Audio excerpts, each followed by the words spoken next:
Good evening, ladies and gentlemen. We are glad that you are watching. Thank you so much for making time to choose Mtembei TV and your favorite program, Open Forum Political Discussion.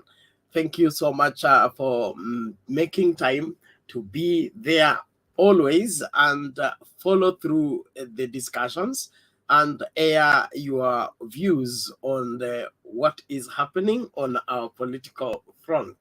Well, KKA, Kenya Kwanza Alliance, was in VIHIGA. Looked like homecoming for Mudavadi after the earthquake. And then they are a solemn call on the reject Project Uhuru. Well, Azimio were in Nairobi, and OKA gives no conditions in joining Azimio. Things are falling in place, others are falling apart. Where do you stand in all this? Well, this is the time again when we must dive into this reality and be able to talk to one another as Kenyans so that we are not taken advantage of. Well, let us join into the discussion. The link to use to get in the studio is right now in the comments. You click on the link, allows StreamYard, the app that we are using, to have full control over your camera as well as your audio. Then you will find yourself in the studio and we will begin to discuss. Where is Kenya Alliance going with their Western tours? They say today they were in VIHIGA, tomorrow they will be in Busia, and then Kakamega, then cross to Kisii, Nyamira, and then get back to Kakamega. I wonder what is happening there. Will they get their converts back, or what is cooking? Well, many things are happening so fast. Let everyone move fast in order for you not to be overtaken by events. I'm happy for those that are joining. Please, let's keep talking. Let us keep looking at all these and be able to understand where we stand as Kenyans, even as we relate on our political realities. I want to appreciate Bonnie B. Watt for joining. Thank you so much. You say OKA. Well, we are here for the Kenya for all Kenyans. Well, every Kenyan has a right to this country, and he needs to have a decent life governed and provided for by the current government, even as we get set to vote in a new government. Well, there are some of the things that are being called Uhuru projects that we need to dissect tonight and be able to understand what is hidden under the table, even as the political cards are being played. So welcome. Use the link to get in the studio so that we can get talking. There is Simon Musula. You say Azimio. Joram Ongalo. You say already on from Kisumu Dala. Azimionated. Thank you so much for joining. Stanley Lagat, you say tuned in. Karibu sana. We're glad that you are coming in. And please invite somebody. Let them know the open forum is ready, on and going. Let us all come together. This is our country. We must ensure that our opinion counts and our decisions don't get swallowed up by the political tones. We must ensure that nobody takes advantage of our ignorance by ensuring that we are all fully informed in for matters politics and politicians. Thank you, those of you that are coming in. We really salute and appreciate all of you. Millie Athiambo, thank you so much. There is George Julie Omamo, karibu sana. Abdisan Hassan Ibrahim, thank you so much. Azimio la Umoja. Well, karibuni kila mmoja, tunashukuru kwa kujumuika nasi. Naamini leo ni siku njema ambayo Bwana amefanya. Wote tutafurahi na kuwa na shangwe kwa sababu yeye ndiye ametuwezesha kufika siku ya leo. Na katika mada ya leo tunazungumzia Kenya Kwanza Alliance wamekuwa VIHIGA, wanasema reject project Uhuru. Aha, tumewasikiliza, una maoni yepi? Kisha Azimio la Umoja, licha ya kuwa baba hayuko nchini, lakini mambo bado yanaendelea. Wamekuwa hapa Nairobi. Wewe umesikia mambo yao vipi? Kuna kwendaje? Tena OKA nao wamesema kujiunga na Azimio, hawana masharti yeyote, wako tayari kwa mkataba. Basi mambo ni kama hayo. Naomba kila mmoja tuje tujumike pamoja, tuwaze pamoja, ili tujue mbivu na mbichi ya yale yanayojiri katika siasa Kenya. Karibuni kila mmoja. Nashukuru wewe Sunday Palma Filan, thank you so much. Kuna Ojogo Wede, karibu kwa show. Kuna Beatrice Murasi, asante sana. Nicholas Owi Jako Gelo, karibu kabisa kwa show. Brian Brish, JW, you're welcome. Fatuma Hassan, karibu kwa show. Kutwa Wilberforce, you're welcome to the show.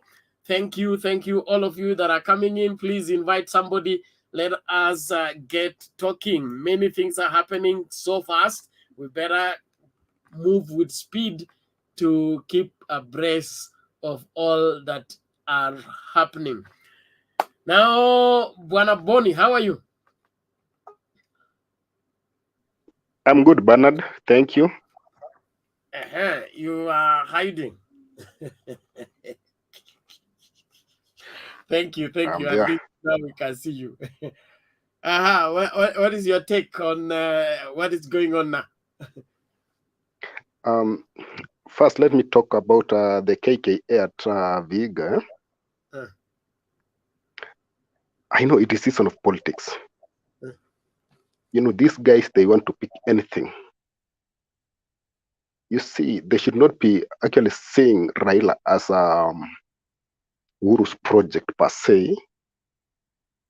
I think, to me, they should be selling their ideas rather than going there and poking holes on things that they can't help at all. Fine, let's assume that Baba is a project, right? Are you getting me, Bernard? Yes, go ahead. I can get you. Go ahead. We are listening. Yeah. Now, if Baba is a project, let's assume, what about 1010? Was it a project in the first place? So let's leave alone the project issue. They should come up with their issues like those of bottom up. You know, those are not the things they need to teach people, because it's a good idea that they have. They need just to tell people and teach people, this is bottom up. This is what we are going to do. A, B, C, D. They're talking about Uchumi Bora, right? Now, Uchumi Bora, how are we going to make these things happen? That's what they should be telling. That is what they should be selling to Kenyans. Another part, let me now talk on One Kenya Alliance debate. You know, I'm just surprised to learn that my friend SKM, you know, I'm waiting to see the most foolish man on earth, because the last time he said that I'll be the most foolish person to support Papa for the third time. So I'm waiting for that, actually, to see the most foolish man on earth. Wacha chokozi. Yaliyopita sio ndwele, tukange yajayo. Yaliyondwele sipite. Yes. Yeah. And on Azimio, I think they have a challenge of which KKA have in Nairobi, because to select gubernatorial aspirant in Nairobi, it will be difficult for Azimio. as well as if UDA and ANC will agree to settle on Sakaja and maybe to lobby Margaret Wanjiru to deputize Sakaja, I think it will be terrible for Azimio, because I know that's the question. You know that there are two questions that comes up, Bernard. And the first one is the issue of running mate. I think this is where all this comes actually are looking at the other. Can you mention yours first? Can you name your deputy first? Can you go first so that we see? You see, and that's what actually SKM is waiting. It's like, yeah, I might not come with condition, but hey, look here. I've been your running mate since Baba. Look, I've stayed with you for 2013 in CORD, 2017 in NASA, and now I want to join you as OKA. We come into Azimio, but what are you giving us? You see, they're just saying like unconditional, but if you see in that thing, they'll come with conditions, of course. And now you can imagine the Jubilee part of Azimio, they'll not agree with that. That's a fact. You see, someone like PK, Peter Munya, the Laikibia governor, you see, you've seen all of them traversing with Baba. Wameshika Baba mkono kupanda mlima. Watakubali kweli kusema Kalonzo awe namba 2? Hiyo urongo, hiyo tusidanganyane bwana. Now the other part that I was talking about is now that was on Azimio. Now let's come to KKA. KKA, I've got a problem also, because now in Western, and I think number 2 is so smart in his politics, like, yeah, and that's why he's camping in Western. He wants to tell people, hey, look here, this is your kingpin. You see, if this guy also was in Azimio, he could get anything. After all, he could get maybe chief minister or even nothing. You see, and that's why I think he's camping there, telling them, trying to root for KKA, like, yeah, this is a team that will make government. We need to do this and this and this. And so to get votes in Western, really, it's difficult. And so they are using any means, like even this guy, if he was in Azimio, he couldn't get anything. Now let's come to siasa Nairobi kidogo tu. Nairobi gubernatorial. You see, like UDA now, ANC, they have come together to make an alliance. Sakaja is a strong candidate per se, is now pushing out Margaret, who has been there for long. You know that. Now, you saw last time what happened. They almost went physical. Now, what will happen? What will happen next? I don't know. Unless now WSR together with my DVD come together, call these guys and just talk like, hey, you people, let's work together so that we get this seat. All in all, we are the same team. If they'll do that, fine. The same problem is in Azimio. You've seen the best guy. You know this guy, Nganga. You see Nganga? He's a good guy, but now you see Waweru is there again.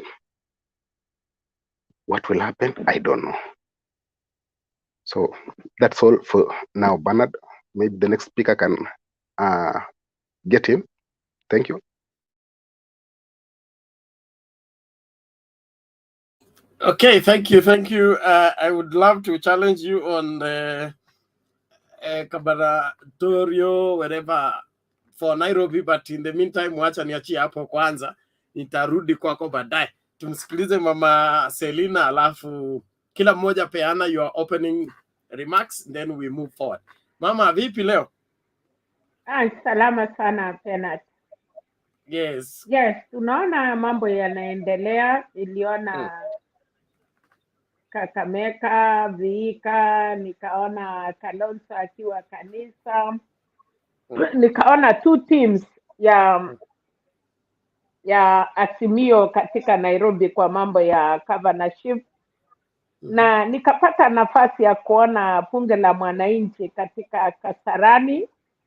So hiyo yote ukiangalia inakuwa na chambo. Kwanza nataka kwenda kwa VIHIGA ama Western, ndio, lakini ukiona mkutano ya leo, nataka kupatia wapongezi kwa kupanga pale dais mahali watu walikuwa wameketi, but still ukiona ile watu walikuwa na shout ama kupiga kusupport ni wale walikuwa wamevalishwa ma-t-shirt na wako front, na watu wengine yote walikuwa wamesimama wako kando pale, ni kama walikuwa wanasikiza. Ukiangalia sana Kibuyuti amejaribu kusema, Mudavadi akajaribu kujielezea Mudavadi, lakini shida yangu moja ni kwamba hawataki kuuza sera zao kwa wananchi, wanaenda kusema Raila. Na kitu imenishangaza ni ya kwamba Deputy President akiwa out of Central ana insult Uhuru, anasema kuna mtu anawapanga, anawatafutia running mate, anawatafutia. So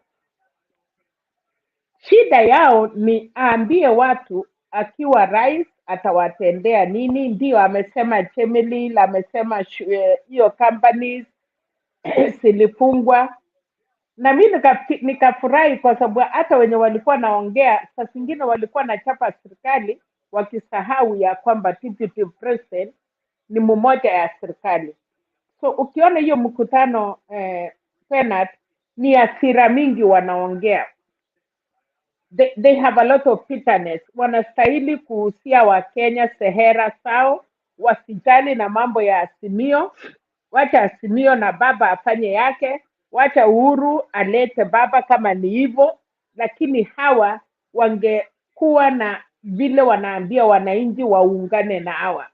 Lakini sasa kila mtu akiamuka ni hasira, kila mtu ni kuchapa, kumaanisha they are so scared. Kama uwezi uhusia wananchi kitu utawatendea, unaenda kuongea ya Azimio, sidhani kama ina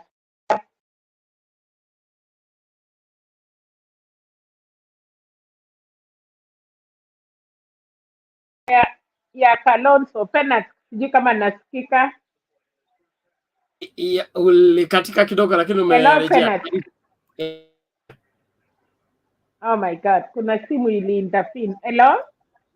Uko sawa, endelea. Oh Lord. Sidhani kama niko. We can hear you. Okay, sorry for Mama Selina. There is this Murko MP Embakasi. Your device is not connected. If you can hear me, you need to allow StreamYard to have full control over your camera and audio in order for you to be added to the studio. Until your device is well connected, you can't be added to the studio because you will not be able to communicate. So get out, and then when you get in afresh, ensure that you allow StreamYard to have control over your camera as well as your audio. Don't disallow it on any item that is asking you when it relates to your camera or your audio. Thank you. So sijui kama naweza rudi ama umepatia mwingine.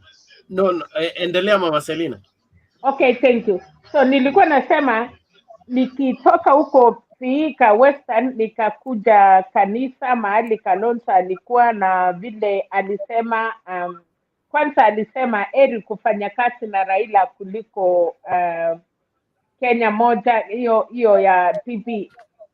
But kulingana na vile Kalonzo aliongea ni kwamba ana prepare Kenya ya kwamba wanaenda kufanya kazi na Raila, na kuna watu walikuwa wamejadiliana, nasikia wengine wanasema labda Kalonzo atakuwa speaker, na wengine wakasema labda Kalonzo atakuwa gavana ya Nairobi, na wakakuwa na masuala mingi. Wengine wanauliza kuna kamanda wamejaribu, lakini furaha yetu ama ni kwamba Kalonzo amesema Kenya ni kubwa kuliko individual.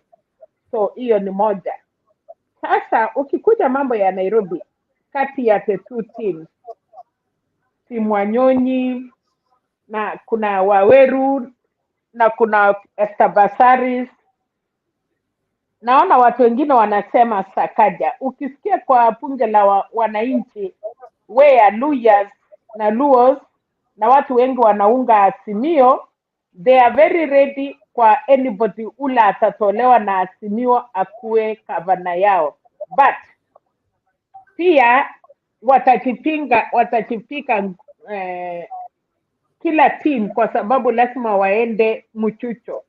So timu Wanyonyi kwa sababu ni ya ODM, alafu kuna hiyo timu nyingine wamekuja, na sana sana mambo ya Nairobi itapatikana ya kwamba nani amekuwa rais, nani ni running mate na nani atakuwa nini, kwa sababu naona kwa hii timu ya Azimio wawezi chukua viti yote.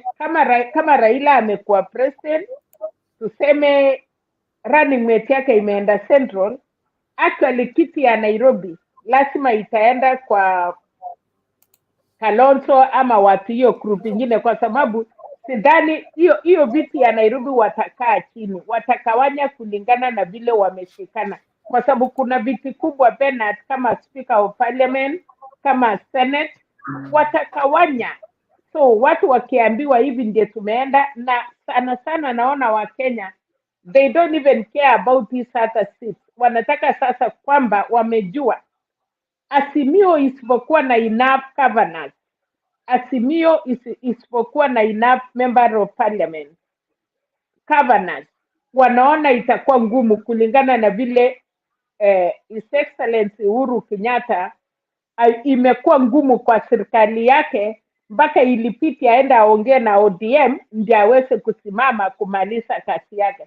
So I think there is no president anataka kuchukua kiti bila kuwa na more members of parliament, more governors, more senate. So hapo Bernard nikisema Wakenya wanajua chenye wanataka, na ile tu tutajua ukweli. Ukiona hii timu Waweru haikukuwa wamenunuliwa, wako na pesa. Ukiona hii timu si pesa watu wanapishania kama vile inakuwa kwa UDA. Watu wanakuja tu wanataka uwalipe, watu wanakuja kuattend kwa sababu kuna kitu wanataka. Kile kitu Mkenya mwenyewe anataka, hiyo ndio naona itatusaidia. So Bernard, wacha niwachi na watu wafuate hiyo bunge la wananchi. Niliona kuna watu wanajua, the young people they really know their right. Watu wanajua watu ya kukuja na pesa wakule, na wanajua viongozi. So Bernard, nataka niwachie hapo, wacha watu wengine pia waendelee, tukiendelea tukisikia, lakini kitu ya muhimu Bernard ni amani tunataka kwa Kenya. Whoever atakuwa rais ya Kenya wote ni wetu, as long as mwananchi apate haki ya kuishi mahali alipo, as Kenya mwananchi apatiwe heshima yake, na tusikuwe na vita. Amani tu ndiye tunataka. Baba akichukua, sisi wenye tuko Azimio tutasema asante. Pia Ruto akichukua na grupu yake pia ni wa Kenya, tutasema asante. Ile kitu tu tunamwambia Mkenya, upatie kura mtu ule unajua atakuja kukusaidia, na si ule mtu anataka kutumia uongo, kwa sababu at 21st century hatutaki uongo. Ile enzi ya uongo iliisha na mababu zetu na baba zetu. Sasa ninataka kuchallenge young generation yenye wanataka kutumiwa nchi ni yao, watawaachiwa uongozi baada ya baba. Mtajipanga aje kama vijana ya Kenya, kama wasichana ya Kenya, kwa sababu watu wote wamepita 60 years na kwenda juu. Nyinyi wenye muko chini ya 45 na 35 mpaka 18, nchi ni yenyu na msidanganywe. Kama mama yako ameng'ang'ana ukaenda shule akauza chang'aa ukasoma, alafu badala ya kupeleka certificate tunampelekea wheelbarrow, nitasema ole wenu vijana. Asante.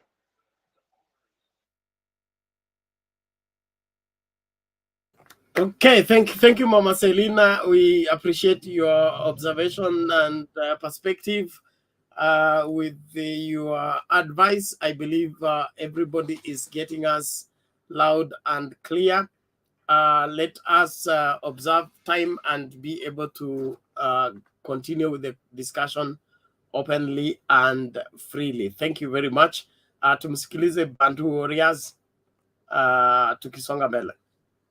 Na asante sana Bernard, na wasalimu nyote huku jioni huku na panels wenzangu. Nashukuru sana kupatiwa nafasi hii. Bwana asifiwe kama kawaida. Na nikiongea kulingamana na mada ya leo ni kulingamana na KKA in VIHIGA na reject project Uhuru, Azimio in Nairobi, OKA no condition to join Azimio. Kitu nitakuongea ni kulingamana na Western, sioni kama kuna shida sana. Wako viongozi ambao wako tamamu. DAP Kenya inaweza kuhandle upande wa Western. Nikirudi kwa upande wa Ukambani, sioni kama kuna shida, mambo yanaenda kwa vizuri na wanajaribu kutaka kujiunga na Azimio na bila masharti. Na vile vile tunangojea pia majibu ya BBI, hiyo kesi ambayo iko kwa Supreme Court. Inaweza kwenda either way.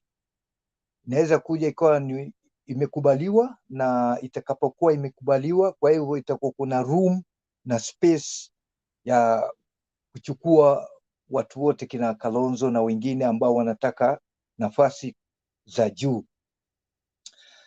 Kitu ningekuwa nataka kusema ni kulingamana na Tanga, sioni kwa wana manifesto yao inawasaidia, kwa sababu saa yote ni kama kuwa walikuwa wako tricked ama wamekuwa trapped na wakaingia katika ule mtego na wako so stress. Unaweza kuwaona saa yote katika mikutano yao wana spend more time ku abuse viongozi wa upinzani kwa upande mwingine, ambayo sioni kama inasaidia kitu yote, kwa sababu wale watu wanaenda katika ile mikutano yao, wengine ni members na wengine wengi wanaweza kuwa ni watu wanataka kusikiliza, kuwasikia wana manifesto aina gani. Manake ukiangalia katika wale wanachama wa wafuasi foot soldiers wa UDA wana spend time sana kumtusi viongozi kama Raila ama kumtusi His Excellency the President of Kenya. Saa yote wana spend time kama hiyo. Ukiangalia yule mbunge wa Nyali ama ukiangalia Aisha Jumwa, ukiangalia David Nyoro na wengine wengi sana, wanatumia wakati wao mwingi badala ya kuongea vile vitu ambavyo Wakenya wanastahili: uchumi, ulinzi, improvement healthcare, usaidizi kwa wananchi ambao wana mapato madogo, kwa upande wa shule. Hivyo ndivyo vitu ambavyo tunaona, ama ujenzi wa nchi kuiendeleza, kama vile Mama Selina ameongea. Tumetoka mbali sana sasa, almost naenda 60 years, na watu wanakaa, inaonekana ni low class ya kuweza kushtumu ama kumtukana rais saa yote, inakuwa haisaidii. Kwa hivyo tufanye bidii sana, ile kura yako iwe ni muhimu sana, usiipoteze ile kura yako, kwa sababu ile kura yako inakuhusu wewe. Unapokwenda katika siku ya debe, ujue unafanya kitu cha kisawasawa. Unaweka kura yako ambayo unajua wazi italeta maendeleo katika nchi yetu, ambayo His Excellency Uhuru Kenyatta ameanza, na yoyote atakayekuja baadaye ili iwezekana kuiendeleza. Kwa sasa sina mengi sana Bwana Bernard, bado ni mapema, nitatoa nafasi kwa wengine waongea. Asante sana Ben. Okay, thank you, Bantu Warriors. Let's hear from Mr. Kamo. Habari kila mtu. I'm happy to be here. Nashukuru sana, hata mimi nimefuata mikutano mingi. Leo nimeona mkutano ya VIHIGA, nimeona mkutano pia Sendu, kulikuwa na mkutano ya Kang'ata ya kulaunch governor nini aspiration. Pia kulikuwa na mwingine ya Katanga. Na Nairobi pia kulikuwa na mikutano 3. Kuna ya Ngatia hata kuwa governor, kuna ya Kananu hata kuwa governor, na kuna ya nani mwingine. Is also another, I think there are 3. Na Wanyonyi, I think. Wanyonyi. So what if I start with Nairobi, I think Nairobi is an Azimio zone. Vile mimi naiona, that will go to Azimio. But now the danger is ni wakati hawa watu wanapong'ang'ana, wanapatia fursa UDA ipate mwanya. But according to me, naona ni kwamba Nairobi sana itakuwa, unless now Baba na Uhuru wasikizane, wajue who will be the governor and who will be the deputy governor. I think that would be very good if they can agree. And again, if Kalonzo is coming, I think it's also good to also consider him in such kind of a post, so that if the president is from ODM, the deputy president can be from Jubilee, and then the governor of Nairobi can be from Wiper. That would be a good ideal situation before we wait for the ruling of a Supreme Court, which I am sure this time I think it will favor the Azimio group. And going to VIHIGA, I think what we saw in VIHIGA today is just the normal things we see. These people are bitter with Uhuru because he has not endorsed them. They are not selling their manifesto. Me, I'm actually wondering, we have many problems and we need them solved. The reason I'm supporting Baba myself, I find him with better policies. I also need the other team to send policies to say, watafanyia nini wa Kenya?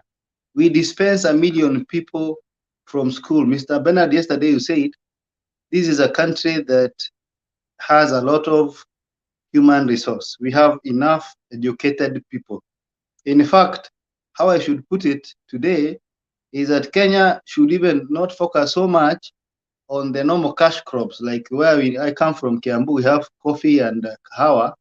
But when you look at the statistics of who owns coffee and kahawa, there are less than 10,000 people in our county. So even if you improve that to help them, it will not improve the economy of Kiambu. But if indeed there is a presidential candidate who can cater for the 1 million graduates who are dispensed every year, then that is the way to go. And I think Pande Azimio, that is the actual cash crop of Kenya is a human resource.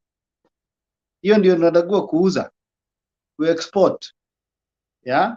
Therefore, mimi nilisikia sana, nilishangaa kuona wakitusi rais asimami, na nashangaa sana kwa nini wanamvuta yeye ni party leader.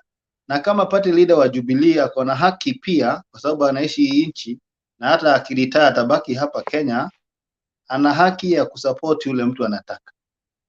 Na sisi ambao we are silent majority of who respect and love Uhuru Kenyatta, we have successfully implemented many projects in our area and in the whole country. We are ready to listen to him. Hii story ya kuambiwa sijui ati ni project, we don't care. He has many projects that are successful.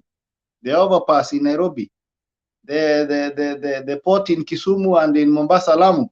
If those were successful under Uhuru, why is a project later a problem? In fact, I don't even care whether it's a project or not, but I think Uhuru can see far and see that it is only Raila Odinga who can progress the things that he has been doing.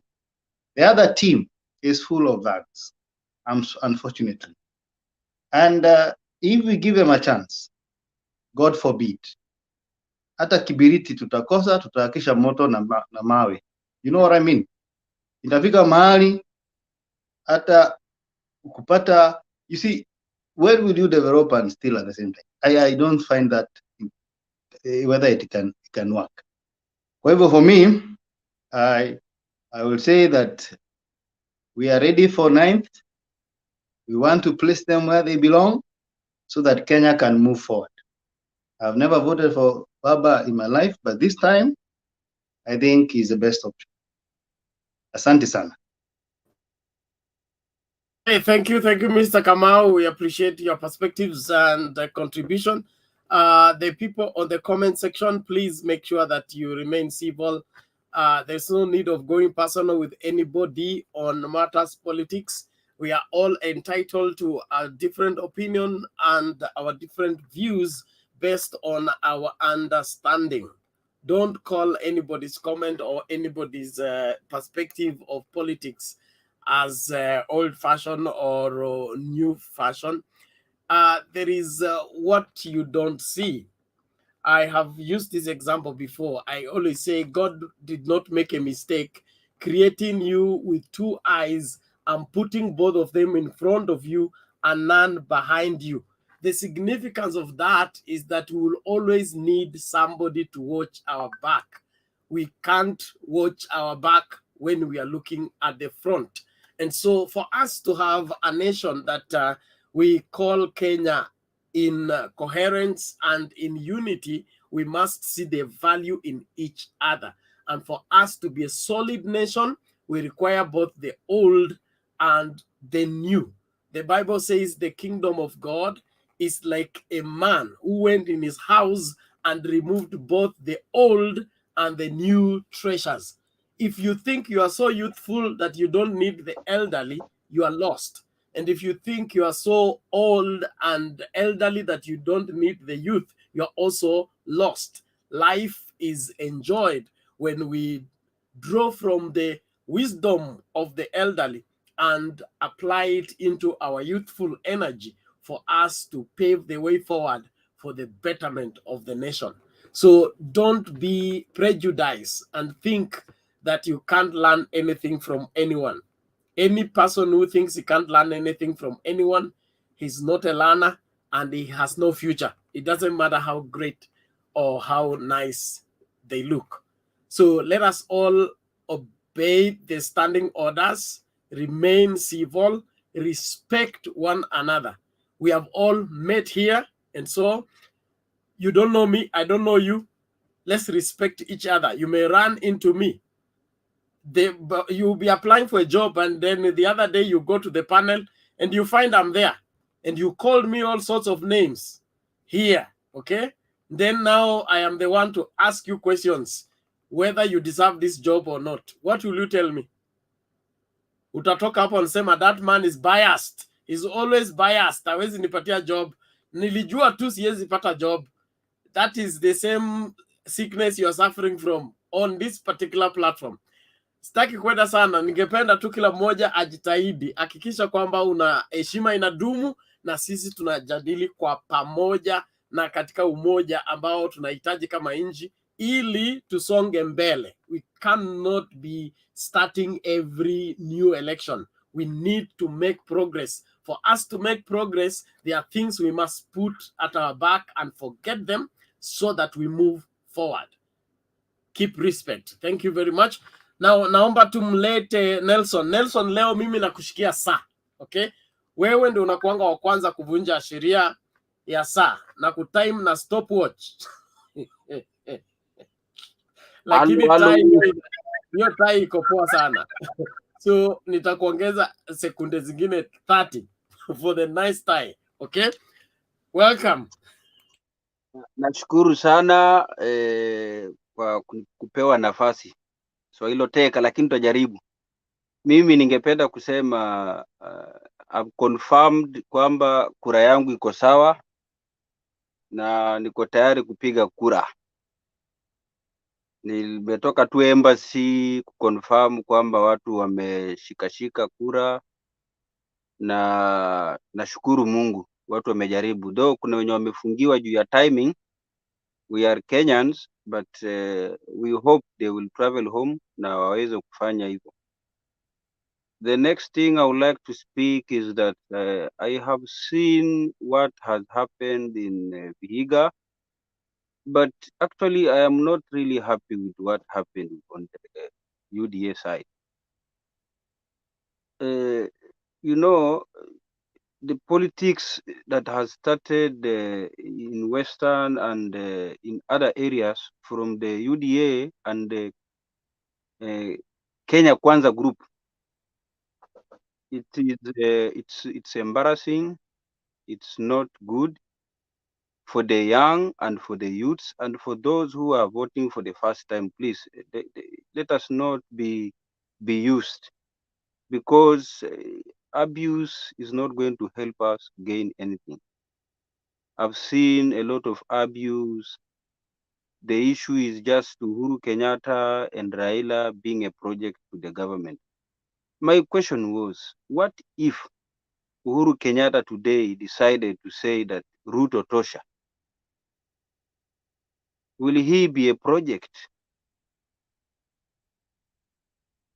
If the president has decided to see that leadership needs a mature person that understands the needs of the people, someone that is ready, willing to work, and from the other side, you refuse to work with him together, and you went your way thinking that this person is not going to work, and his friend decided to join hands together to ensure that the country moves forward, then you became against. It's not his wish, it's your wish.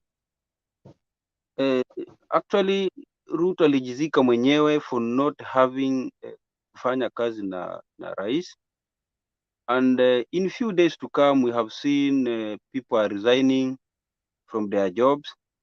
We are waiting to see the nomination now. It is only from nomination ndio tunaenda kujua sasa these people that have been making noise out there, a few of them, it is their first time for UDA to do the nomination, but us tumezoea. We are the enigmas of nomination. We have no issue with that, but I'm eagerly waiting to see how the nomination is going to be, and it's going to be tough. And I believe as Azimio la Umoja, we are going to gain from that side. I've also seen in Machakos, Wavinya Ndeti, yeah, she's coming for governorship, and the chairman for UDA, that is Mudama. I hope he's also going to run for that seat. I'm seeing a scenario that the UDA chairman is going to be sent home early in the morning, because even we saw before his own ex-wife had sent him home, and I don't see anything coming from the UDA side. If you cannot build your home and you think you're going to build another place, you see, even the speakers who are today in VIHIGA, can you mention for me Muluya alikuwa akiongea pale, if not Agoi and Senator Malala? The lawyers I saw there were the lawyers that were there from Central. They came to speak for the lawyers in Western, in VIHIGA. That is a scenario that I don't know how it's going to be. And we saw the Azimio, how the speakers of Azimio were in Kirinyaga. In last week, the speakers were from Central. I don't know how the UDR are confused now. They will come to my home and bring the speaker from another place to speak on my behalf. Kituri Kindiki is not going to give Western anything. He's fighting for his side. And he's coming to tell us that, lawyers, we need sugar. We need factory ya Mushwe. They don't talk about these things. We need people to speak about corruption. No one in UDA side has spoken about corruption in their rally.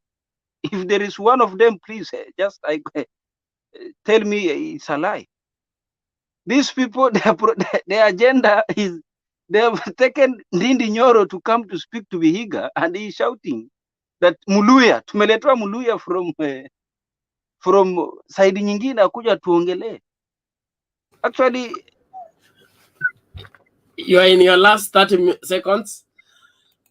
really, I just want to say that the UDA people are confused, and I'm waiting to see them in Busia County. Who will be their speaker? The same Ndindi Nyoro? Is the same Kituri Kindiki or the same Malala and Madividi will be the speaker there? I believe that even if you are looking for a wife, I always say this thing: you must look for a good wife, and he who finds a good wife, that's what you know. A good thing finds a good wife. He who finds a good thing finds a good wife. Then I don't see anything good from Mudavadi side if all people have run away from him. What kind of a wife is going to get married to the UDA? You see, Wetangula himself is not a good wife now to UDA because everyone has run away from this wife. I don't know, is she a good wife?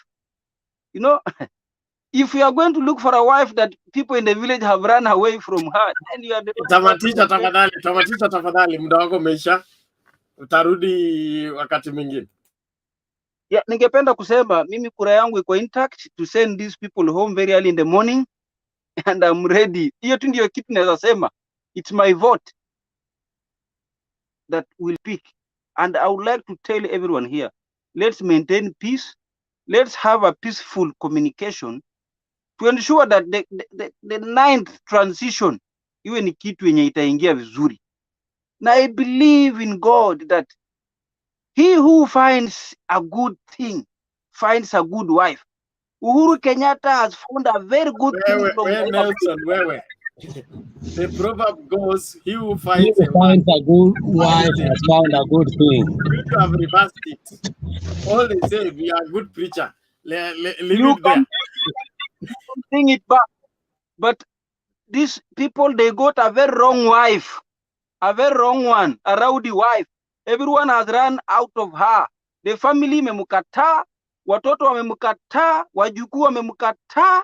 Then the same wife is now abusing people, my friend. These people from Yuda. Mandela, 3 minutes. Mandela.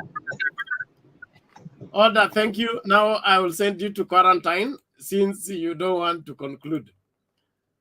Thank you very much, Bwana Mandela. Tunashukuru kwa maoni yako, tutasonga mbele. Naomba sasa tumsikilize huyu Manani. Manani Eric. Hello. Hello to you. How are you? Niko salama. Maoni yako tafadhali. Unaongea na Hedi kutoka Nyamila. Sami, kwa maoni yangu nitasema kwa upaya ama kwa usuli. Kwa saidi yangu ya kwanza, hello, unanisikia Bernard? Endelea, tunakusikiliza. Just address us. Thank you. Sasa kitu nilikuwa nawaambia, watu wengi wanalilia ama wana complain about Kalonzo and Wetangula. Nitawauliza, wakati walikuwa na papa, mbona hawakusema eti mbona hawakuwa wabaya? Sasa wametoka kwa papa, wamekuwa wabaya. Mwingine ni Ruto. Ruto wakati alikuwa kwa papa alikuwa mzuri, lakini sasa alitoka kwa papa akakaa mbaya. Kalonzo na nani? Hello? Unazungumza kuhusu Kalonzo UP? Kwa sababu Kalonzo amekubali kufanya mkataba na baba. Kalonzo mwenyewe ndio sasa ameamua anataka kufanya mkataba na papa, lakini mtu naongelea ni Mudavadi na Geta. Na Wetangula. Ndio naongelelea. Endelea, wamefanya wakati Mudavadi alikuwa na papa, walikuwa wanamsifu, wanasema eti ndiye ako sawa, eti Mudavadi aendelee hivyo. Lakini sasa wametoka kwa rumu ya papa, sasa wamewalusa mawe, number 1. Number 2, wanasema eti hawana uzito wowote. Mbona ile time yenye walikuwa na wao walikuwa na uzito? Na tena wakati Ruto alikuwa na papa, hakuna mwenye alikuwa anasema eti Ruto ako hivi, eti Ruto ni mwizi, Ruto ni munafiki ama isa collapse. But sasa ameshatoka nje, amesha kuwa mbaya. Mbona?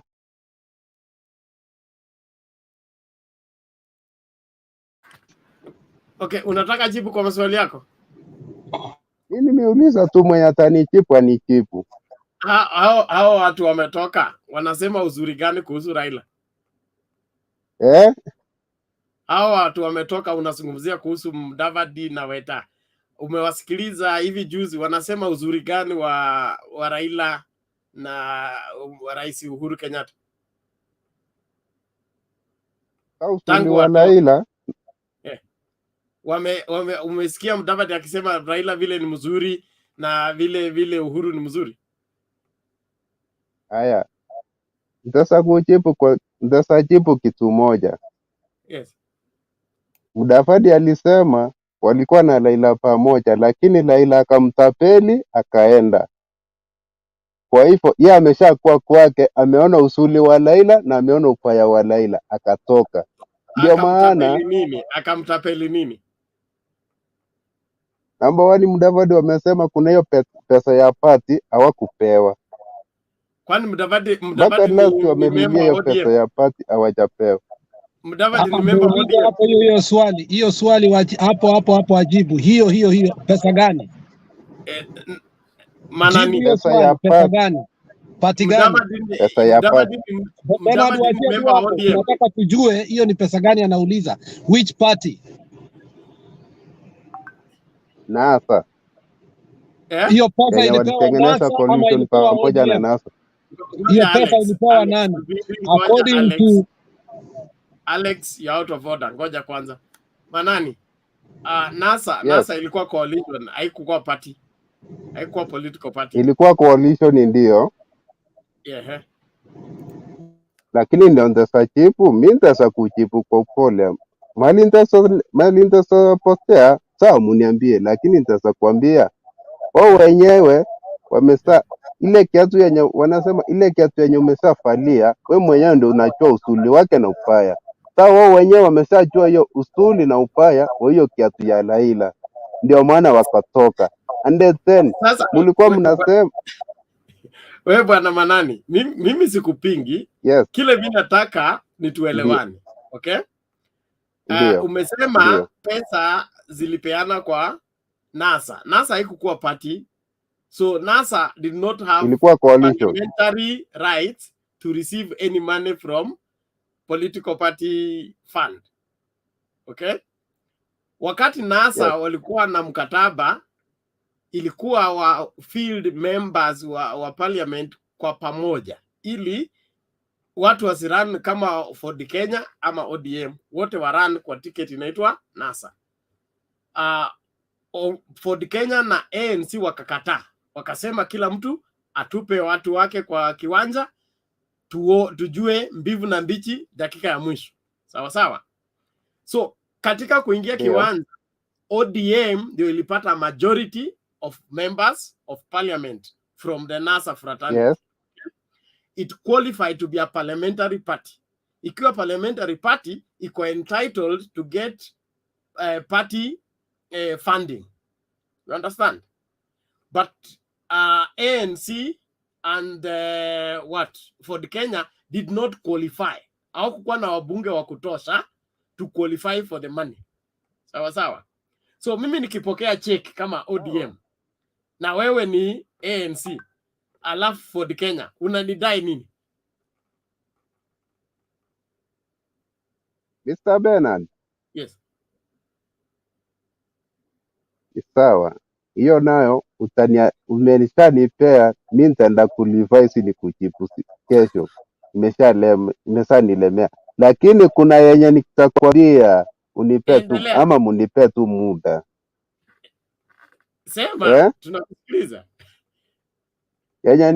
Hiyo yenye nimeshakwambia. Ile kiatu yenye mimi nimefalia, mimi ndio nilisikia imenifinya, nikaitoa.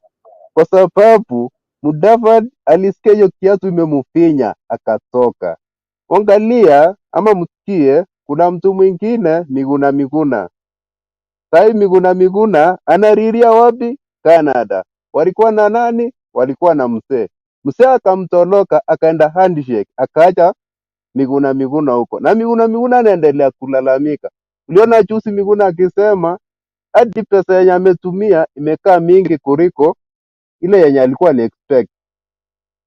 Sasa hapa angekaa tu friendly. Mimi mwenyewe natoka Nyanza ndio. Kwa sababu kani hiyo benefit yenye itatoka huko kwa national government, kani Nyanza tutaifikia, ni sawa, sitakataa na sitampinga, lakini papa angekaa friendly. Number 1, angechukua Miguna amulete Kenya. Number 2, hiyo yenye Mudavadi yeye mwenyewe wache kusema eti Ruto amekaa mwizi, eti Ruto amekaa kwa serikali miaka mingi. Hiyo hapana. Kani miaka mingi, baba mwenyewe amekaa serikali miaka mingi, akalelewa State House. Mimi mwenyewe hii kula yangu hii ninayo hapa, tenda mara ya pili. Bwana Manani, sitaki tubishane. Okay? Nataka uniambie Ruto amekuwa kwa serikali miaka mingapi na Raila amekuwa kwa serikali miaka mingapi? Hello. Ruto amekuwa kwa serikali miaka mingapi na Raila amekuwa kwa serikali miaka mingapi? Ruto amekaa serikali miaka ngapi na Raila amekaa miaka ngapi? Yes. Hiyo ndio pekee unataka kujua. Yes, nataka kujua kwa sababu umesema Raila amekaa kwa serikali mrefu kuliko Ruto. Watu wa papa ndio wanasema Ruto amekaa miaka mingi kuliko papa serikali. Lakini na mimi vile najua. Na mimi vile najua na mimi nitasema kani kukaa kwa serikali wote wamekaa. Hakuna mwenye hajakaa kwa serikali. Hakuna mwenye hajakaa kwa serikali. Bernard, naomba nafasi please. Nijibu ndugu yangu. Yes, Caesar. Changia tuone. Mjibu. Nataka kuuliza huyu ndugu yangu na nimjibu tu hii maswali yenye ameuliza 2 3. Kwanza nianze hii ya Mudavadi na Wetangula kwa kumwambia Mudavadi na Wetangula tukisema eti hawana fahari ukwetu. Hiyo nao ni ukweli.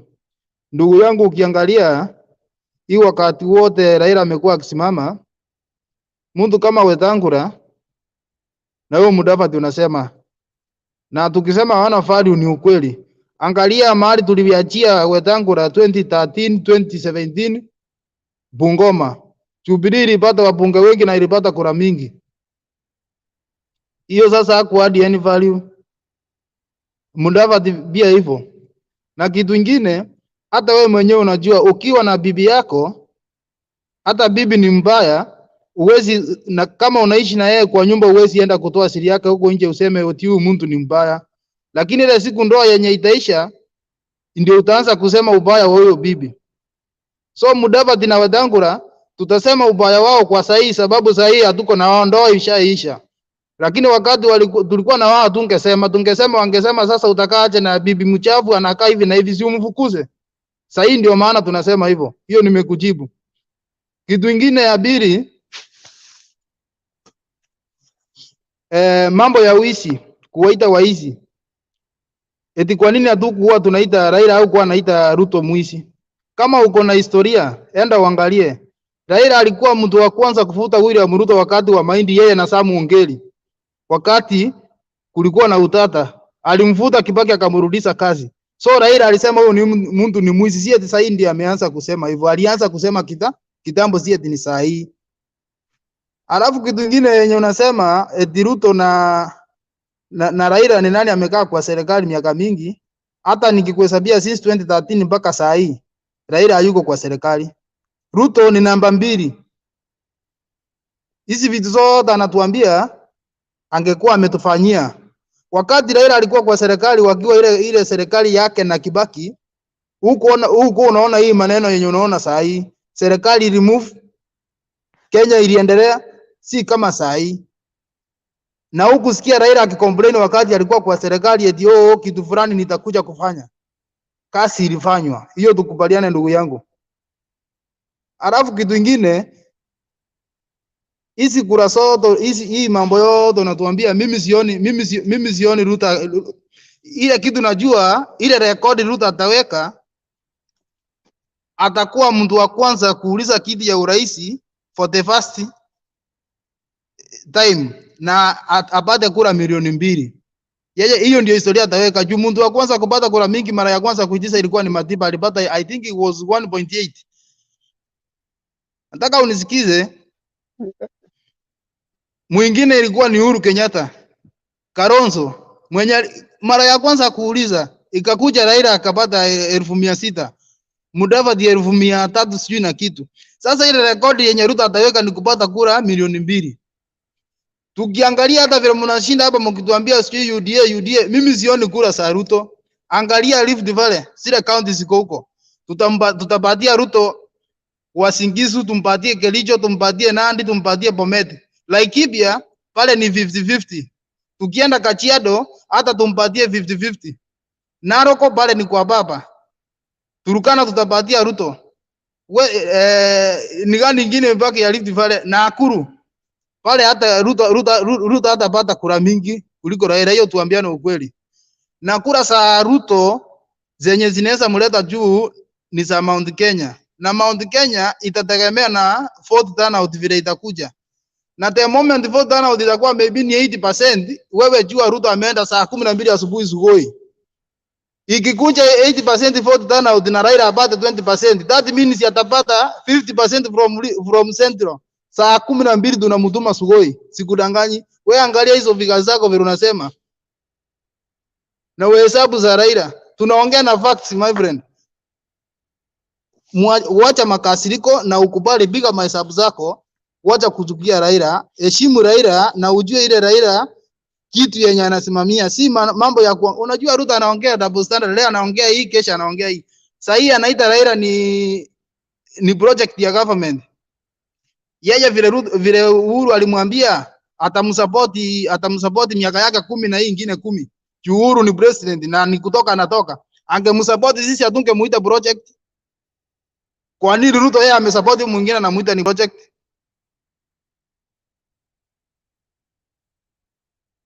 Hey, I think Bwana Sisa umefika hapo. Asante sana. Yes, Alex. Bernard. So, Bwana Manani, ngoja kwanza Alex akuulize swali. Manani, habari yako? Wairira bia. Ya, sasa unajua kitu kimenifurahisha, umesema kuna vitu nyingi sijui. Unajua ni mdomo wako umesema hapa kuna vitu sijui vingi, na kama sijui nisaidie nijue. Si umetuambia hivyo? Ni wewe umesema, sisi hatuko kuuliza. Wewe nimesema. Ya, na ndio maana nakwambia tafadhali enda fanya research before uongee vitu vingine. Hizo vitu zitakuaibisha. Hakuna kitu umesema acha ukweli. Lakini ukitaka nikuelezee vizuri kama ndugu yangu, mimi natoka Nyamira kama wewe, na hiyo ndio kitu umesema ya kwanza. Na Nyamira tuko na shida.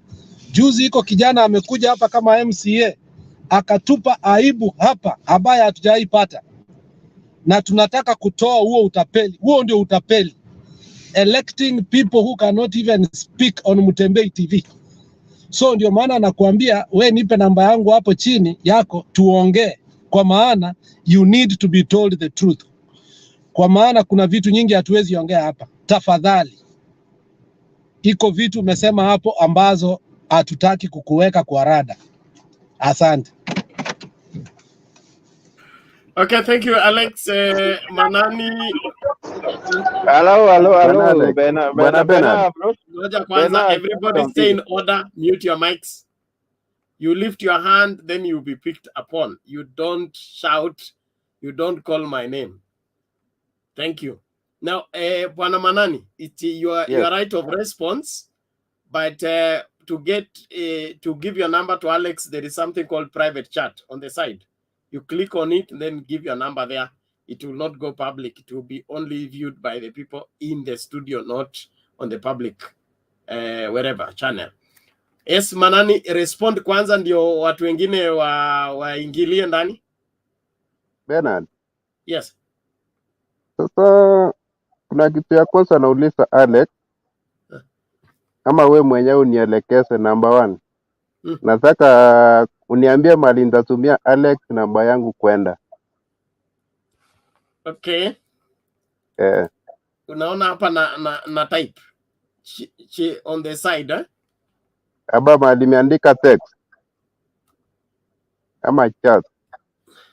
Chat, kuna private chat. You click on the private chat. Yes. Then you type there and then send. Sawa sawa. Private. Thank you. Sawa. Yeah. So I think tuachie hapo poa iko nini? Hii chama poa hii ilishambuliwa sana na Otieno Kajwang. Yes, praise the Lord. Yes, talk to me. Yes, how are you, Mr. Bernard? I'm well. Good to see you. Talk to me. Yeah, this is Poa from Nyanza. Yes. It is actually my first day to be part of the members in the studio. And I need to compliment for the incredible work you guys are doing. So far, I can say that Nyanza is really locked in Azimio, and I really thank the Lord for that. Again, I can see that whatever is happening in the decision that Mudavadi and Wetangula made was out of emotion. And when you make a decision out of emotion, you will always make great errors which you cannot do the reverse of it. So it will really cost them. Because unaona hata watu wengi wa MCS and MPs defected from ANC and Ford Kenya. So that has really given Azimio a big boost in Western. Again, you can also see the what were Azimio in Western. They can host their campaign rally even in absence of Raila. So that is something we can count as a notch higher. Again, when I see Rift Valley, there are counties yenye naona Azimio iko juu sana, like Narok, I can see Samburu, I can see Turkana, I can see Laikipia, Nakuru.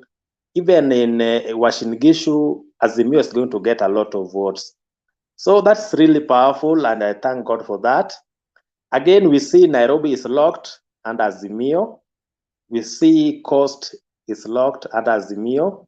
I can see Northeastern is really locked under Azimio. So the problem is just in Mount Kenya, which Azimio is also trying, inajaribu kupanda pole pole. About development, Mimi personally, I can see that Raila is a man of development. In Kibaki's government, that is from 202 to 207, Raila was the minister for roads and something like that. So you see, during that time, just being a minister of road, the Thika Super Highway ilijengwa vizuri, and many other infrastructure. Again, when Raila kakwa the Prime Minister of Kenya under also with Kibaki nusu, we saw great development. Hata hii issue ya boda ilianza from the time Kibaki was the president hadi wakakuwa pamoja na Raila hadi 2013. So are you seeing those great development ambao tuko nazo? So nobody can say that Raila sio mtu wa maendeleo. He has been in the government when he was a prime minister, and we saw the great remarkable development he brought in Kenya. So what Ruto is saying that saa hii akipewa hiyo nafasi atatengeneza hii na hii na hii. Mbona hakutengeneza alipokuwa deputy president? And in fact, deputy president is so much in the government than even the vice president, because he has the veto to command things to take place. And I really believe that the ground is really shifting towards Azimio, and what is happening right now is called alignment and realignment. It will just proceed until May, when the curve will have flattened. And I'm so much happy Kalonzo is also joining Azimio. which will be a great boost to Azimio and so on. So today I just want to stop there, and may God bless you so much. Thank you. Okay, thank you Poa, tunakushukuru kwa maoni yako. Tuendelee kujumuika pamoja. Na kabla tuende kwa ni Bwana Otieno, I think kabla tuende hapo, ningependa kujulisha kila mmoja kwamba Operation Jaza Lori inafunga leo. Kwa hivyo kila mmoja unahitaji kutuma mchango wako, na kulingana na how we are doing in terms of the amount available, we are doing very poorly. We need to work very hard today and ensure that we pull something very substantial in order to meet up the figures needed for us to fill the lorry and help the people in Marsabit who are affected by the drought. So as we continue talking politics, let's ensure that we keep sending. Use the details that are scrolling on the screen right now.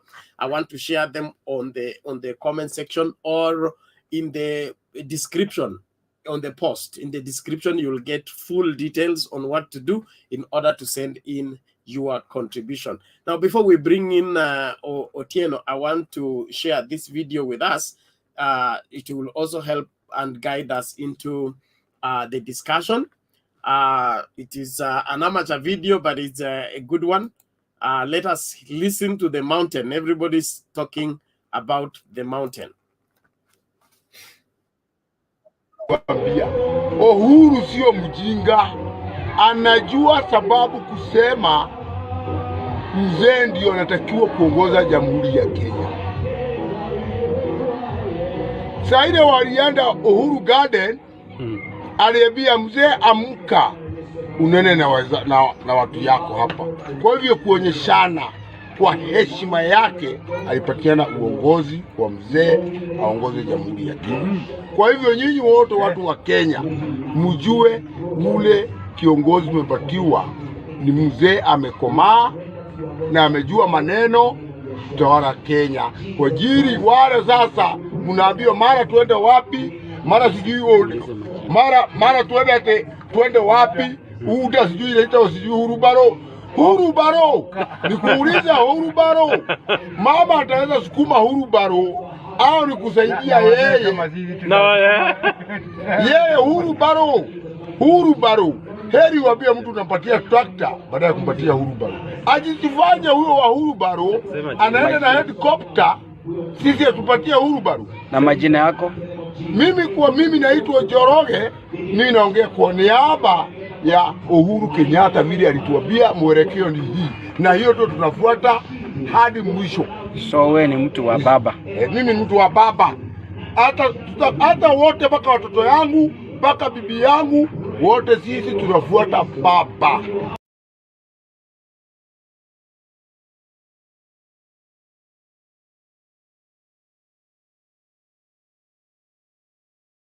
Hiyo ni habari kamili, inatoka mlimani na utaniweka quarantine. Mupe glass moja kwa bili yangu. Upatie glass moja kwa bili yako. Sawa, tafuta yule mzee. Wapi huyu Bwana Otieno? Niko hapa. Are you able to get me? I can get you. Seeing you is difficult, but I can see. I'm traveling. I'm very sorry. My network will be a problem, and even the pictures. I'm traveling, so, and the sound of the vehicle. Maybe you'll have to bear it with me. Be fast in your contribution. I'm very fast. I'm very fast. What I can say, Mr. Bernard, and all the panelists, I've got maybe an answer to my brother Eric from Nyamira. He's just from a neighboring county, and what I will tell you, Eric, there are some questions that you did not ask because you are just a youth as me. What Wetangula and Mudavadi did to Raila, and what Raila did to them, that one should not bother you, because these people, you cannot tell me that they were in NASA and then you want to claim that they were not given their money now that they are bitter. What I want to tell you, Eric, these people were given their money except for the Kenya which were later given their money because they had got some wrangles. Wamunyinyi and Iseli, Wetangula, and this guy, this MP from Kiminini or Kimilili, they were quarreling. So their disbursement was the last to be disbursed. So there's nothing like conning or doing everything. But after all, they did for Raila a very bad thing. How many MPs how many senators did Fort Kenya get, apart from Wetangula? And how many MPs, how many senators did the ANC get, apart from this guy called this Omondi? How many MPs apart from Omondi Malala? And then if you want to tell me, go to Kilifi. Kilifi, we got governor, we got senator, we got MPs, and yet those people were not even the major coalition partners. They never played that nearly. So the only other thing that we can talk about the Raila is not Raila. If you the Raila Amolo Odinga. So Raila, I don't know. So another thing, my fellow panel, I want to appreciate this other this old man from wherever, this Njoro. And as Alex said, hata mimi apewe kwa bili yangu, and I'm yet to live. If I reach safely, pray for me. It's a long journey. I'll also put something from Mutembei for the drought wherever. I'll put something there. I'd committed myself, but I was also consulting some of my friends. So we wanted to do it as a pool, as they have also been getting either the following even right away. But let us be objective if we are discussing anything. And then I also want to congratulate you. I've seen you split this station. Nimeona ingine ya Pemba. I've gone there, but I did not get opportunity to contribute. Then eventually I'm here. So, brothers and sisters,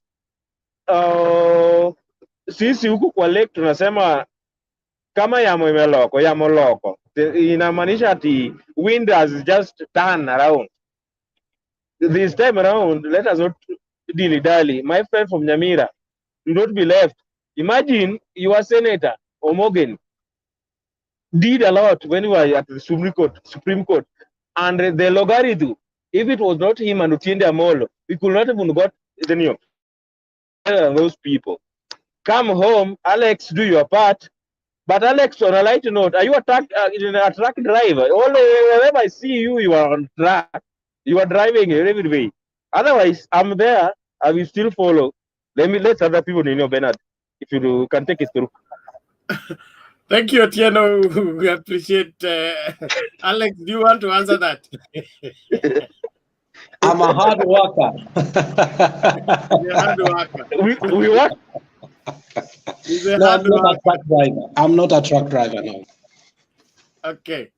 Yeah, I have a delivery company that sometimes it's hard to get people to work for you, so you have to work yourself.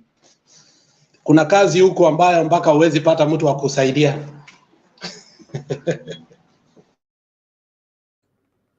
Sawa sawa. Thank you, Alex. Naomba sasa tumsikilize nani huyu? Tumsikilize Guru. Guru, you've been gone for long. How are you? I'm fine, Bernard. Good to see you. Thank you. Yes, we've been listening to the ground. Tell us now, what has the ground? Yeah, it's still much around. I think from the look of things and the last script that you have played, that is a true testimony of what is happening in our region. There is a lot of debate also still going on about political parties, about the way forward. And when you hear people panicking, when they hear that the kingpin of the area will be going there to dismantle them, you can now understand why. It is because of the sentiments of the likes of Joro that is making them panic. They know that the wind will change, and will change very fast, and they do not know to what magnitude that they will be affected. So the initial attempt to create a wave of a political party there is dying. First, because there is a contradiction that happened. You are aware that the deputy president accommodated Musalia Mudavadi and Moses Wetangula with their parties. But the debate going on in Mount Kenya now is that when he comes to the mountain, he says that all the political parties there are tribal, and therefore he can't work with the small village tribal parties. And there are people now who are wondering what mission he has. Does he want to box people mounting into one political party that he owns, and then is able to control them and do as he wishes with them? So I think if you wanted the truth, especially from a generation, a certain generation of Kenyans, especially those who went through their part of life during the Moi regime, they are very jittery, to tell you the truth. They are very jittery about this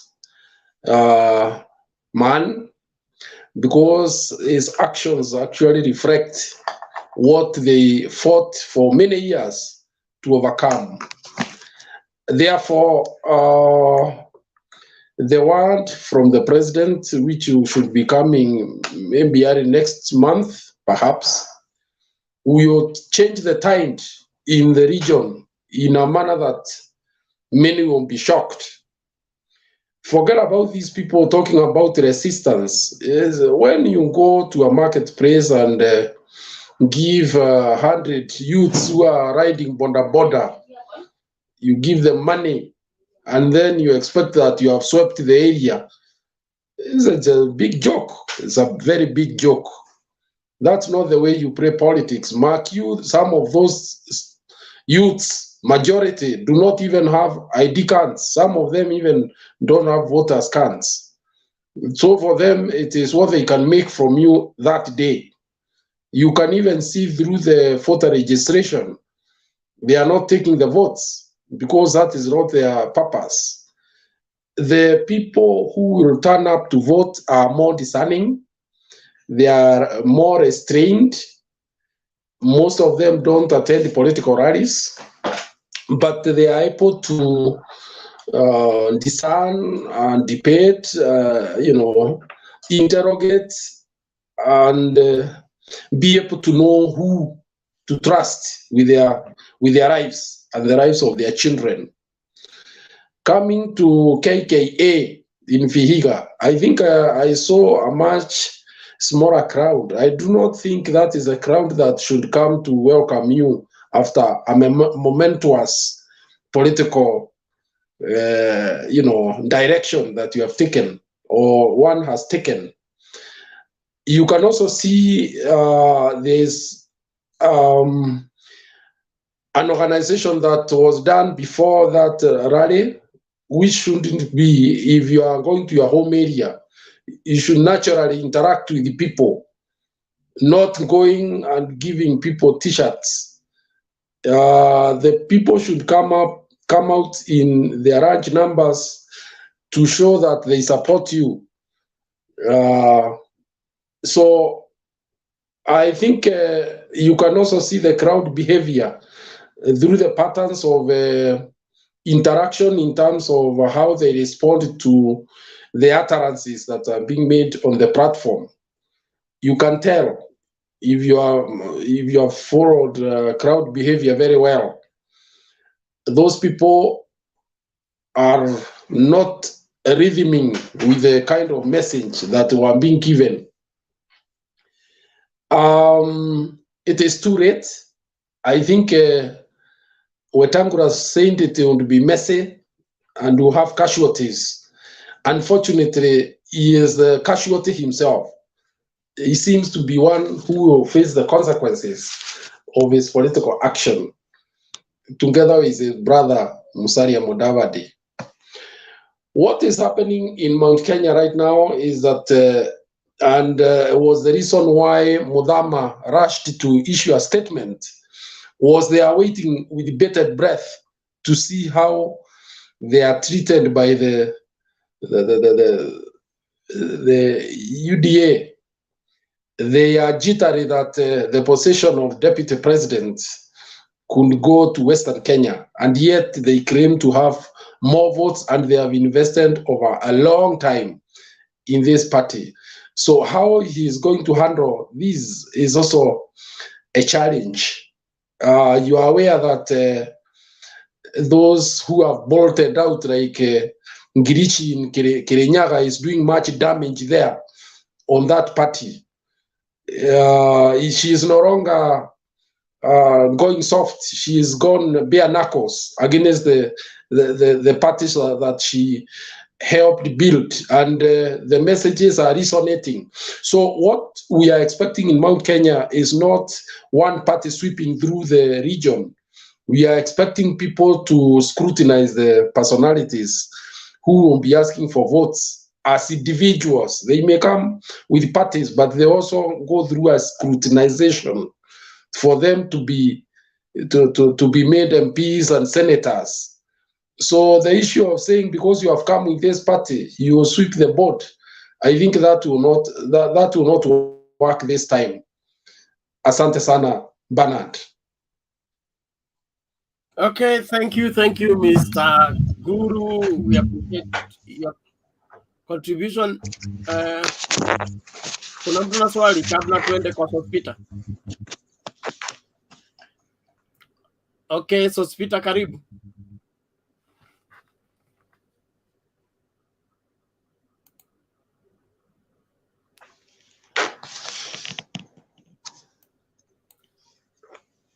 Sospita, you unmute, then speak. Yes. Okay, asante. Haya, karibu, endelea, toa maoni yako.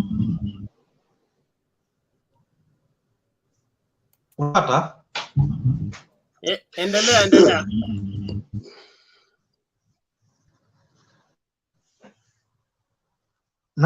Unanipata vizuri? Endelea bwana Sospita, tunakusikia. Okay, mi naweza sema hivi. Niko Doha kwa upande wa politics. Naweza sema kweli sahizi, let's not underestimate ile uwezo ya Mudavadi na Wetangula. Sababu the time hao wajamaa walikuwa na mzae baba, those people did a very good job na kusaidia baba kukacha na ile votes za Western. So let's not underestimate them na to prize kuwa wamemanage kuchukua votes za Western, wamepatia ma-DVD. And for the Luhya community, this is just my opinion. It is high time Luhya community was realized, because it seems that the only project that Uhuru can give Luhya community is that chama called DAP ama DAP. Nothing else ya kuja kugawanya kura za Waluhya ama umoja wa Waluhya. Because as I understand, we only have two big Luhya leaders, that is Mudavadi and Wetangula, and those should be the one speaking on behalf of what? Of Luhya community. Since Uhuru aliona kuwa these people are a threat to Azimio, that is why he decided to come and sponsor that village party called DAP, to come and disrupt the votes for Luhyas zenye zingeenda wapi upande wa. Even Uhuru himself didn't know where Mudavadi and Wetangula were going. So it is high time for Luya community, as a Luya community, to come up na to realize kuwa we have got our own leaders. Wacha our leaders wenye wanakuwa imposed kwetu ambao sisi hatuwajui. We have to stand with our own, just like other communities. You know, you cannot go to Ukambani and say no to Kalonzo. You can't go to Nyanza and say no to Raila. You can't go to, maybe for right now, I can say like Rift Valley, you cannot go there and say no to Ruto. So as Luya community, we cannot avoid being tribal. That is in Kenya. That's why I'm speaking. So for those people maybe from other sides who are saying, oh, it is this way, these people have no, you know, those powers, hawana ile nguvu ya kuleta Waluya pamoja na wapige kura. It is this, my friend, and mark these words. Kura zenye Raila alikuwa anapata Western. Right now, I can say, unaweza have. Na making it worse, unaweza pata Wetangula and Mudavadi can manage to get 60% of Luya votes. So let us not estimate uwezo ya Mudavadi na Wetangula. DP is just the sponsored. Bwana Sospita, ngoja kwanza. You get it? Where are you getting your statistics? You know, I'm getting the statistics from the previous election. Yes. You see what? Ngoja kwanza, subiri nikuulize swali. 2013, Musalia Mudavadi ran for presidency. What percentage of votes did he get in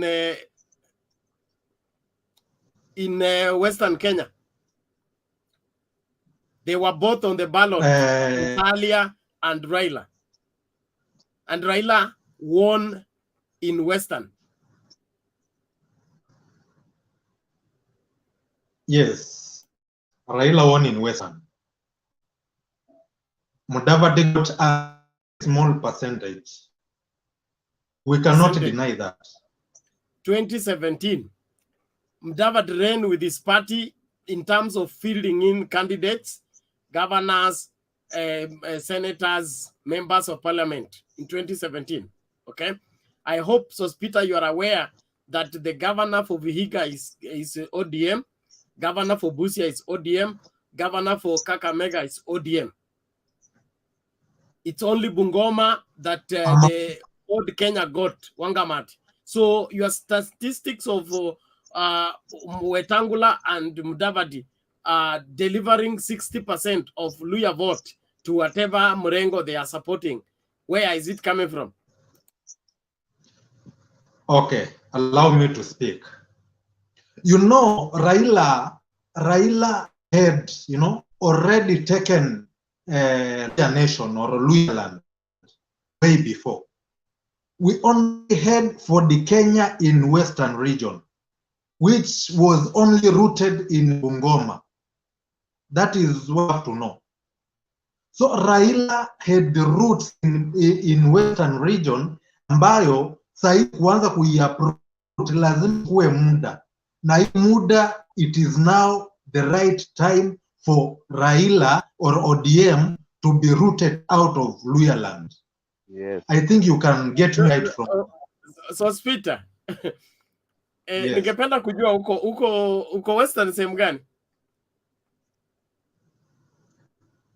Oh, I'm from Bungoma. You're from Bungoma. Basi Yes. na kama uko Bungoma unajua ukweli na kile unachosema sio ukweli. Okay? Mimi natoka Navajola constituency. Bungoma, Kakamega County. Okay? Alafu nimekupatia tu maswala mawili. 2013 and 2017. Hamkuweza kumfungia Raila nje ya Western. Okay? Saa hii mnasema ndio mnaanza kung'oa na mizizi imekita sana. Sasa sijui mnataka kutumia tractor ama wheelbarrow kutoa hizo mizizi. Na we wish you the best. But, yes. Una 2002. Yes. Wakati yote iliungana kung'oa uongozi Moi na Uhuru Kenyatta as a project. Tuliungana na tukaenda kwa chama moja. I think everybody knows the history of 2000.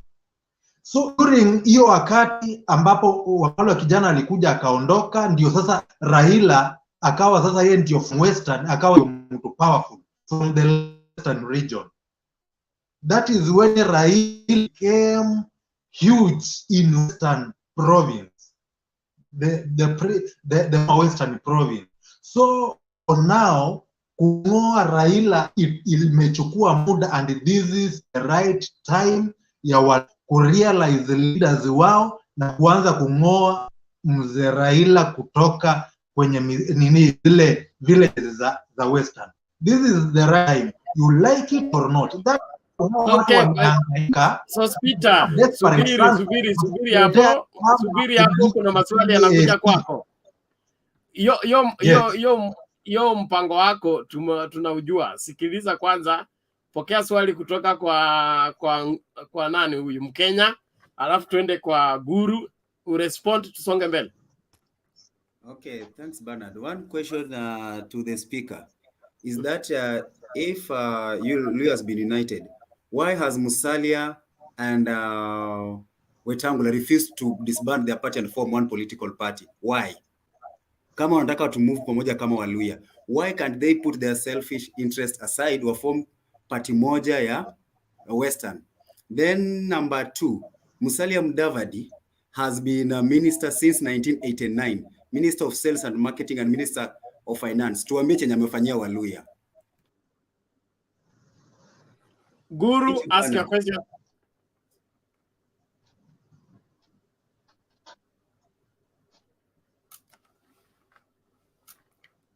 Bwana Guru, unmute kwanza, unmute.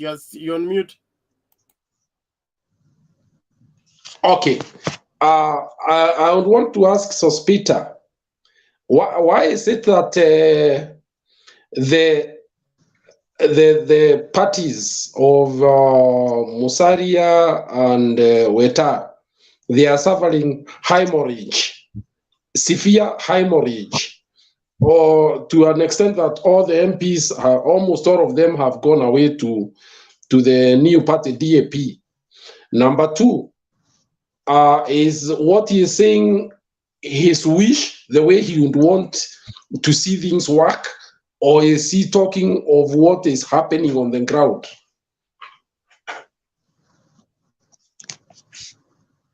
Alex.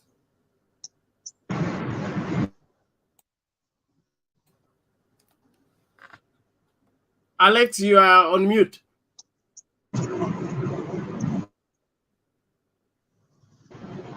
I want him to be honest on this one. Between right now on statistics, and I want him to be honest on statistics, between ANC and Ford Kenya and DAP, which ones are the most village parties as we speak?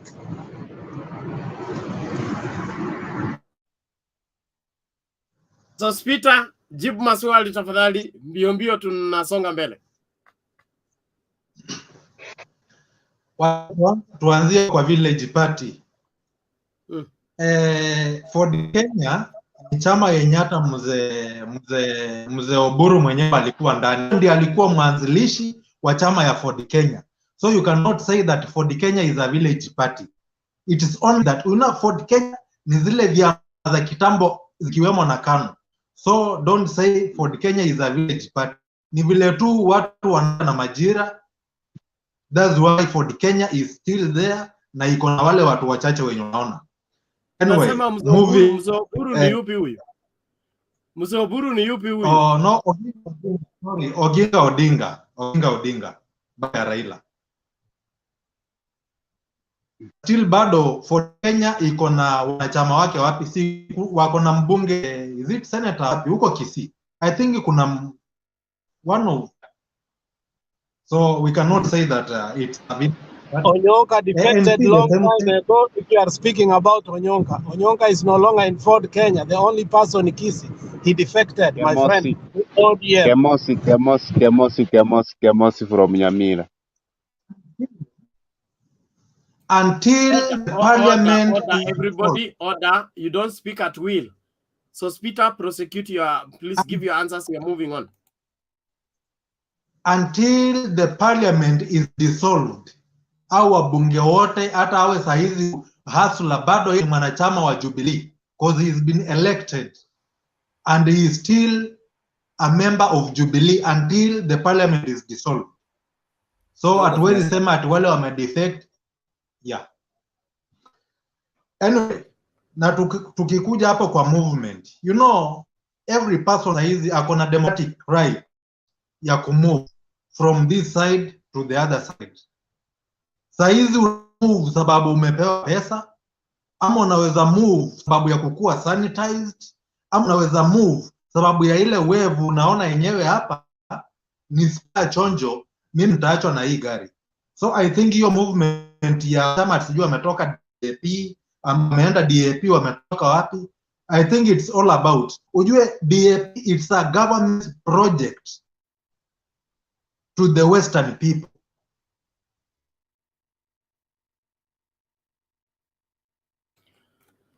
So, Speaker. Sponsored vizuri. So, yes. Speaker, what is wrong with government projects in Western? What's wrong with government projects in Western? Government project is to make sure that Mudavadi and Wetangula are no longer. So, Mudavadi and Wetangula, so, Speaker, listen, is Mudavadi and Wetangula Western Kenya?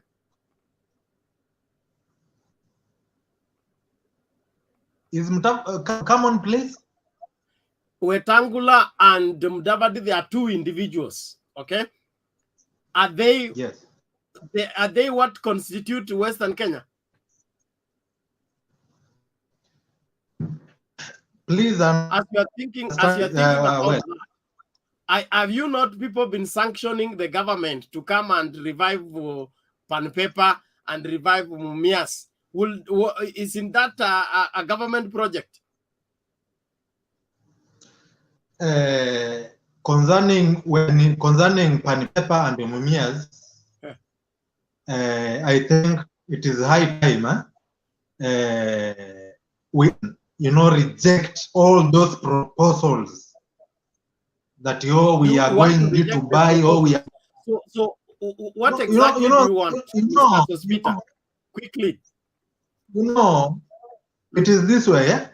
I think, let me just speak for lawyers. I think we need fresh leadership that will bring about development. He's only one person. Order. Nobody should speak until you're given opportunity to speak. Order. Everybody mute your mic. Please. Bwana Sospita. Yeah, bro. Wewe umesema viongozi wa Western wanaitwa Mudavadi na Wetangula. Sasa hivi unasema you want fresh blood leadership. Fresh blood leadership imeletwa na DAP ikiongozwa na Eugene Wamalwa, Wamunyinyi na hao wengine. Sasa wewe ni nini unataka? You see what, brother? Even for this man called Wamalwa, he is not even recognized in his own region. Not Trans Nzoia. Hata asimame saizi kura huko. Nothing he can get. So he is a failure. Yeye huwa anadandia mtu wa kudandia.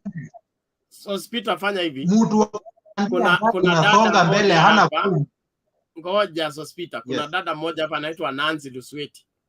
Msubiri akija ndio atatuambia mbivu na mbichi. Nataka mdebate nyinyi wawili mtuambie, kwa sababu kulingana na udadisi wetu You have a personal problem with the Eugene. You have a personal problem with Raila. You have a personal problem with the leaders that are there.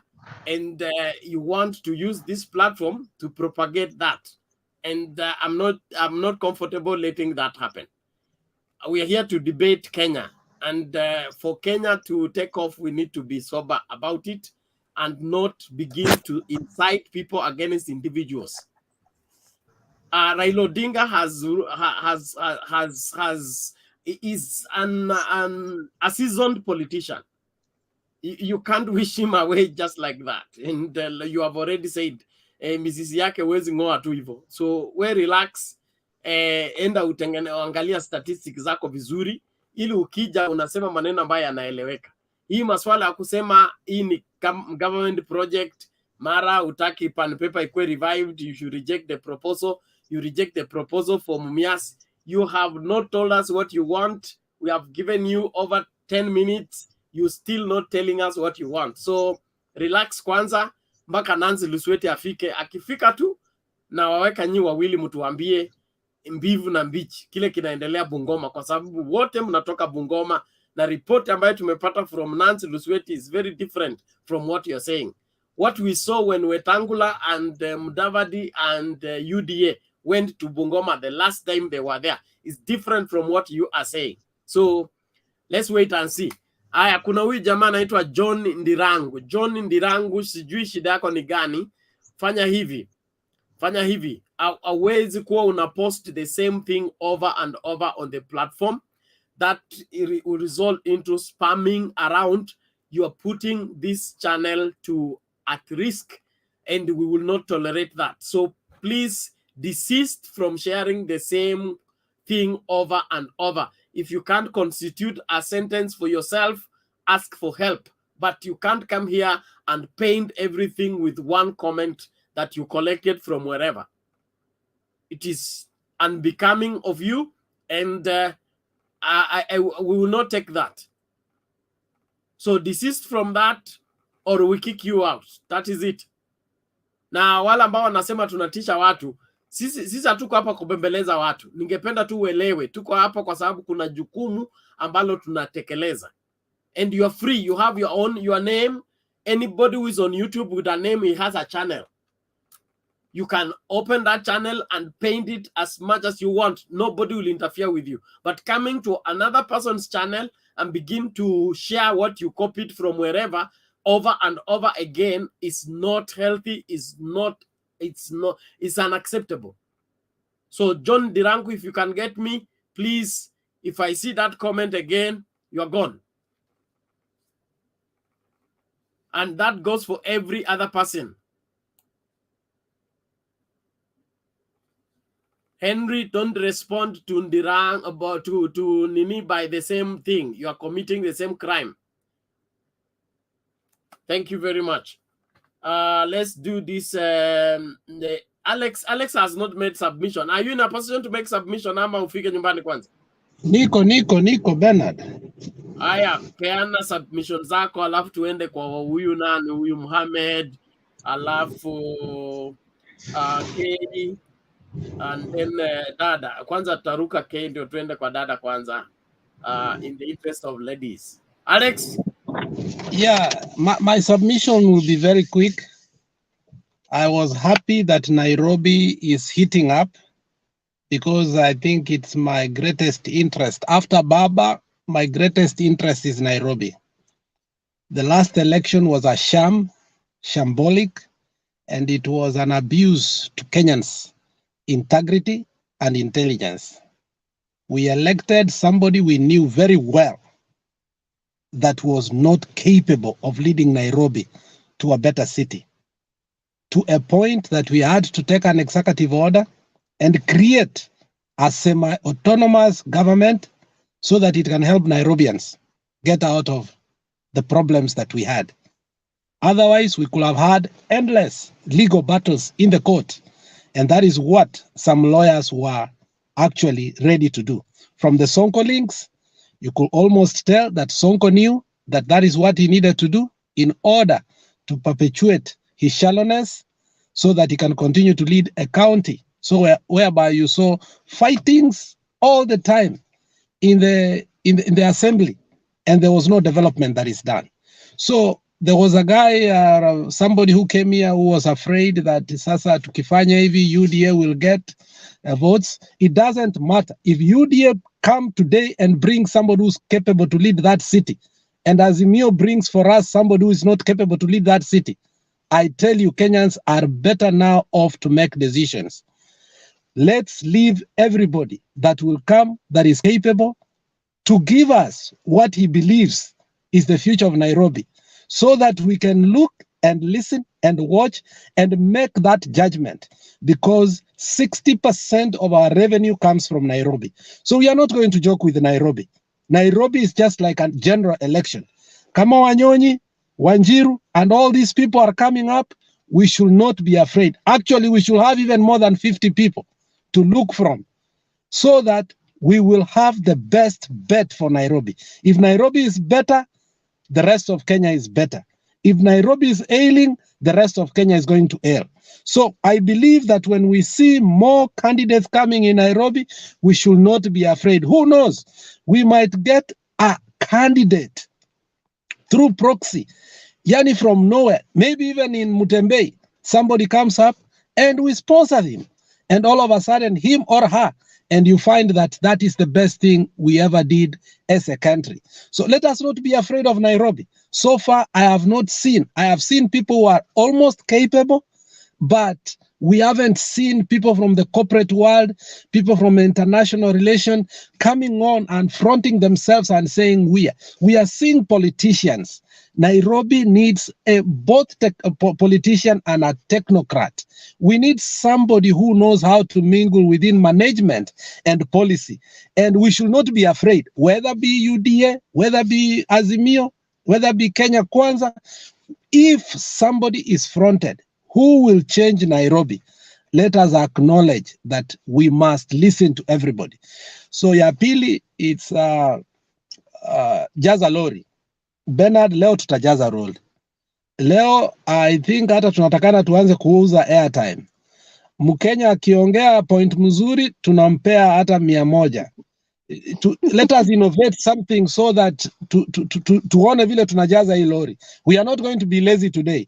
We postponed it for 1 week so that we can do something for our people in Marsabit, and I believe that is a cause that is more worthy than the politics we are playing today.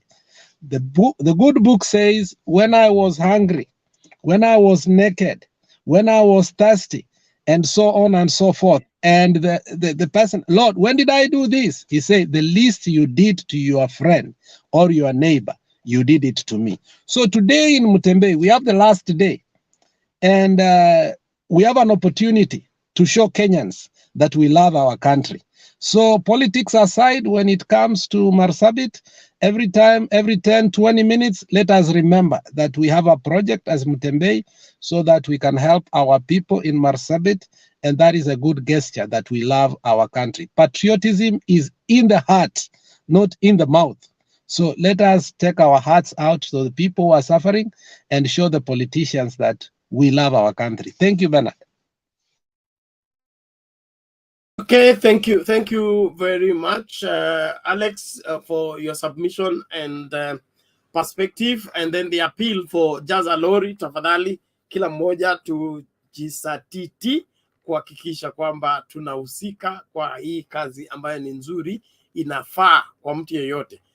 Kuwa na utu inamaanisha kwamba uko na ile hali ya kuguswa na shida ya mtu mwingine. Hiyo ndio utu. So let us be human and be able to make sacrifices for the betterment of those that are in pain. The Bible talks about remembering those that are bound as if you are bound with them. So you place yourself in their shoes and do something to help alleviate what it is that is affecting them. So don't relent. Don't wait for the 11th hour. We are closing that campaign today. So don't be locked out. Please send in your contribution as fast as you can. Mohamed, karibu. Habari zenu nyote. Salama, karibu. Nashukuru kwa channel hii. Nimekuwa nikiparticipate lakini nilikuwa sijawahi kuingia online. Leo nimeona niingie kidogo nichangie kidogo mawili matatu ili tuone vile tutapeleka Kenya yetu mbele. Natoka Watamu na Watamu iko Kilifi County na huku ni Azimio la Umoja.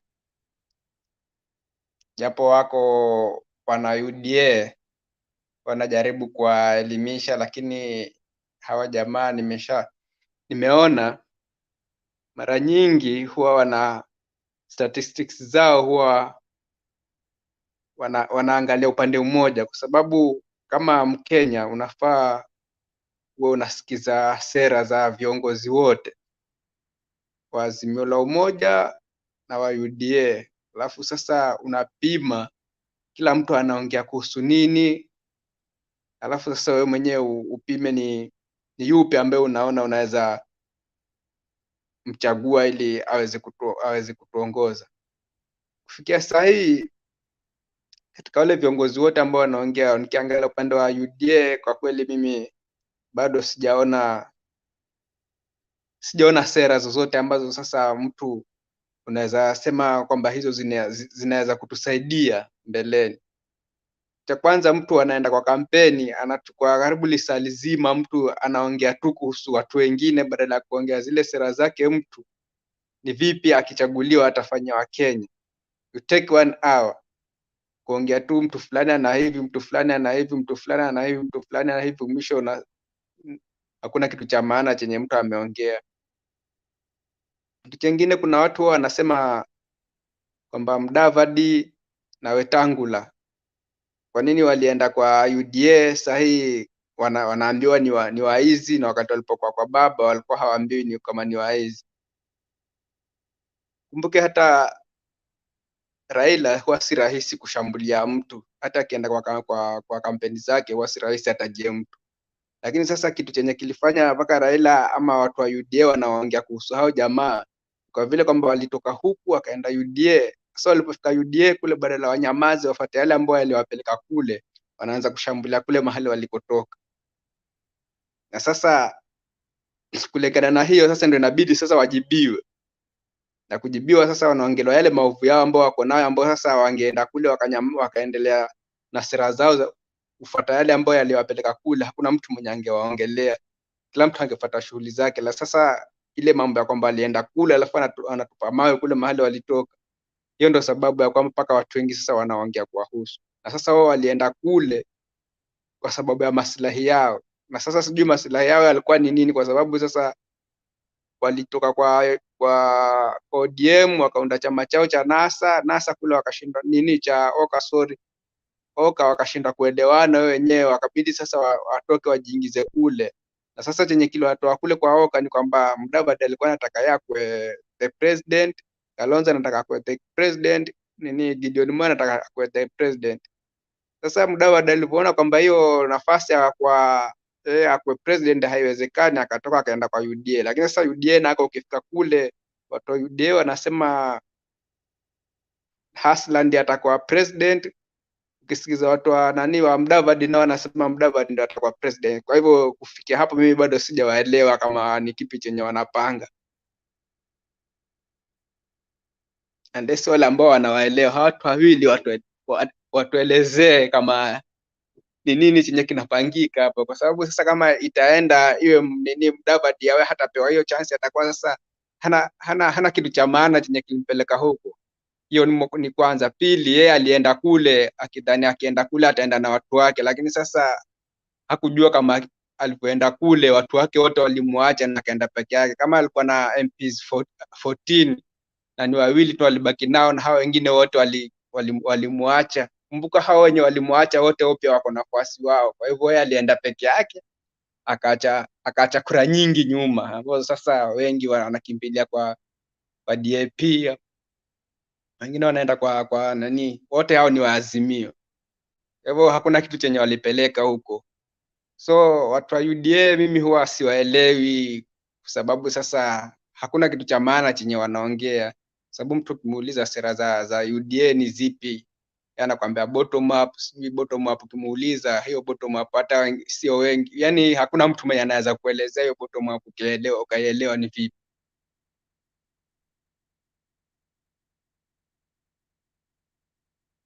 Sasa kama mtu hawezi akakuelezea bottom up nini, na maana sasa unaenda unapiga kura blindly, hujui kama ni kitu gani chenye unapiga kura. Alafu sasa ukilingana na huyu jamaa mwenye wanasema ni ndiye mwenye kiongozi hiyo bottom up, ni mtu yani uko na maskandal mengi sana, ambao sasa si mambo ati ya kuongea, kwa sababu ukiwauliza wanasema kama ni yeye yuko na maskandal, hata Raila pia yuko na skandal, lakini sasa zake ni za dhahiri ambazo nyingine mpaka washapelekwa makotini. Kama ile niliona post nyingine mahali kuna yule mzee Msheri mwenye jamaa alimnyang'anya shamba 110 acres, kaenda kotini mpaka kabidi hiyo kesi kamlemea, kabidi amrudishe yule mzee. Hizo ni vitu zenye ziko wazi, huwezi ambia mtu ati kuna hizo scandals zenye hazikuwa wakati wa Kibaki na Raila mpaka akafutwa kazi na Raila, Kibaki akamrudisha. Hizo ni vitu zenye ziko. Sasa mtu kama huyu ukimpatia uongozi wa nchi, kweli ni kudidimiza nchi ukiona. Sasa tunafaa tuangalie, si ati kupigia mtu kura tu kwa sababu ni mtu wa kwenu, ama ni kwa sababu ya wewe tu emotions zako unajisikia tu. Tutakuwa sasa hatupendelei mazuri generation yetu inayokuja mbeleni, kwa sababu sasa sisi ndo tunadetermine maisha yao ya baadaye. Tukichagua viongozi wabaya sasa wakididimiza nchi, ujue pia generation inayokuja pia watatulaumu sisi, kwa sababu sisi ndo tuliwachagulia viongozi ambao hawana maono. Kwa hiyo machache, nimeshukuru sana, acha nisikize wengine pia vile tachangia. Asanteni. Asante sana Mohamed kwa maoni yako, tunakushukuru. Bwana KCD vipi? Poa sana, habari ya jioni. Fiti. Last time I tried to log in, tulikuwa na shida na network yazi. Nashukuru Maulana, wacha ni contribute on my part. Okay, basi fanya hima. Can I pick it? Okay. Now, a time has come for Kenyans to look back. We are the employers, and these people are seeking for jobs. Before someone comes or give you 1,000 shillings to bribe you, you need to ask him, where were you all this time? Now, if you were in the government, what role were you playing? Like now, if you check like my brother, deputy president, he was in the government. Wakati tulikuwa tunalia kuhusu mafuta, hatukusikia sauti yake. Wakati watu walikuwa wanalilia kuhusu uchumi, we never hear his voice. And now they are now coming back, asking for another chance. So before we give them any job, we need to know, we need to look at the background, where they come from. Where were they? Musalia was right to join UDA because you cannot fail twice in a business and you expect to have another capital to start a business. Huyo jamaa hakuwa na kitu. So he had to join the deputy president to cover, because you cannot run a government if you don't have any money or any capital. There's so many things you need to stand on behalf of the government. So that is why he has died. Yes, he had no any way to support this campaign. So secondly, ukiangalia the political historically ya Kenya, it is unpredictable. I was one of the chief campaigners at Kibra last time. Unaangalia mtu leo ni Mgorino, ako kwako anaitisha kitu. The following day yeye ni Muislamu, just only to get something. So same thing to this mass movement. Unaweza angalia useme Ruto amewin, but those people are disciples of money. Kama Ruto angewin Kibra kwa sababu alikuwa anabeba watu wengi. Yet a number. Yes, everyone knew Mr. Huyu jamaa mwenye alikuwa anacheza mpira angewin. But now the time change, everything changed. Kitu ya pili, watu wameshaerefuka. Ukiangalia Rift Valley, it is no longer a block. Like what you used to say, the moment you capture the Rift Valley, you will go, it is automatically victory. Currently things have changed. Si kama vile ilikuwa the previous, ili watu walikuwa nasema block. Siku hizi watu wameshasoma, Siku hizi mtandao umesharefusha, watu wengi wanaangalia the policy where it is heading to. So another thing is the project. Kama Ruto sahi Uhuru aseme Ruto tosha, Ruto angekuwa project, hiyo kitu ya project angeonekana. Tukileta the previous tuseme wakati wa 2002, it is not that we failed Uhuru because he was a project. It is because we poisoned the ground using Moi, the historical mali Moi alitoka, tusema hii aliharibu serikali. That was, we poisoned the ground. Hata si ati the project failed, no, it was the poisonous which was on the ground after Moi lead for 24 years. So everybody was planning to change the government. So history ya kusema ati historically it was the project, the rais hata 3 months ago Mutavati was criticizing Uhuru and Ruto, and now Ruto is now cleaned. There is no nothing. Hakuna matoa tena. So hii story ya project haiwezi. Secondly, conditions in OKA. I think there is no way Kalonzo can say there is a condition. It is now political survival. Political survival, because now they have already wameshapaki nyuma, na hii ni project ya Azimio. So it was obviously Kalonzo will join Azimio. I think that is all. Kuna any mtu ana question? Any question? Okay, thank you KCD. Asante sana kwa maoni yako. Unaambiwa hapa kwa comments kwamba Rift Valley will vote for Ruto as a group. English will not defend that. I don't know what that means, but all the same, hakuna swali. Niko na swali. Nani ana swali? Eric, unapaswa kuinua mkono. Alex, uliza swali lako. Sina swali Bernard. Yes. Okay. Let's do this. Bwana Eric, I keep muting your mic and you unmute. I mute it, you unmute. I mute it, you unmute. You can't stay in the studio when your mic is on. It gives a feedback and it causes problem to those people who are listening. Sawa sawa? Yes. Uliza swali lako.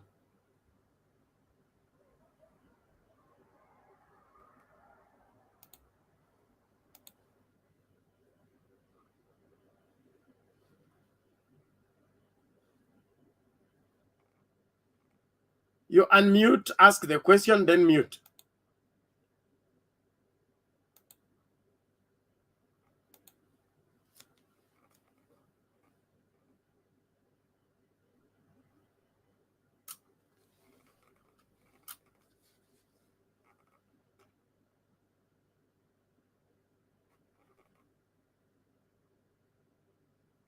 Bwana Eric, we can't hear you. Okay, we are on the left. Mkenya, Spain. Hello, good evening. Vipi namna gani leo? Salama sana, labda nyinyi huko Kenya? Tuko wazima, tunashukuru. Pia sisi huku salama salamini. Ehe. Okay, today I can support one of my brother who has talked about who was anchoring Kenyans to look back and look future so that we can make right elections and free fair elections. I wish if our leaders could drop down the angle and look for good of our country, we can do better than now. We saw it during Kibaki regime. We have seen it happening not only in Kenya, but we have countries like Rwanda where they have very nice government and we can see what they are doing. But the problem with us is if we look tribe, if we start saying you don't belong to my tribe, I can't vote for you, that's the end of Kenya, and that one will not make us go forward like a country. So I think for us, we should at least we should preach people to vote for someone who will make Kenya go forward, not to make Kenya go backwards, not to make Kenyans start regretting. By the way, a Kenyan economy is doing very bad, and as we are here, we can tell you why and how. Because when you compare our Kenyan shilling with euro, it has risen, let's say, like 80%. If we calculate 5 years ago, the euro compared to the foreign currency value of our shilling, it was a bit fair. But now, if Kenyan shilling can go beyond 130 euro, that means if a 1 euro can go 130 100 Kenyan shilling, that means the economy back home is not that good.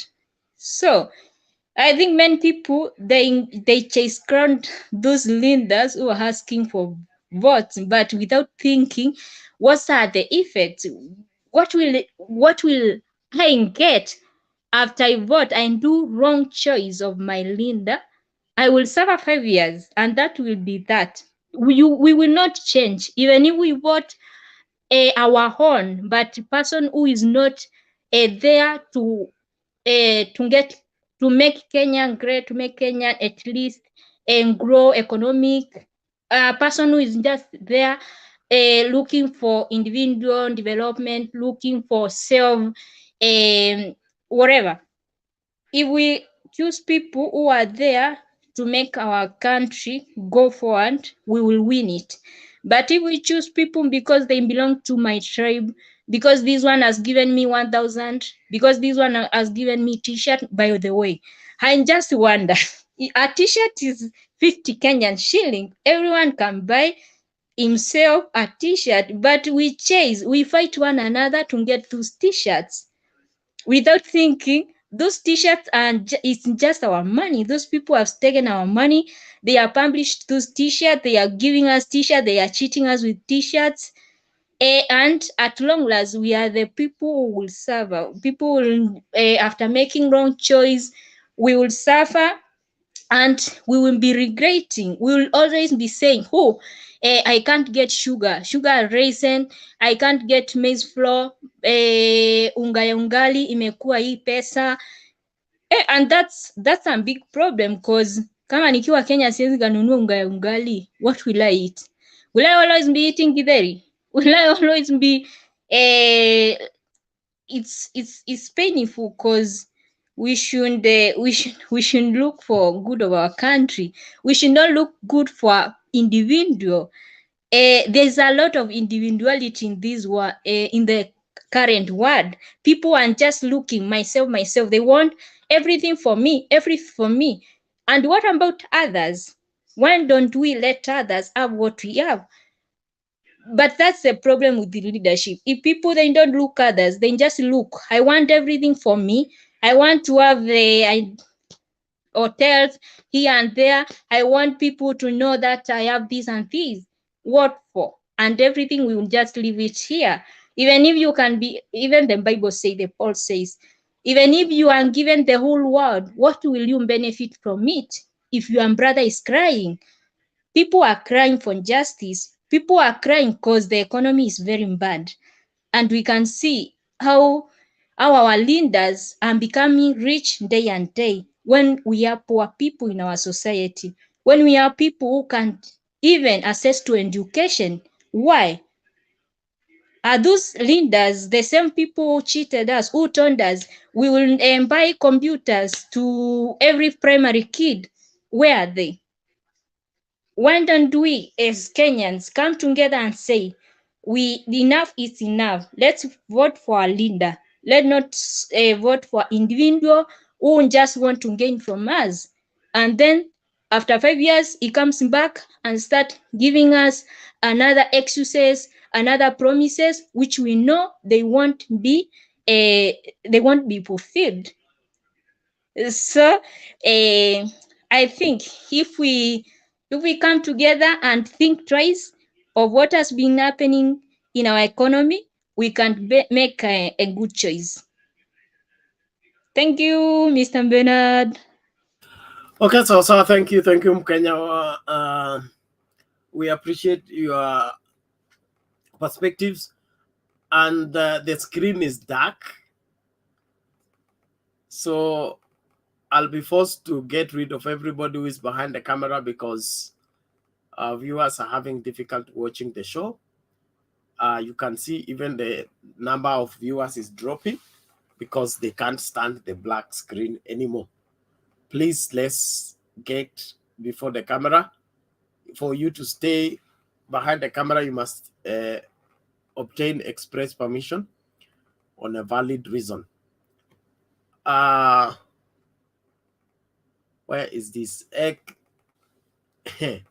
Mkenya? Yes, sir. Uliongea kweli wewe? Bado.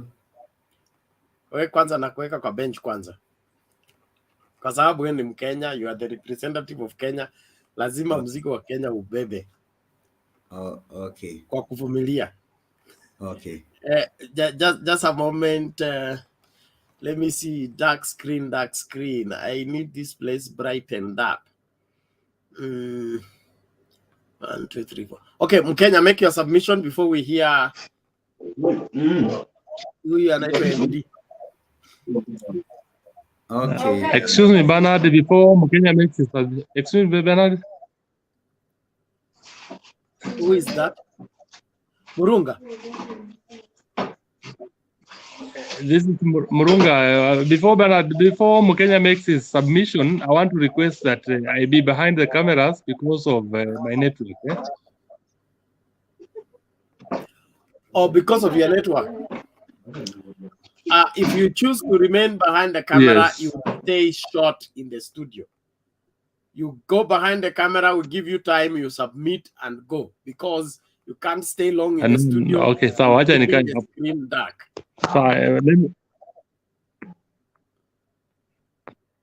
Okay, sawa. So Mkenya, make your submission, please. Okay. After that, we go to MD and then Kizito. Tukiendelea hivyo. Okay, thanks for that. And okay, I appreciate. I can hear echo myself talking. Maybe someone has not muted. It is I. Okay, so I appreciate the effort being put by the Azimio team, despite the big wigs not being there. Like today's Nairobi rally, we never had big wigs attending, and it was good seeing local MCAs like the one in Nairobi, Embakasi West, putting in place, which is good to have foot soldiers. So the rally was well, and when it comes to Nairobi politics, I tend to have conflict of interest. I tend to handle it with soft glove. I must say that currently I pledge my loyalty to the current governor, Kananu. However, I think that the boy with the blue eye, or was the favor, I think it's Richard Ngatia. He's a guy to watch. Given Alex mentioned someone who is a politician and a technocrat, that guy is a serious one. That guy is a serious campaigner and a technocrat, the president of Chamber of Commerce. Then one thing I noticed, and if in case aspirants are watching this, they're making rallies difficult. If you take your supporters to a rally, then you want these supporters to shout your name so that we can recognize you. A banner is just enough. So you'll find if I come Kenya, I come with my participant and I have Bernard as my opponent, I will keep shouting there. So we want like Bernard to speak 10 times so that we know that he's famous. So I think it's politicians, aspirants who are making campaigns very difficult. Now, when it comes to the OKA Kenya not giving conditions, I think there are conditions. I think maybe in camera they might say that there is no, But there is one politician who is conducting politics very unique, like what Baba is doing. We are not used to Baba's brand of politics right now. Martha Karua. The style of Martha Karua's politics is very different. Remember, this is a lady who has walked out of President Moi. This is a lady who resigned from President Kibaki. This is a lady who told the current president to his face that he can't join his team in a rally. And he said, Maua, Maua, Maua, na Kenya. So, seeing Martha Karua moving to OKA and even signing deal, and the people are saying, these are people who are very soft. So I wonder, what is it wrong? So I suspect, I may be wrong, but in my calculation, it may not be far-fetched. Martha Karua moves to OKA. OKA moves to Azimio, saying that let's make a deal. Then maybe President Uhuru chooses a deputy president. And this deputy president who he prefers, maybe is Martha Karua, who has moved to OKA.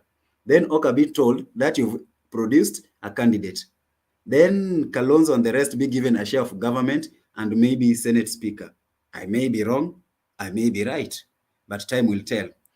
Then Bernard, allow me, instead of speaking about the Kenya Kwanza rally, let me talk of humanity with the name of Kenya Kwanza.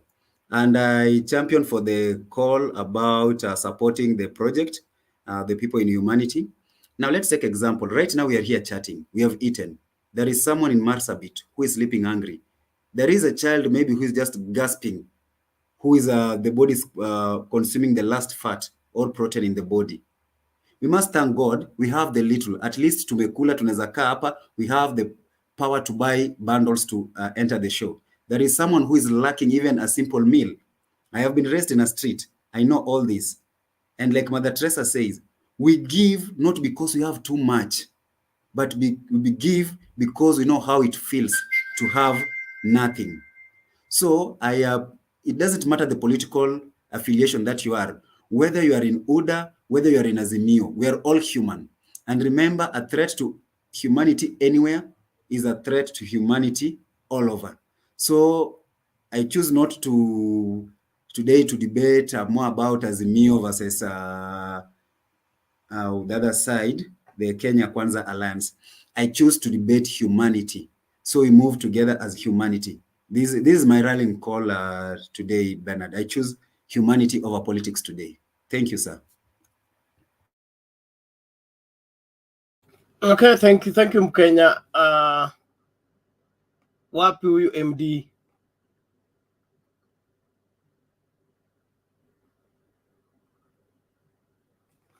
MD Energy X.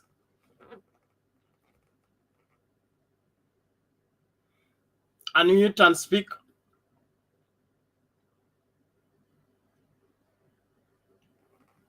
I seem unmute your mic and speak.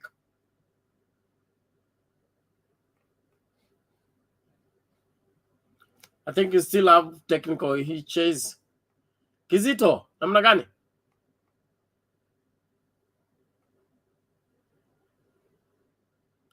Kizito upo ama umeondoka? Bwana Murunga, toa maoni yako tukimsubiri Kizito aje.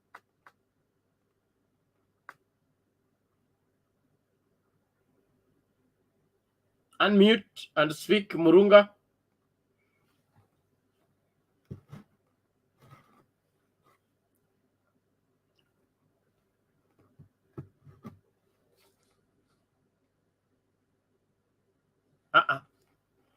Where have these people gone to?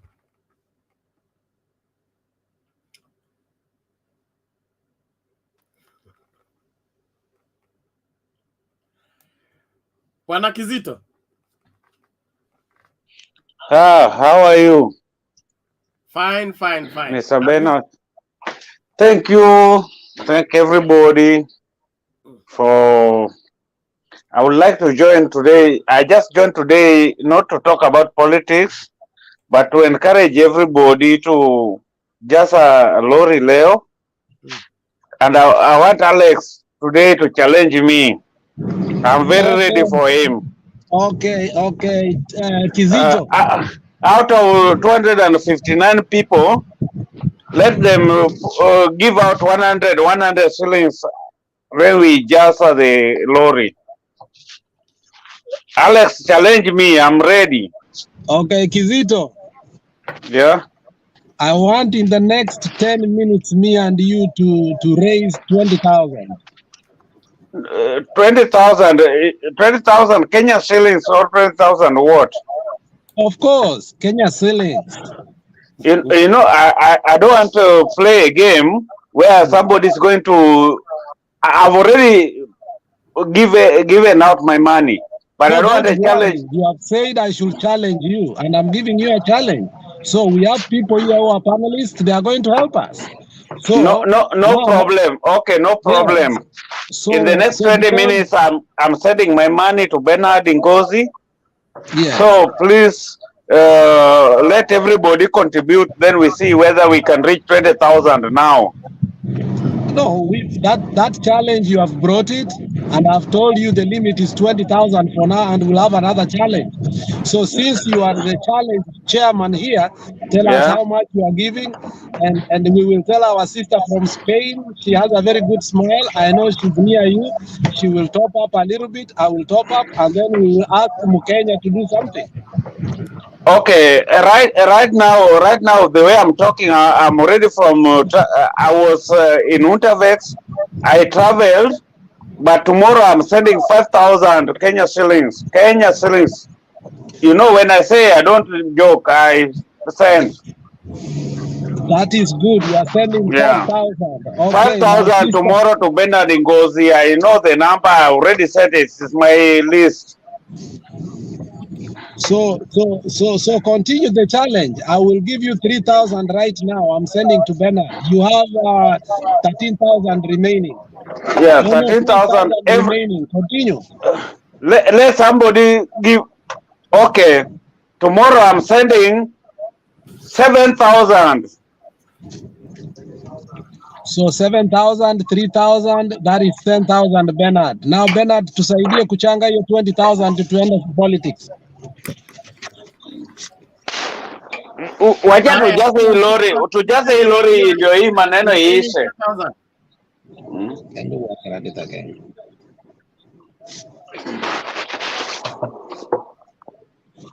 I could have sent, like last time you saw, I sent my money immediately, but today I traveled. I just came back now in my house, so I cannot do anything. But tomorrow I will send that 7,000.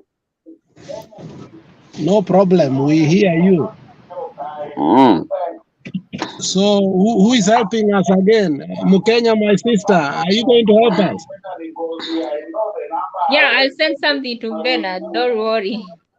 How much? How much, my sister? It's a challenge. This is a challenge.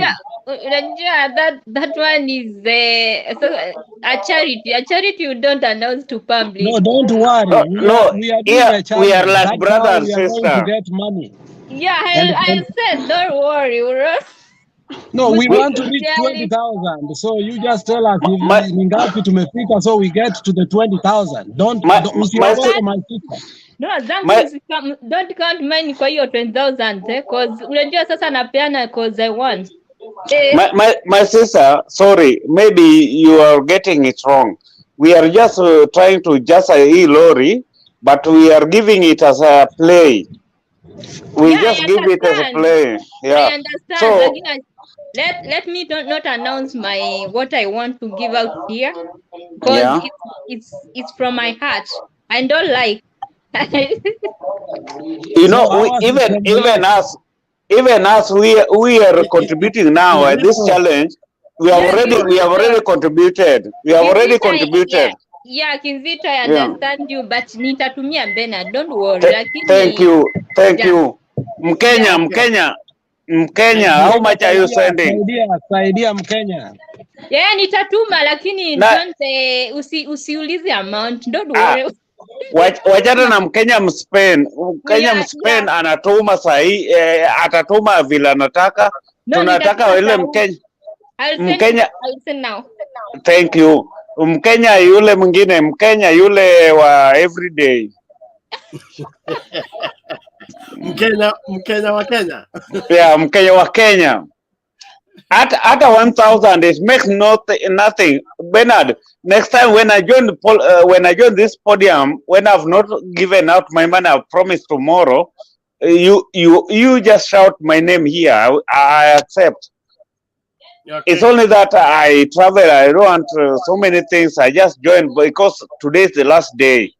My brothers, let's give even 100 shillings. There's no problem.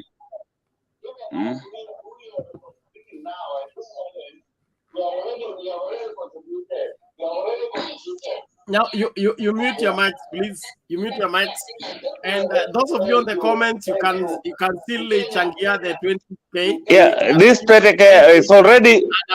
Alex, how much is it? Alex, how much is it now?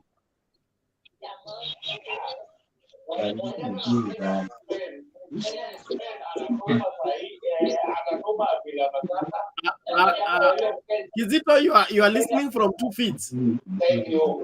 Okay. Meet your YouTube ndio tuongee kupitia studio peke yake. Thank you.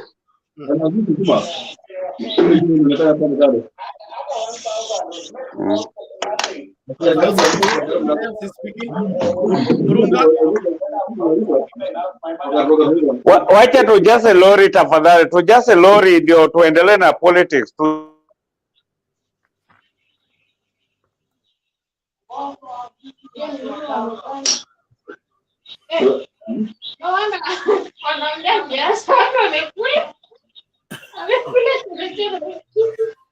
Where is the gossip coming from?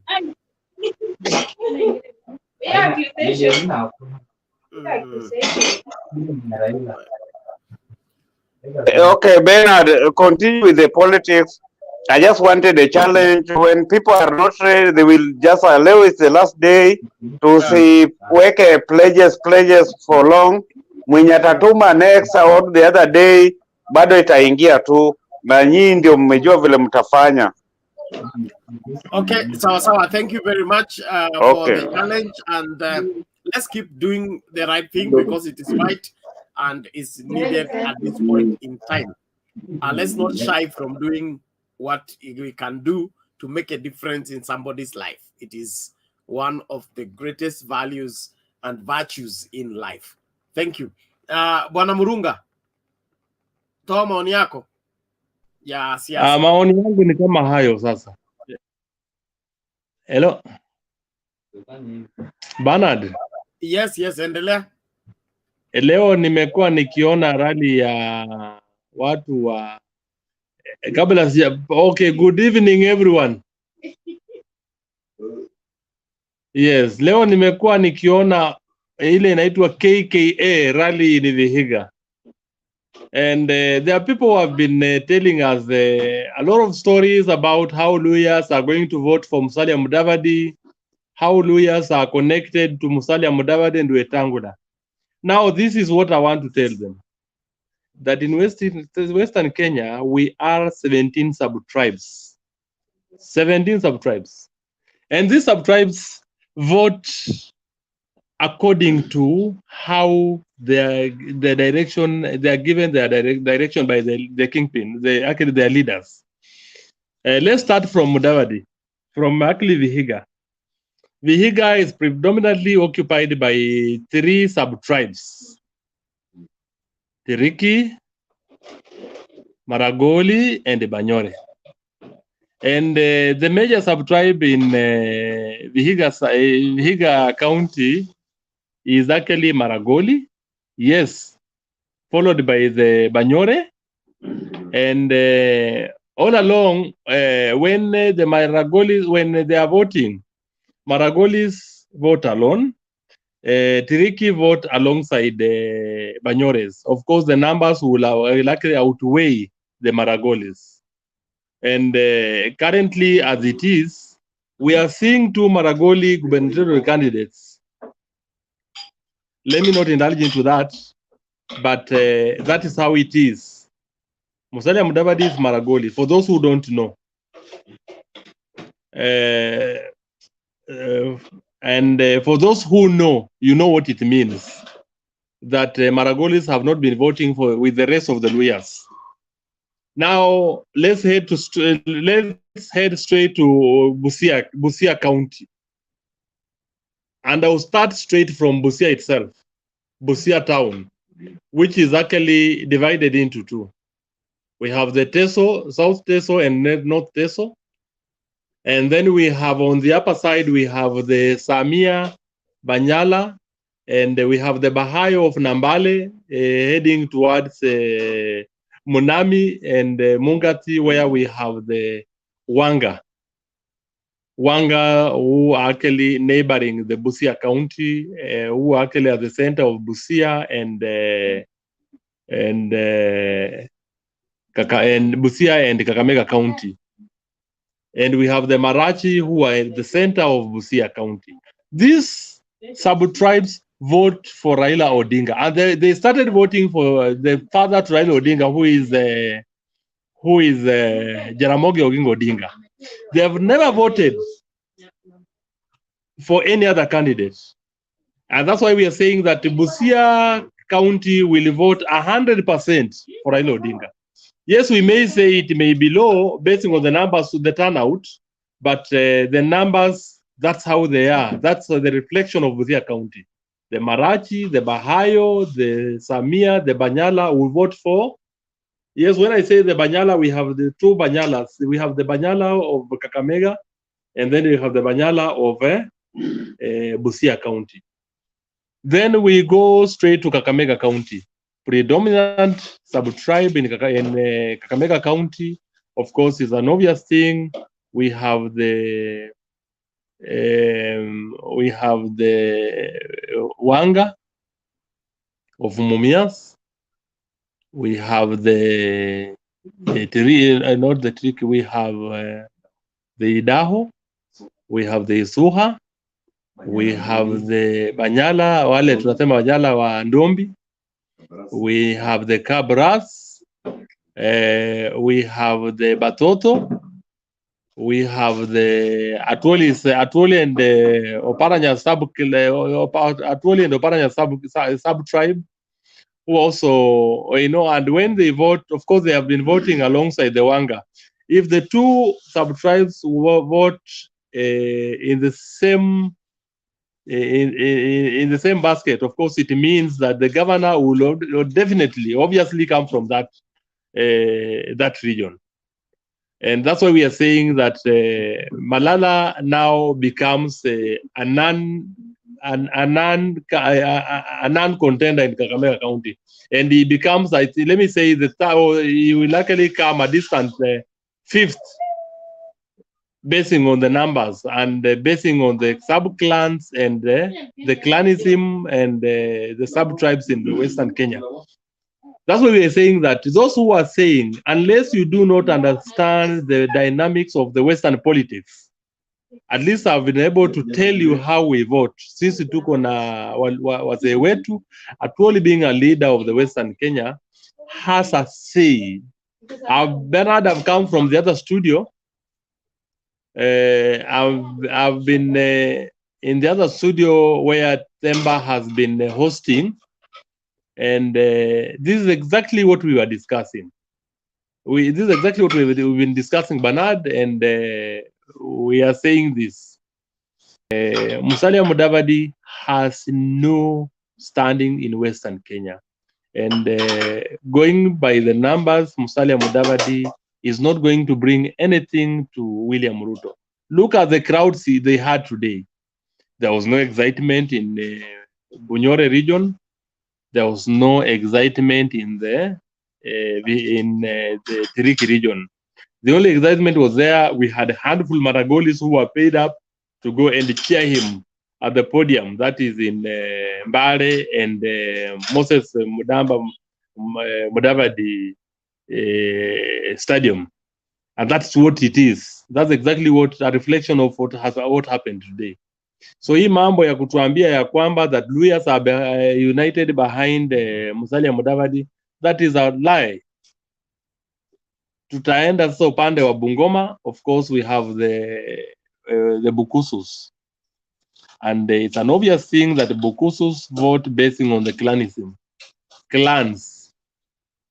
The speakers in these forums do not understand what it means.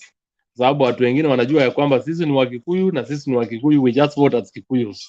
But we in Western Kenya vote basing on how we are given, how the direction, basing on the direction that we're given by our leaders, especially the leaders that represent us. Not the leaders, though not the leaders that don't represent us, like Musalia Mudavadi. Musalia Mudavadi has no say in the Luhya community. And this is exactly what is going to happen in August this year when we will be voting. I'm sure me and Bernard understand what we're talking about here. Back to you, Bernard. Okay, thank you, Bwana Murunga, and I'm happy for your insight into understanding the Western politics.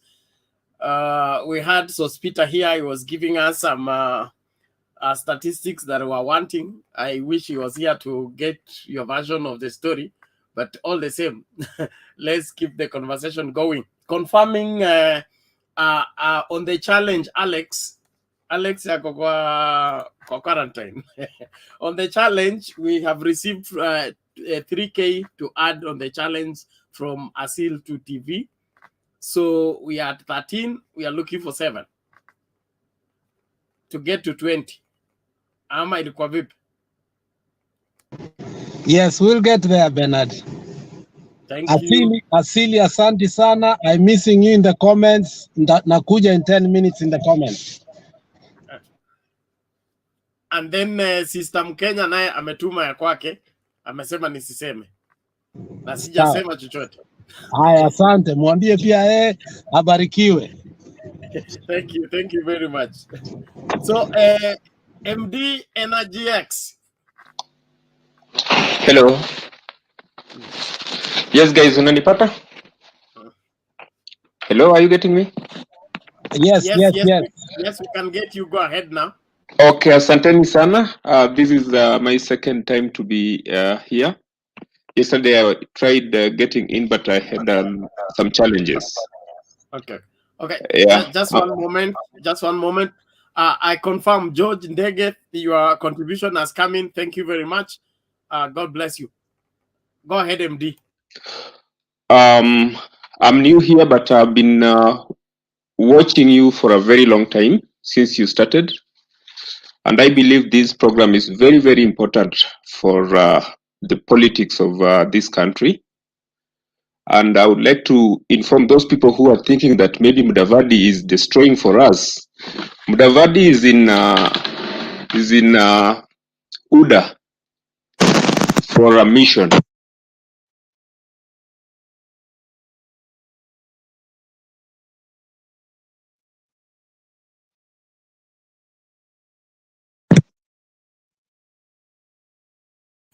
Your microphone is gone now.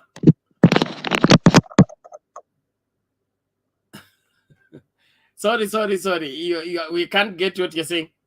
Oh, you can't. Now it's back. Napoleon Bonaparte did say that when you see your enemy making mistake, you don't interrupt. So I believe that by Mudavadi being in the UDA, we are best placed because now we are winning beyond reasonable doubt. Thanks so much. I think I'll keep on learning steps as we move on, so that I'll be so much important to the conversation in this program. Thanks so much.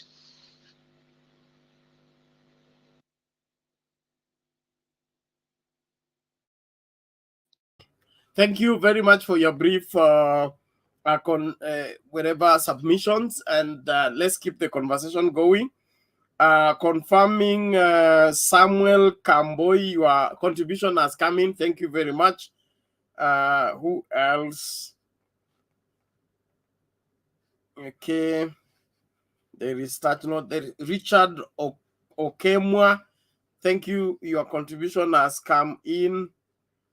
Of course, there's George Ndega. I've already said that. It's Esther Kilonzo.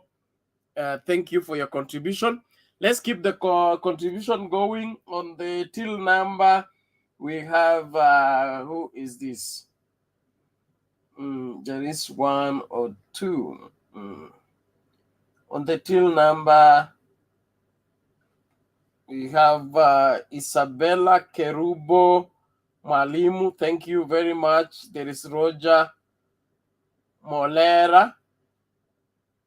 We appreciate you. Paul Olo. Thank you. So let's keep kujaza lori tukiendelea kujadili siasa na vile Kenya inapaswa kuenenda. We are really grateful, those of you that are supporting our initiative, Mtembei TV, in conjunction with Mtembei Foundation. We want to be part of what relieves the pain of the people of Marsabit. We want you to be part and parcel of it. Let's please do our contribution. Our generosity is key in ensuring that we extend a helping hand to those that I need right now.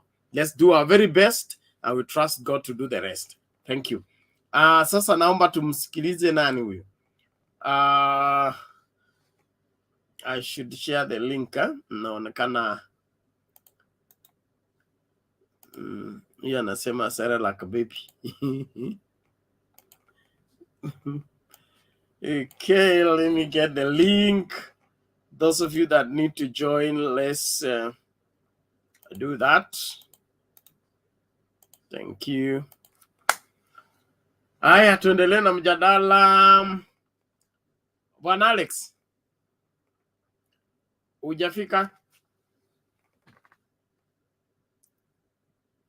All right.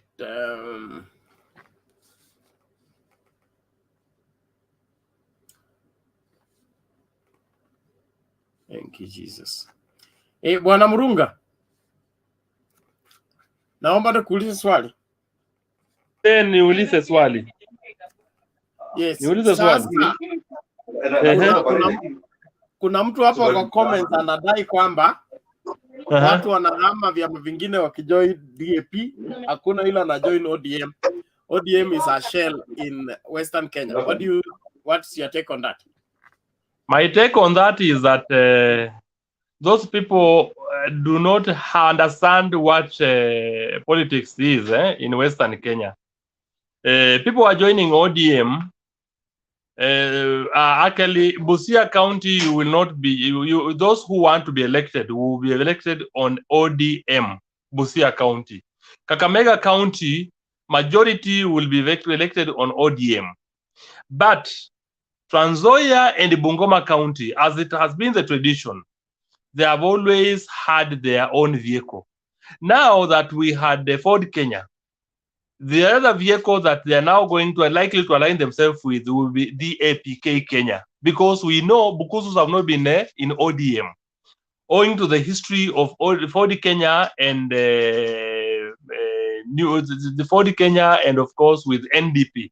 So there has been bad blood, lakini hiyo ni upande wa Trans Nzoia and Bungoma.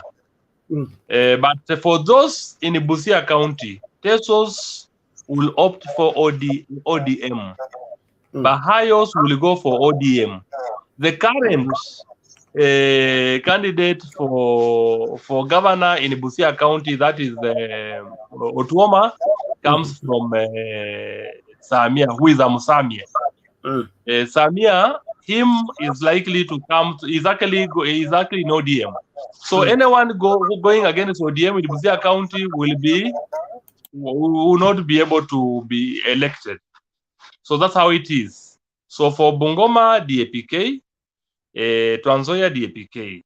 So most of the people, and if you look at the numbers, you'll agree with me that most of the numbers, ODM is actually reaping more in Kakamega and Busia County and VIHIGA. So those are the predominant areas where ODM predominantly occupies. So hiyo mambo ingine ati ODM does not have the following in Western Kenya, the 3 counties. Hizo ni ngome za ODM all through. Okay, swali sawa. lingine katika Yes. katika huo mtazamo kuna wale ambao wanasema Malala na nani na Halwale they are the leading governor candidates for Kakamega. What is your take? Now, those are people who don't understand the politics of Kakamega County. Hao ni watu mnafaa mwadismiss, na ni watu ambao hawaelewi siasa ya Kakamega. Kakamega County, these are the 3 major sub-tribes. Wakisa, Avashisa, that is the sub-tribe hiyo sub-tribe ya kina Atuoli. We have the Marama and the Wanga. Anytime we have a candidate from the Wanga community, it is perceived that he is coming from the Luya, the king of the Luyas. How your candidate anapewa ile mtazamo kama kiongozi. So the Marama and the Chisa will support that candidate. So these are the minority sub-tribes like the Isuha, like the Kabras and Achoni who support that candidate. So once you have that, that's when we are saying that if the candidate comes from the lower side, that's Mumias, then it means the other candidate, the running mate must come from the upper side. And that's the likelihood of having Fernandez Barasa. Fernandez Barasa is the leading contender in the gubernatorial candidature in Kakamega County. Fernandez Barasa. And you saw it in Kakamega when we had the Azimio meeting. You saw how the crowds were. In fact, it was very clear that Fernandez Barasa was the candidate. And as we speak, the numbers are telling. And even from the ground, Ado Kiuliza, go to Mumias town and ask the people of Mumias, who is your candidate here? They will shout the name Fernandez Barasa, the guy from Ketrako. And who is the other candidate? They will tell you, because the governor has the outgoing governor is from Chisa. They are likely to support the candidature of the deputy governor, Professor Philip Kutima. Those are the leading contenders. The leading contender here is Fernandez Barasa, and owing to the sub-tribe where he comes from, they have the numbers, so there is no number. And that's why you're saying that from the likes of huyu kijana ambaye mama yake ndio Mluya, huyu kijana ambaye ni senator Umuondiwa Kakamega. He can never be voted in as a Kakamega governor. That's a lie. Wacha kudanganya watu ya kwamba he can marshal numbers wapige makelele mchana, but the fact remains that Malala cannot be a governor for Kakamega County. Hawezi. Fernandez Barasa is going to be the ODM candidate and is going to emerge the top candidate for Kakamega governor. Huko Kakamega na huyu, what is the Boni Halwale? Boni Halwale has been a candidate, but the time when we were voting in for the people of Kakamega were voting in for Oparanya, they were aware that the senatorial seat was to be left for somebody who comes from Upper Kakamega, and that's the reason why Boni Halwale took it the first term. But currently, he knows very well that the numbers don't favor him, neither do they favor his other opponent, that is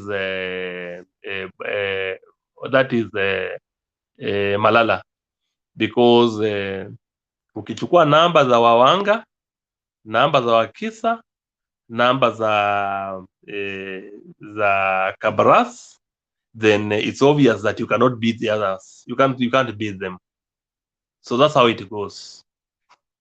So the rest are minorities. Back to you, Bernard. Sawa, thank you very much for that precise analysis of Western politics. I believe Sospita ameshika hiyo kwa sababu alikuja akatuchanganya hapa sana, but we are glad that that has been made clear. MD, una la kusema?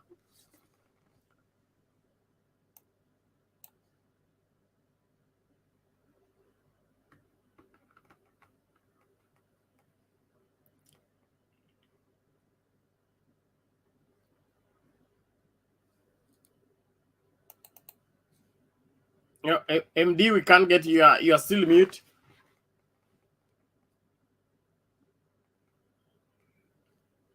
Pole, hiyo sauti yako iko na maswala. Pole lakini.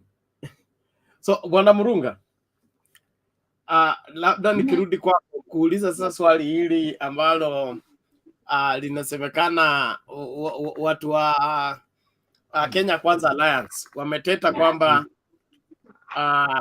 Raila is a state project.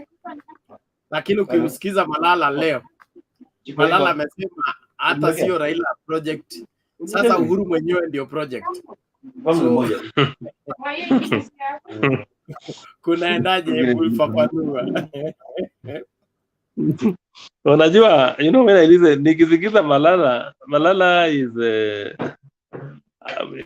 Malala, I would say, is somebody who doesn't understand it very well. So, for purposes of politics, of course, he speaks the mind of William Ruto. Unajua, when he speaks that, akisema, when he attacks the person in the name of Uhuru Kenyatta, then of course, you know, kuna malipo jioni anaenda kupokea mzuri.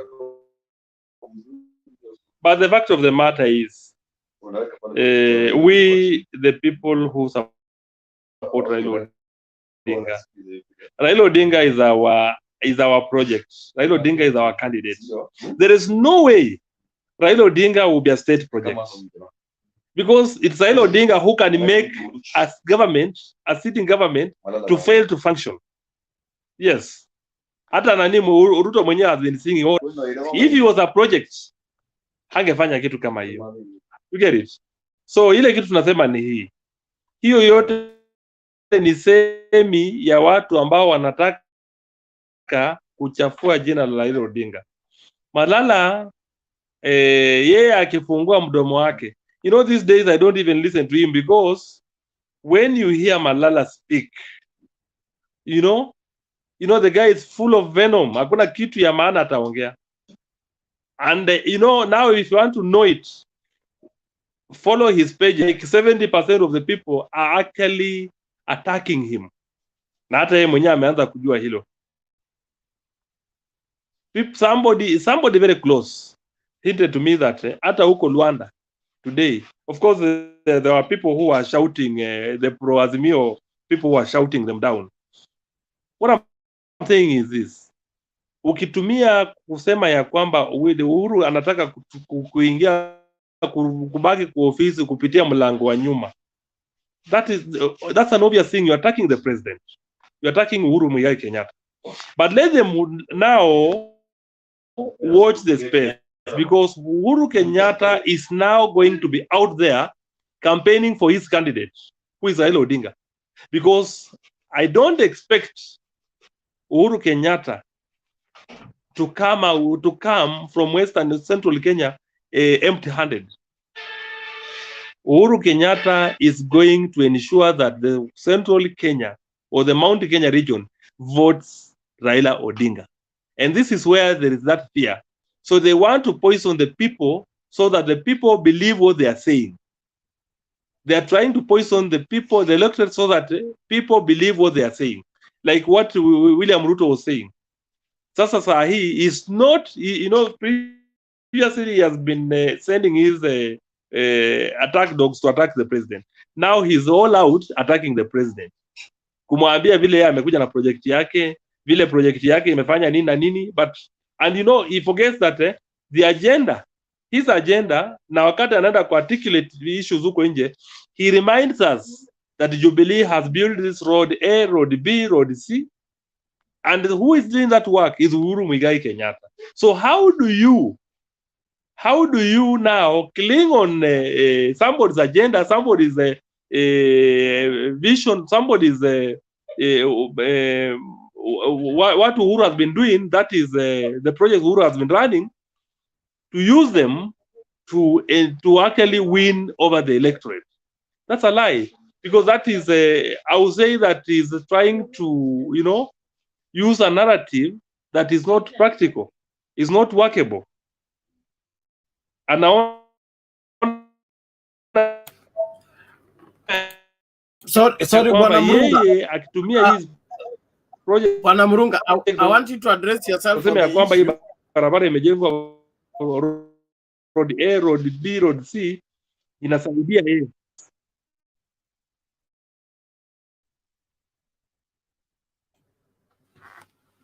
Yes. Murunga, ni kama umekwama. Hello? You can hear me?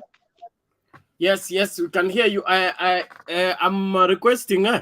Hello, you can hear me, Ben? Yes, I can. Yes. And can you hear So what me? I was saying is this. I can hear you very clearly. Okay, carry on. What I'm saying is this. William Ruto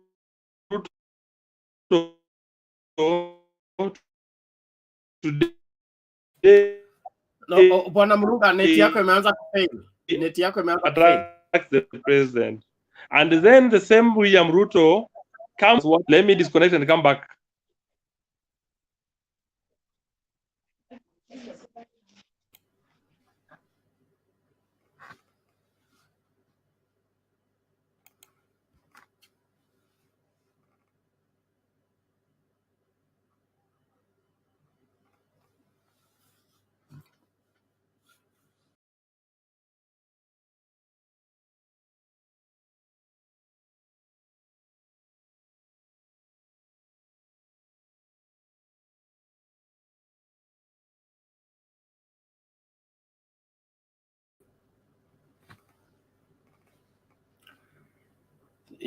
Okay, it's like Bwana Murunga dropped out.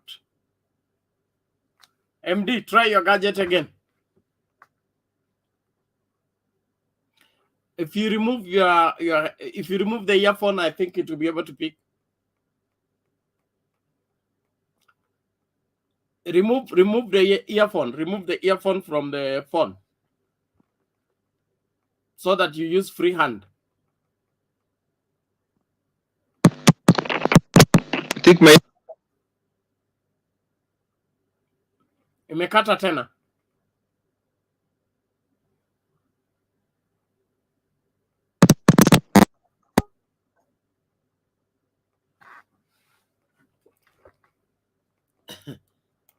Your name is troublesome.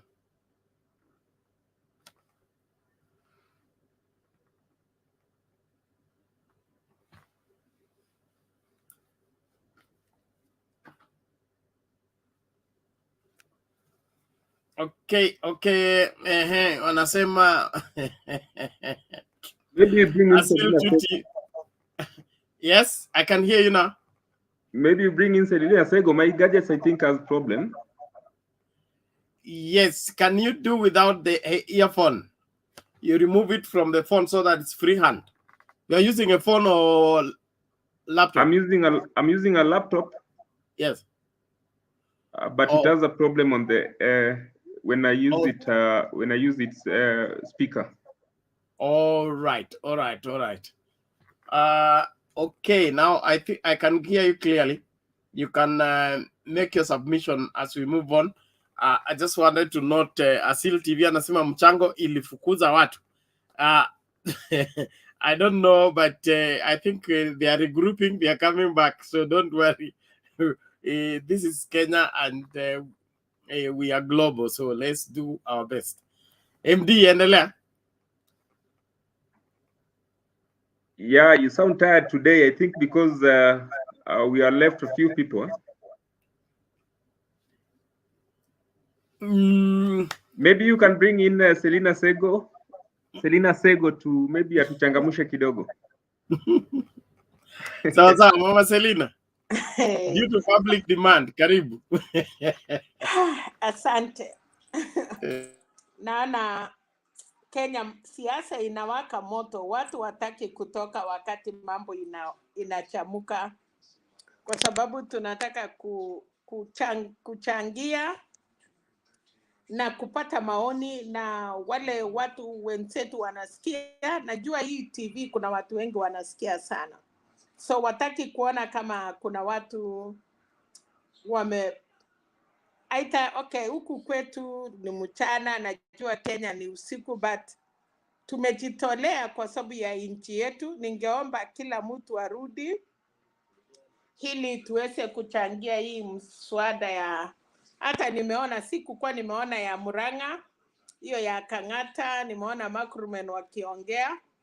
So yes, siasa ya Kenya inapamba moto, but tunataka ikiendelea kupamba moto, ipambe moto na sisi pia wenye tuko kwa hii TV, kuambia watu, ama unajua kama wewe ni panelist, wewe ndiye unaangalia mambo ilivyoenda, inasaidia sana Wakenya wenye wachakuwa na uamuzi.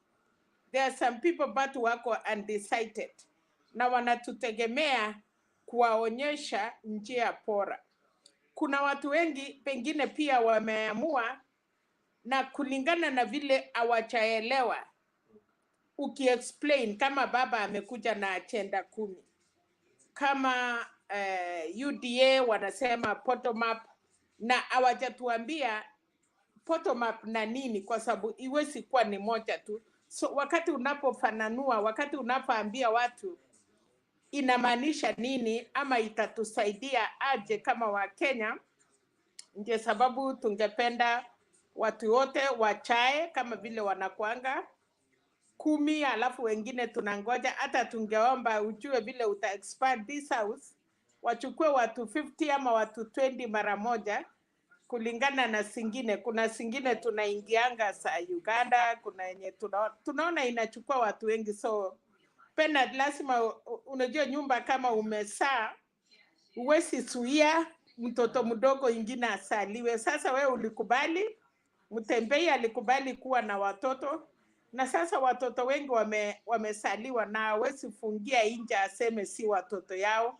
So lazima Penat muone itakuwaje mpaka muweze kwa accommodate watu 20 safari moja. At least mtu akikaa nje sana anangoja, anajaribu mpaka unajua mtu ingine anasema leo wacha nijaribu kesho. So challenge yangu Penat ni kwamba nyumba imepanuka na uko na watu wako na more ideas, mjue vile mta accommodate more than 10, at least 20. Hiyo group ya 20 ikienda, wengine wanaingia. So nikiendelea kuchangia msaada ya leo ya VIHIGA, ndio tulikuwa tumesema, ukiona ile kitu inanishangaza ni kwamba UDA wamepata marafiki wawili, wamekuwa na Musalia na wamekuwa na Wetangula. So hawa ni principals walikuwa kwa OKA, but still imepaki Kalonzo, Gideon Moi, naona Martha Karua ameingia, naona Chirongo. So pia wataamua mahali wanaenda. Hapa tuko na rais wa Kenya, hata Moi ama Kibaki, rais yoyote amekuwa kwa nchi ya Kenya, wanachunguza, anaona ni nani anaweza shikilia. So sioni kwa nini watu wanakasirika wakati rais anasema ataunga Raila mkono. Je, kama rais angesema anaunga Tribute mkono, angepika kelele? Angesema anataka kuniingizia ndani? Anyway, angesema rais anataka kumuingiza Tribute kwa mlango ya ndani? Because akisema leo anakusupport ama anasupport ule mwingine, pia unataka ujiulize. Wakati alisema yake 5, yake 10 na yako 10, was that right to Kenyans? Rais alikuwa na ruhusa wakati hiyo kusema yako 10 na yangu 10, na sasa kwa sababu wewe mwenyewe umetoroka penalty. Hata nikwambie, kama wamama wanawake, mtu anatoroka kwa nyumba ya bwana yake, alafu anaona huyo bwana ameleta bibi mrembo, anasikia kutusiana huko kando, kusema hata hiyo bibi ameleta asai, sijui hiyo bibi na mtu akifanya harusi na mtu penalty. Sisi wa Afrika si wasungu. Ukienda engagement kulete bibi, ile kitu unatarajia inwania ni mtoto. Ile kitu wasasi yako wanatarajia ni kuona jamii yako imeongezeka. Lakini ikienda miaka 2, 3, hata kanisa watu wanalalamika, anasema huyu bibi hatukujua tumemuoa aje. Sasa makamu wa rais walioana, na sasa badala ya kungoja bibi asae mtoto tuone watoto yake akatoroka.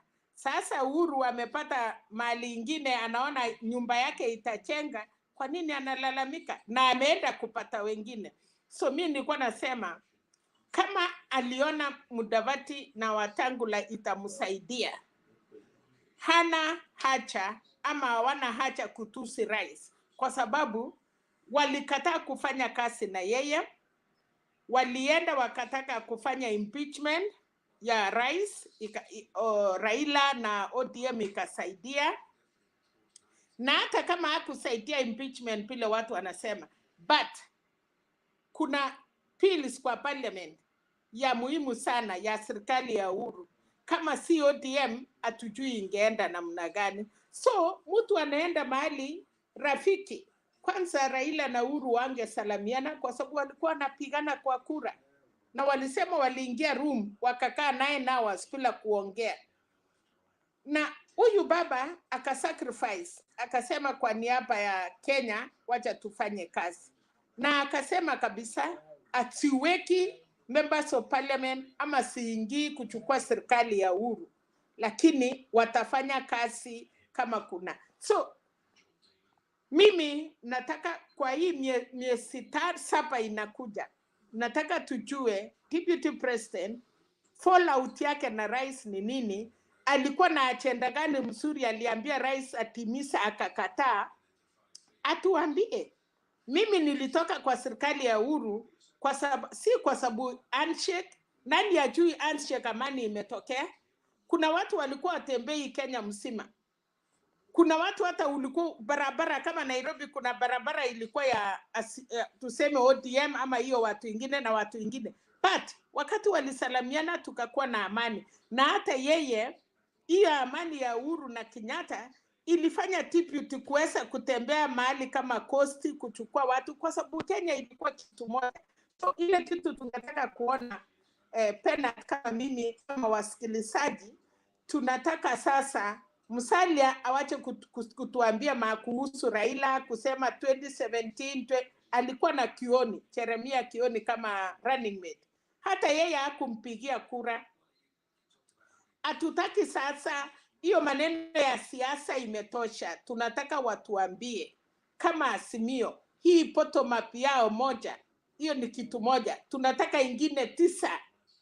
Na kwa hiyo bottom up wanaweza kubreak, tujue wa Kenya itatusaidia nini. Si pesa ya mama ya mboga, tunataka kujua kama ni pesa hiyo, tutaingia kama Shylock, tutaingia kama cooperative, tutaingia haje, tutapataje hiyo pesa?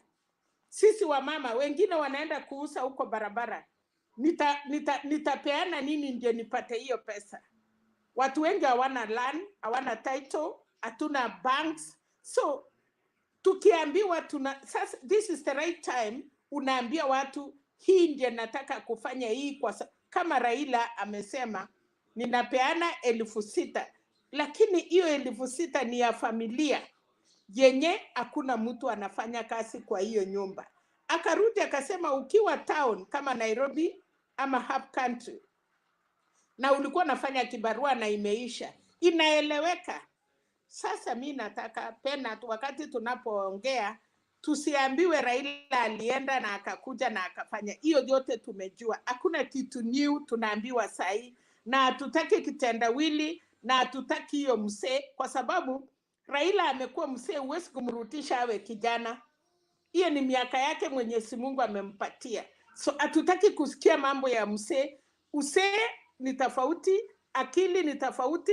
Amerika huku wasee wengi wako kwa Senate, wasee wengi wako kwa House of Representatives na wanafanya kazi. Sijaisikia Amerika wakiuliza mtu wewe umekuwa msee. Wanaangalia values, wanaangalia kitu wametendea watu yao. So mimi Penat nataka kusema tu hiyo tu ndio ingekuwa maoni yangu. Alafu Kalonzo, as a Christian, as a wise man, ninashukuru kwa sababu hajatusi watu. Anasema ndio, nasikia mtu mmoja alijaribu kusema Kalonzo alisema hatafanya kazi na Raila, but still hata Raila alikuwa anasema hata salamiana na Uhuru, but end of the day walisalamiana na tukapata amani. So Kalonzo akirudi kufanya kazi na Raila si kwa uwezo wake, ni kwa sababu ya nchi ya Kenya, ila anapenda nchi yetu. So nikienda ya governorship in Nairobi, wacha wachipange, dakika ya mwisho tutapata ile kitu tunataka kwa Nairobi. Hatutaki anata Songo, tunataka the real person, tunataka kiongozi. Saa hii Nairobi kuna ule Mohamed Uhuru alilete, na mambo mingi imefanyika Nairobi, na yeye si kafana, aliweka tu watu wanafanya kazi kusaidia mchi wa Nairobi. So as we are looking for kafana ya Nairobi, kwa sababu ni capital city, tusilete Songo ya pili, tupate mtu mwenye atajua kuweka Wakenya pamoja. Na ningeomba at least kiti ya Nairobi, can we get a super person, ule mtu amekuwa na experience kama huyo Musalia angekubali, mtu kama Kalonzo, mtu kama Marenda, ile watu wameaishikilia mahali mpaka tukajua inasimama. Lakini hii ya kupata potea, tafadhali wa Kenya tukue sopa, tutoe watu watasaidia nchi yetu. Nafikiri ni hayo tu Penat kwa sasa, wacha nisikize watu wengine. Okay, asante sana Mama Selina kwa maoni yako. Ni vizuri sana kutupatia hiyo elaborate analysis. Ni muhimu kila mmoja kujitahidi kuhakikisha kwamba Kenya inakwenda katika njia ambayo iko sawa. Alafu wanasiasa pia wawajibike katika siasa zao ili kuweka nchi mbele, alafu ubinafsi baadaye. Tukifaulu kufanya hivyo, basi tuko na nchi, lakini tukiweka ubinafsi mbele, nchi baadaye, ndio inasababisha kufika mahali ambapo tunafika na mambo yanaharibika. Let us ensure that we put our selfish interest last and put national interest ahead. Bantu Warriors, karibu. Asante sana tena, asante kwa kunirudisha tena. Yes. Ya, tunataka sisi tuchague kama vile mama ameongea mwenzangu, tufanye bidii tuchague viongozi waaminifu, viongozi ambao hawaangalii maslaha yao, wanaangalia maslaha yetu. Kura yetu ni muhimu zaidi na ndio itaamua, kwa sababu tukisema wale watu wanaoiba pesa za serikali wana loot, ni wengi sana wana loot, na hii nchi haingekuwa na shida kama vile iko na shida siku za nyuma ama siku za 80s na 90s. Ina pesa nyingi, na si kwa kuongea mimi, kwa sababu pia rais amesema how much every day worth of billions zinakuwa potea, na watu wana loot ikiwa hakuna ulinzi, ama wanachukua advantage, ama wamekaa kwenye sehemu ambazo posti ambazo hakuna mtu anaweza kuwajulia. Kwa hivyo kura yetu ndio itakaoamua kuondoa watu kama hao, mashetani wasiweko katika hii nchi yetu, wakae kando, waende hizo waliochukua, waende wakakae msituni huko.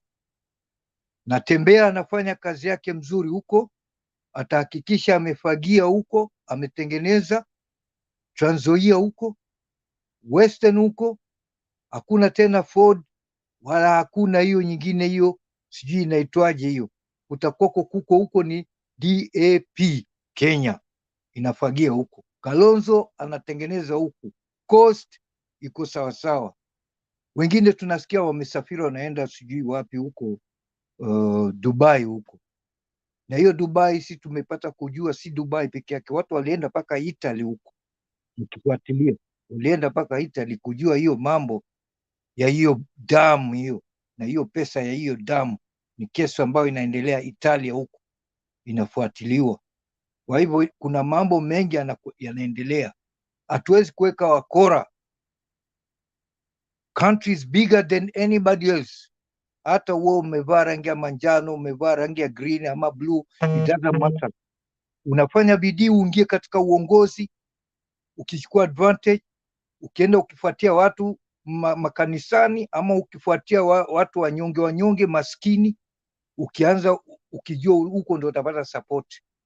Kwa hivyo kura yetu ni muhimu sana, tuhakikishe tuwaondoe watu kama hao. Asante sana Bernard. Okay, Bwana Bantu Wariaka, asante sana kwa maoni yako. Ni muhimu kila mmoja ajitahidi kujua ukweli wa mambo, kwa sababu uongo unazidi wakati siasa zinaanza kuchezwa. But cha muhimu tujitahidi kufanya kile ambacho tunapaswa kufanya ili tuhakikishe kwamba nchi yetu inakaa salama. There are those who are still pushing the agenda ya kuchezwa nani anacheza nani wapi. Hiyo tumesikia muda mrefu mpaka sasa imechoka. Naomba tu tujitahidi kuhakikisha kwamba tuna support what is right and reject what is wrong. Uhuru wetu katika siasa, our liberty, personal liberty, does not give us permission to stop another person from exercising their personal liberty.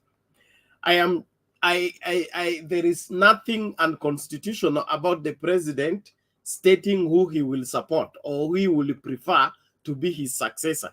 I don't see why it should be a big deal for the UDA people or the Kenya Kwanza alliance.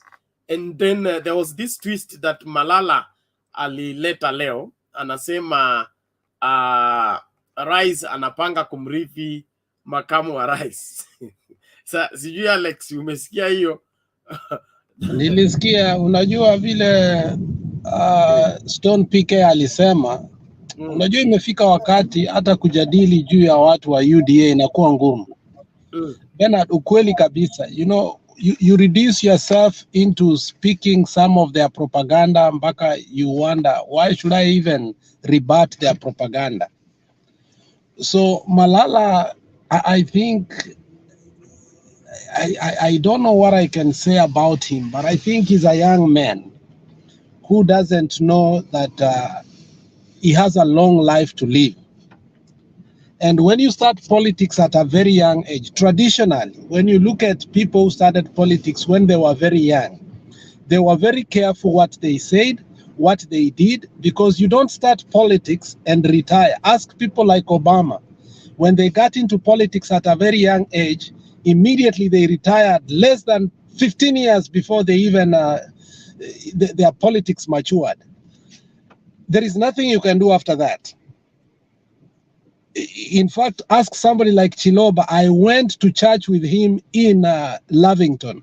When Chiloba messed up, ni bahati sana hata hii kazi amepata. Na hata hii kazi amepata, he has a lot of controversies. So when you are young and you take a political position, you have to tread so very carefully and read history and know how people like Tom Mboya died when they were very young.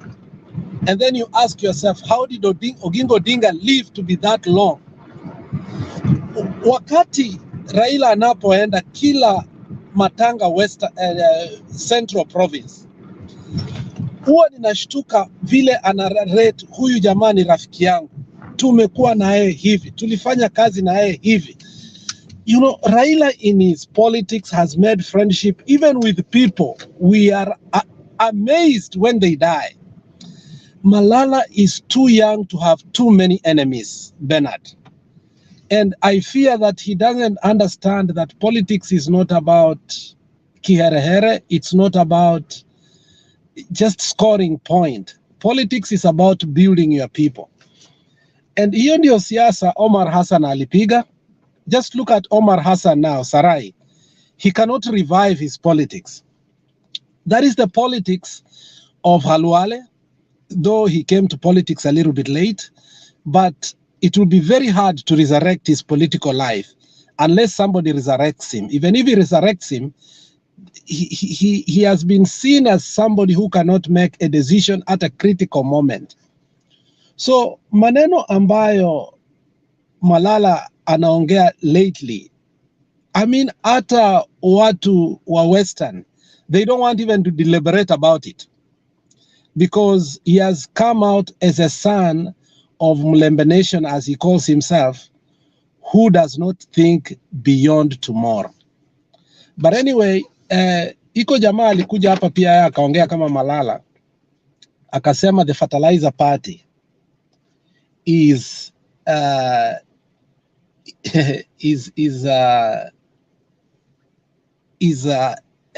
village party. When you look at the DAP party, I mean, Bernard, I went to Lugulu Primary School. It was called Lugulu Girls Primary School. I don't know why, but it was both boys and girls. It's there in Kimilili, Apo Webuye. So I respect the people of Bungoma so much, because in terms of education, Western Province is one of the provinces that invested heavily in education. If you look at our people, mostly from the area of our people in Kisii, they have gone to Mumias, they have gone to all these schools in Western. So Western Province has produced some of the best people in our country in terms of human capacity development. So for the first time, you are seeing a party that is approaching Western region with the knowledge of what people know. When the DAP party came, I thought it was just going to be people like Wamunyinyi and Eseli who have rattled themselves from Ford Kenya. But their approach has brought the whole region together. You look at Trans Nzoia, wako na Natembea. You look at Busia, they have already gotten huyu jamaa anaitwa Ojamong, though he's going out. You look at Bungoma, now they have Wangamati. You look at in Kakamega, they have Savuli. So their approach is wholesome. So when somebody comes and says that it is a village party, at the same time when he says tunataka tutoe mizizi ya Raila kutoka huko, so that and anajicontradict tena, anasema Ford Kenya is not a village party because it was started by a Donjen who is called Mzee Uhuru. And you asked him, who is Mzee Uhuru? Then he said Jaramogi Oginga Odinga. So you realize the UDA brigade and the people who are on the side of one William Samoei Ruto do not argue on facts. They argue on anger. They embarrass themselves. My young friend there, I've taken his number, we will speak, came there. The way he's even, arguing points, the only thing I could tell him, please, let us talk later. There's a young man who came there who's saying he's not going to look at the definition of dynasty in the dictionary. The definition of dynasty is Uhuru giving Raila power. So do you understand how they are playing minds with us? So, I mean, people like Malala, imefika point, if you want even to rebut them, you are going to wallow in the mud of what they want. They want us to reduce, they want to reduce us to their level. And I think we have to get to a point whereby we create the narrative that we want. And the narrative is the 8 agenda that Mzee ametuambia, and the agenda is to bring all Kenyans together. Vile Jakindube ametuambia hapa, we should not divide anybody. So imefika mahali vile Stone PK alisema, we are not going even to debate about them. Why? Because they have no points to debate. So that's all I could say for now, Bernard. Thank you, Alex. Kenya, Spain. Alex ningeta, sorry. Mama anataka kuongea. Acha let Selina talk first, please. Okay. No, nilikuwa nataka kuambia Alex, kuna watu wengi sana wangetaka kufananua. Yani unajua uongo ikisemwa bila kuelezea wananchi wajue vile inaenda, tukisema tu assume kuna mtu ula anasikia na anaweza chukua afikirie ni ukweli. So we reason with them. Wakati wanaposema uongo, wacha na sisi tusikie na tukanushe, kwa sababu kuna watu wengi pale nyumbani wangetaka kujua. So wanaweza chukua mambo ya malala kama ni ukweli. Lakini Alex, ukikuja hapa na mwenzako na mwingine kusema yale wanasema ni uongo kwa sababu wamezoea uongo, tutasave nchi yetu ya Kenya. So tutasupa na hawa, tutawacha waropoke, na sisi tukipata nafasi tujaribu kujibu na kuwaelimisha, kwa sababu we are here kusaidiana kimawazo, na wale wawezi tuwaambie. Nafikiri ni hayo tu ningesema Alex. Wacha tusikize vile wanasema na tujaribu kujibu kwa ukweli kwa mambo yote wanasema uongo. Ile mtu anasikia hii TV aese kuelewa. You can save thousands and thousands of Kenyans wale wangepiga kura pipaya. Asante. Asante mama.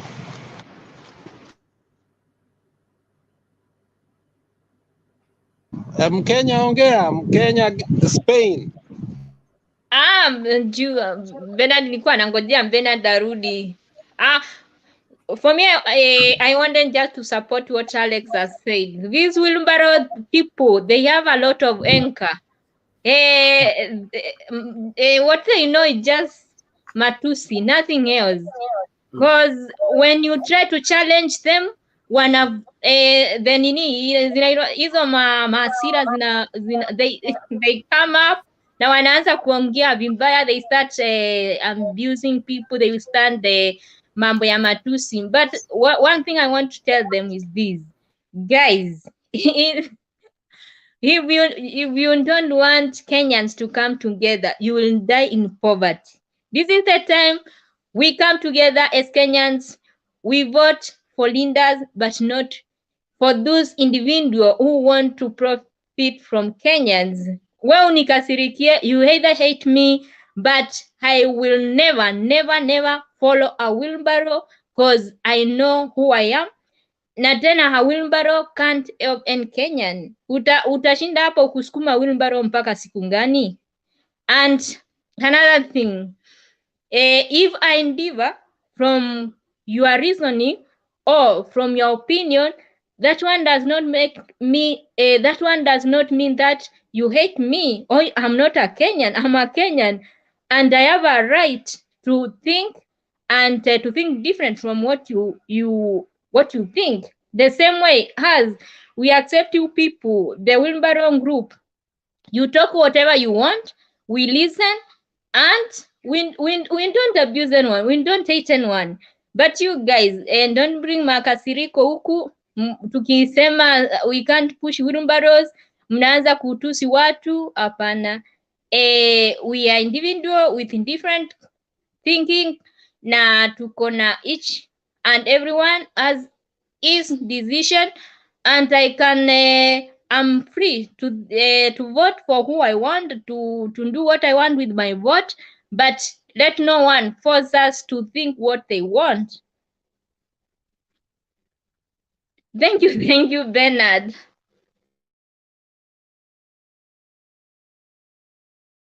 Thank you, Kenya. Let's hear it. This is the Star News Brief. I'm Tina Mombono. Opposition Chief Raila Odinga's political machine is set to be unveiled on February 26th after a twin two-day nation delegates convention by both Jubilee and ODM. The Star has established that it's on this day that Wiper leader Kalonzo Musyoka and his One Kenya Alliance Brigade will formally team up with Raila. President Uhuru Kenyatta is at the center of the new political tactic as he moves to turn tables against his deputy William Ruto.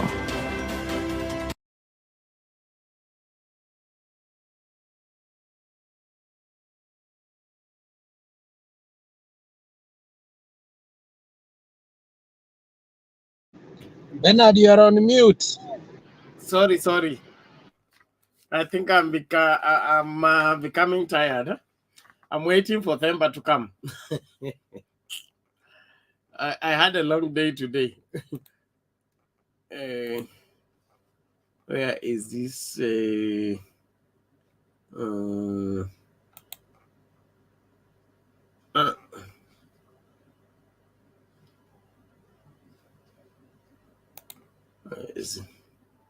What was this one saying?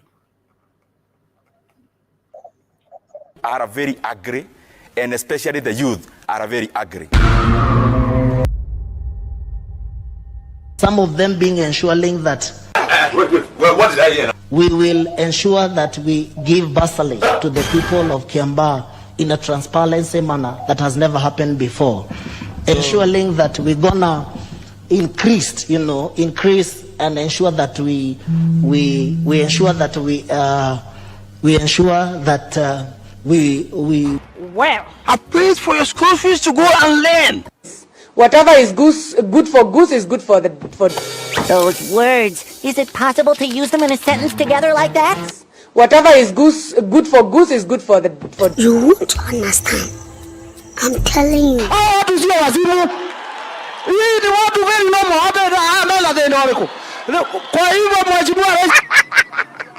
To mend a constitution that we have not completely completed into applying it according to 2010 after it was put in place. So right. What is trickle down and what is bottom up in simplified terms? Look at this. Somebody come look at this. By working from the bottom down. Top down? Yeah, from up to from top to bottom. That's the dumbest thing I've ever heard in my life.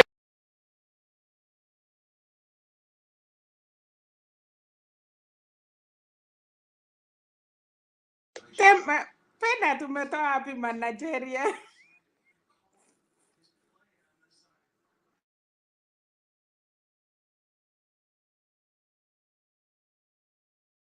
Hiyo ndio maendeleo Kenya. Tulifika lini Nigeria?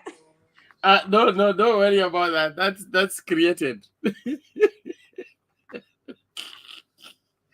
It's created, but it's a good commercial break for us to look at it critically. Unajua, wanasema if you can't explain what you advocate for, it becomes very difficult to sell it. Ukianza kuuza whatever you are selling, you need to be in a position to explain it clearly. But inaonekana hii bottom up ilisikii kwa tu mahali alafu ikaanza kubebwa. So ni ngumu kuieleza mpaka walimu wenyewe wameshindikana. Lakini bado wanauza.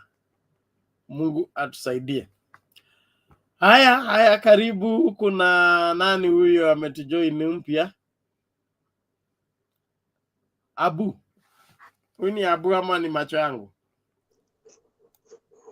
Naitwa Abush. Oh, unaitwa Abush? Yes. Bwana Abush, namna gani? Mzuri sana.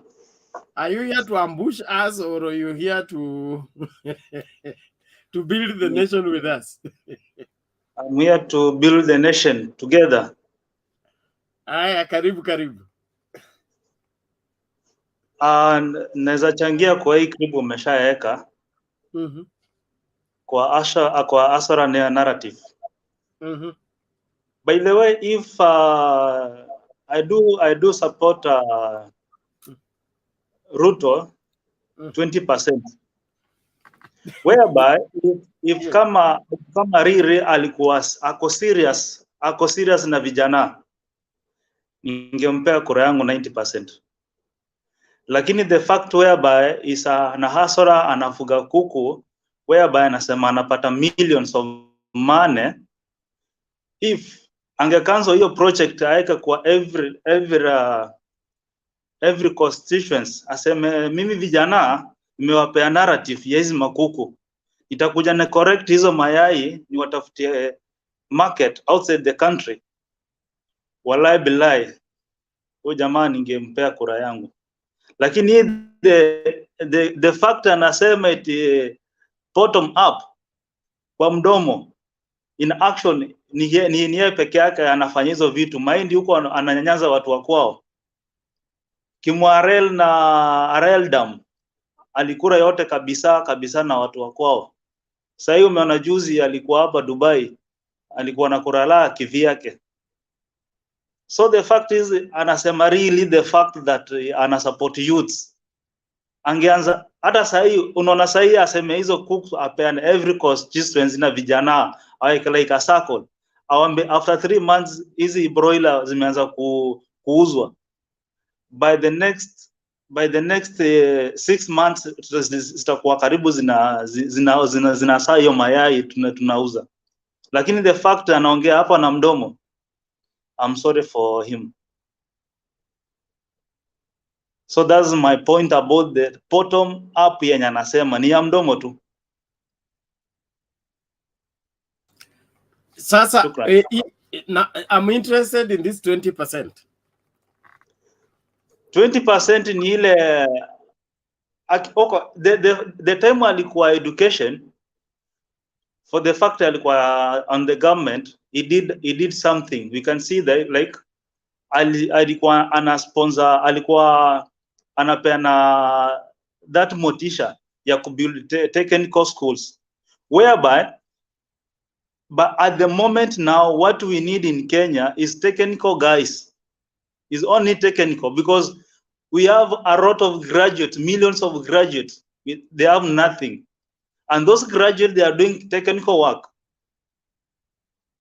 That's why I say 20% yenye niliona akifanya anaweza if kama anaweza rudia that point where he was in 2013 hapo 2014, kuanzia 2015 he did us right something, but from there he did zero. Sasa our graduate were technical, do they have where to be assimilated as getting jobs? You already said their jobs have been taken by graduates. No, the fact is that the most people now in Kenya ambao wamesoma wako na degrees, they are doing the job of the technical guys, and the technical guys, they are hustling, they have nothing. In Nairobi now almost 50% guys, this generation of starting 20s up to 30, they have nothing to do. They are hustling, doing mchengos, whereby hatuna kazi. If somebody come up in a way like and develop the industry, to pump money in industry, whereby we see we have an engineer, maybe anaweza fanya engineer Raila Amolo Odinga. He has the idea, he has the way, he is now in the East Africa under the Ministry of Engineering.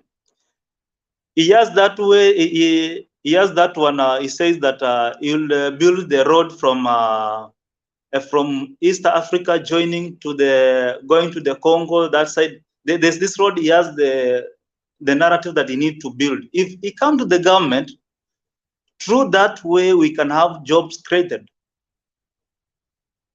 Yeah. Sawa, thank you Abush. Swala lingine kabla tuende kwa mwingine. Abush, Kamau ako na swali. Mr. Kamau. Nauliza Mr. Bush, Yeah. what kind of industries do you think we should begin? Building what? Like cotton industry. We have those industries which they were there before. Those industries they were there before. Now they are zero done. Those are the industry we need to revive.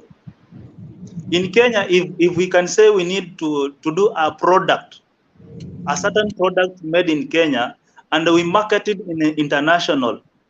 We say this made in Kenya, and we say that this made in Kenya, and we supply to the international industries, so that Kenya is the supply of this product, and we can. The problem is there is the leadership.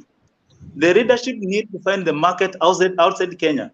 See, like coffee, we are the best productive of the coffee industry, but those people there, I think that point come from the really that before Ruto or in that time was in agriculture. I think that's when the industry of coffee reduced down. If we go that industry, we say that the industry of the coffee, the industry of protein, where we can have a textile that we can product, we can give us our own something from Kenya. We can make it. Okay, mute, Bush.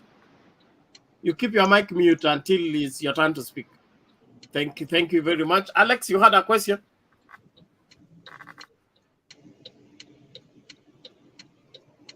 Alex, okay, I think he's held up.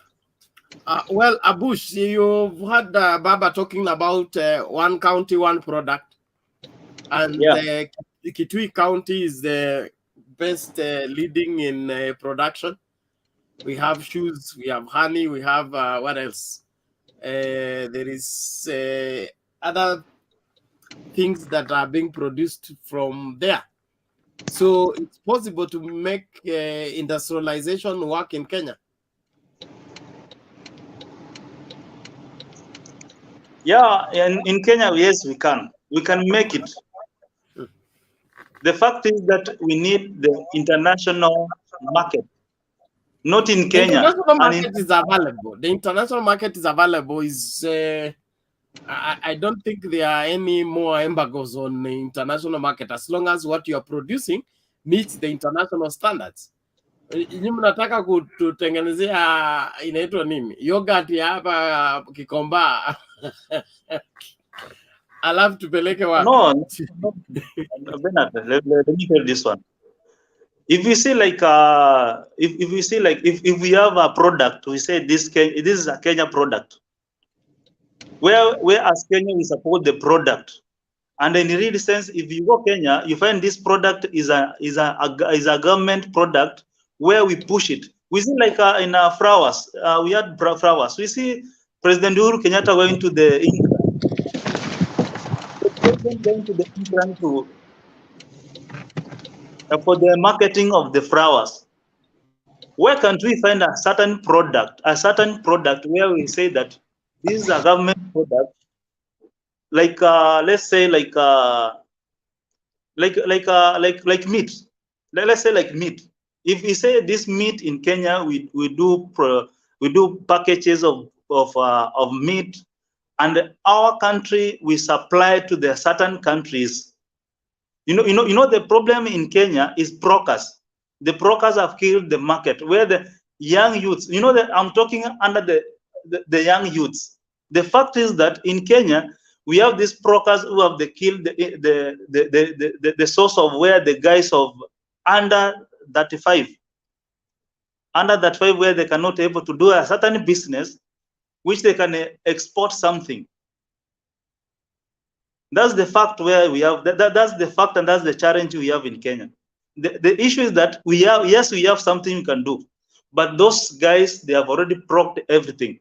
We cannot do anything which you can do outside Kenya. No, okay. Thank you, Abush. Mute your mic, please. Alex?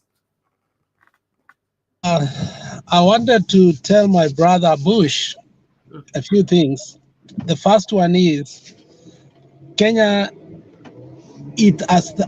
as it is right now, has many products that go out of the country, and some of the most exquisite products. For example, I'll give you is, and women will know this, maybe you don't know. Some of the best underwears for women and bras are for a company called Victoria's Secrets. Victoria's Secret, their distributor for all high-end underwears is from EPZ. Now, the question is not if we have a product. The question is outshore, money that is kept outshore. When you find that we are not accountable for the money that comes in and out, and as an economist, I'll tell you, one of the problems we have in Kenya is the balance of trade. So when we export those things, Kenya does not get the benefit of that. What the countries that get the benefit is India. So you'll find a product produced, made, exported in Kenya with a tag written made in India, made in USA, made in China. EPZ alone, if we could streamline and get a president who understands the economy and who can take away the cartels, as you have said, the foreign revenue of EPZ will triple like 1,000%. And that is why we cannot allow people who have shown us previously that they cannot manage dams to manage the whole economy. So we need somebody who will give us the economy that we need. So that 20% that you have for Ruto should come out totally and completely, because the guy will never manage a country. In simple, Ruto ni mtu ambaye akipewa ng'ombe anakamua mpaka damu inatoka. Hawachi maziwa ya ndama. So I will let you know that hiyo 20% tafadhali rudisha kwa Azimio. Thank you so much. Okay, we're into Alex. Nashukuru kwa maoni yako na I hope Abush you are satisfied with that. We move to inawezekana. Bernard, how are you? I'm well. Inawezekana vipi? Mzuri sana. Tumekuwa na Pemba hiyo upande ingine, lakini tumekuja hapa. Yeah, I wanted to just like somehow ask Abush or Aman to comment.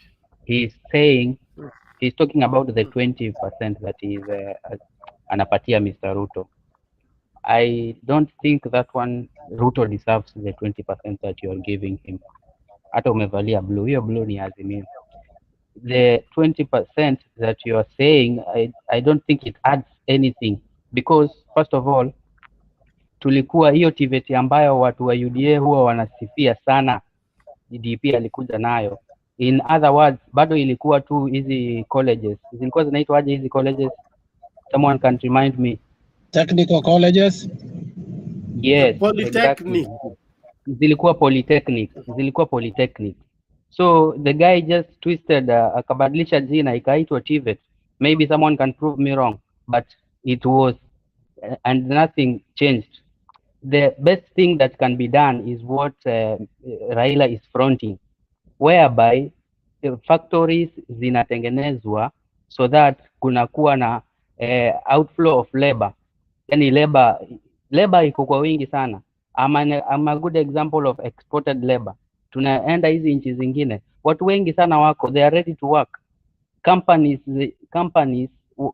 the thing that companies do, huwa zinaleta watu, they train them. Hiyo kazi ambayo ingefanywa na TVET ambayo ingefanywa na hizo polytechnic. Watu wanatrainiwa kwa hizo factories. So this thing that UDA people like saying ati ya kwamba DP alistreamline mambo ya sijui elimu, wale watu ambao wamepata D+ sijui na nini, they cannot go to university, wanaweza enda kwa technical. Hiyo kitu it can be taken care of by factories, industries zikitengenezwa mingi. Na venye Bernard amesema ya kwamba each region, each county ama each specific regions in our country, they are capable of producing specific things. So I think Raila can really do that because he understands what devolution is. He has been fronting for it.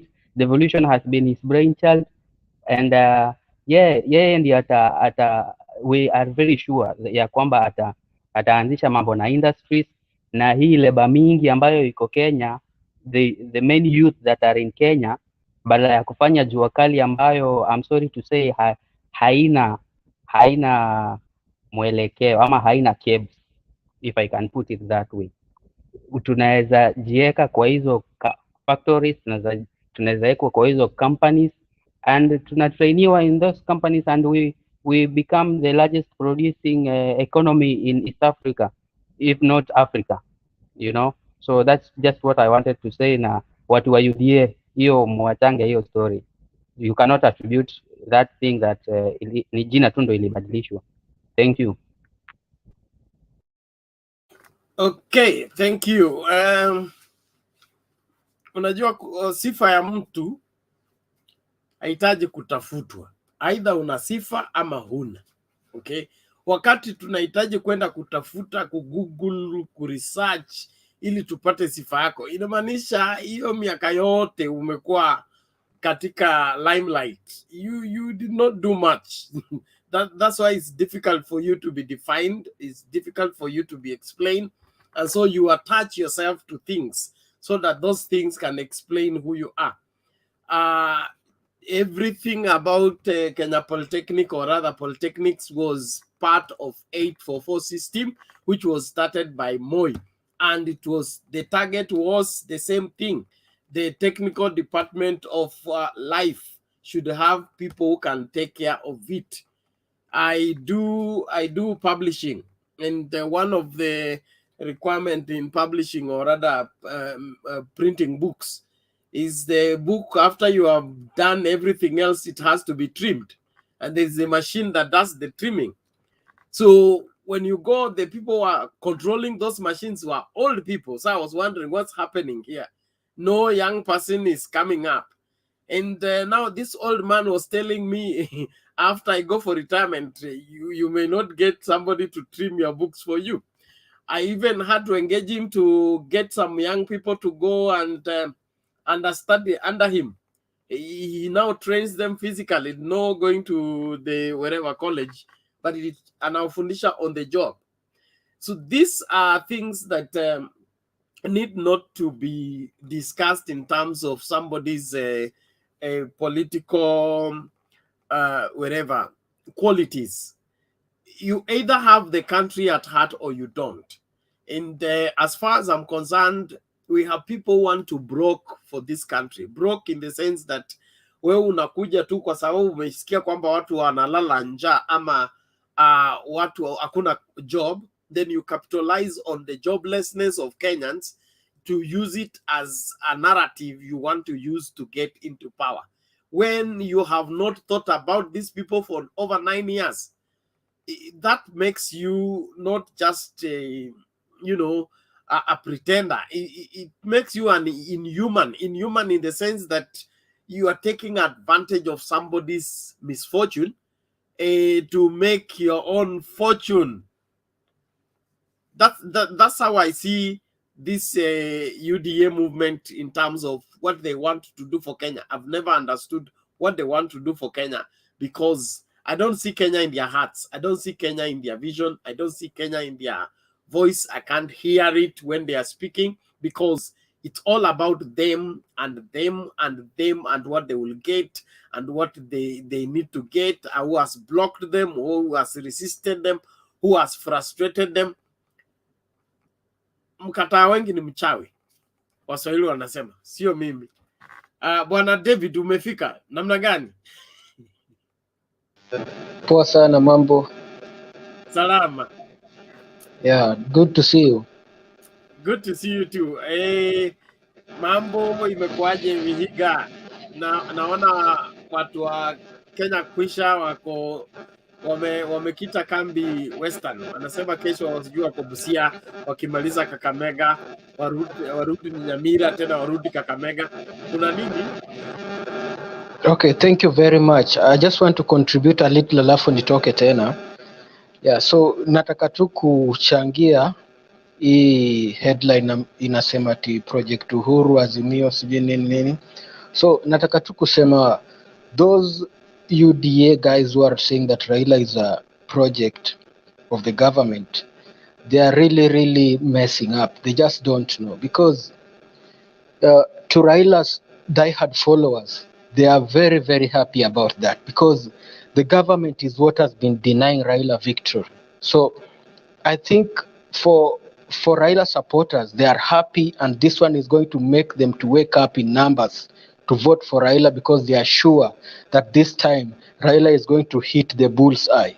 So I just want to warn them that it's high time they stop such kind of narrative, because it's very dangerous. Because if you look someone like Ruto, he wanted to be a government project, and the government refused to make him a project. That's why he's annoyed.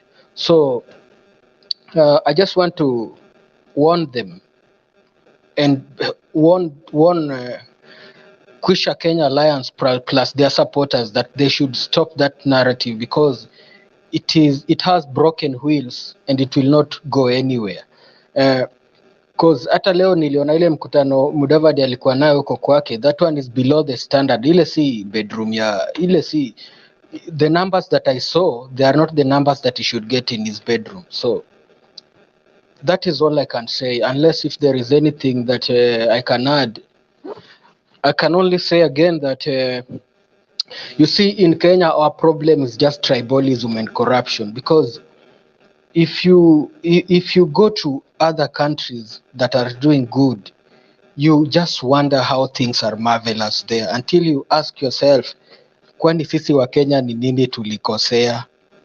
So I always wonder so much, mushangani kwani Wahindi wanatushindana nini? Because unakuta Muhindi hata ukiwa kwa job na yeye vitu anafanya, I think critically. So but Kenyans ni watu wako smart, watu wako so innovative, so mushangani nini mbaya? But I think it is just tribalism na corruption ndio nafanya tuwezi progress. That is all I can say. Thank you very much for this time. Okay, asante Alex. Nataka kuambia Olo, nasalimia Olo ananisaidia kwa comments, anasaidia watu ya UDA kudefect. Olo, you are doing a good job. Naendelea hivyo. Sawa Olo. Oh, thank you. But I didn't know, you know, I used to come to the show, but ni vile unajua saizi kama saizi niko job, so you know it's difficult sometimes to speak this political stuff where there are so many people, because some people will start wondering, how is this guy? Why does he like talking about politics? And then I like to have a quiet place where I can communicate with you well. So I really appreciate Alex. Maze, I salute you very much, and I want to salute Bernard, because you are a very nice moderator. You know, mtu kama mimi ukiniweka hapo, sijui ni nani anaweza baki kwa hii platform. Pia inawezekana, nataka ni salute Bantu Warriors, ni salute Selina and others whom I have not mentioned, plus Mkenya, Agape Spain, all of you. I just want to tell you that ngoja tuvuke mwaka, hiyo tarehe 9 ndio mwaka yetu mpya inaanza. Thank you very much. Thank you Olo, we appreciate you, and asante sana kwa kushika doria huko kwa comments. Bora tu usimalize kila mtu tafadhali. Hao watu wote tunahitaji kura yao. Kwa hivyo wabembeleze waingie line, kura tutoe nyingi. Hii hatutaki maneno ati tofauti ni 2 million. tunataka mtu aende nyumbani akikubali kwenda nyumbani, kwa sababu the difference is 6 to 8 million. Akisema maneno ya rigging hakuna mtu atamsikiliza, akisema mambo sijui ya nini, because the difference is what, 6 to 8 million. Akaanza kulia, andike hiyo barua, hiyo conceding speech mapema saa 3 ameisubmit, swearing in, tunaenda direct Kasarani. Story mingi hapa katikati, Supreme Court kuhesabu tena, hapana. Mtu apigwe vizuri, aende nyumbani apumzike. When he comes back to his senses, we will know what to do. We can always find something for him to do. Since he's an entrepreneur, we can give him the tender to supply eggs at head office.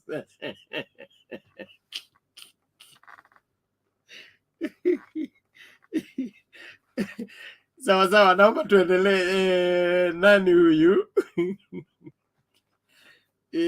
Mr. Kamau drives the bus every day. I have two things I want to talk about. One of the things is industrialization. And then the other thing is about diaspora, people working in diaspora. In my own opinion, that is my opinion, but I have not seen any presidential candidate capturing this. When it comes to industrialization, and that's why I was asking Abush, which industries should we build? If you go, for example, in Makueni, they are doing juices, they are doing biatu, and I think even honey. But if you look at the industries that can work in Kenya, those are things that can be produced in Kenya and sold in Kenya. Because Kenya basically is not very competitive internationally.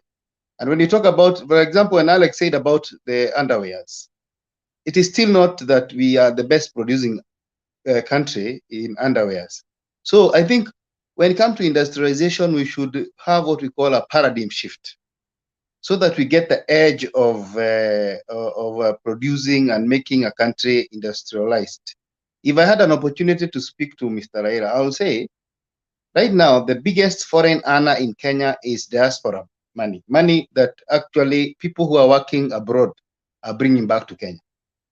Because we cannot produce cars and ships, and the technology is behind like 10 years ago.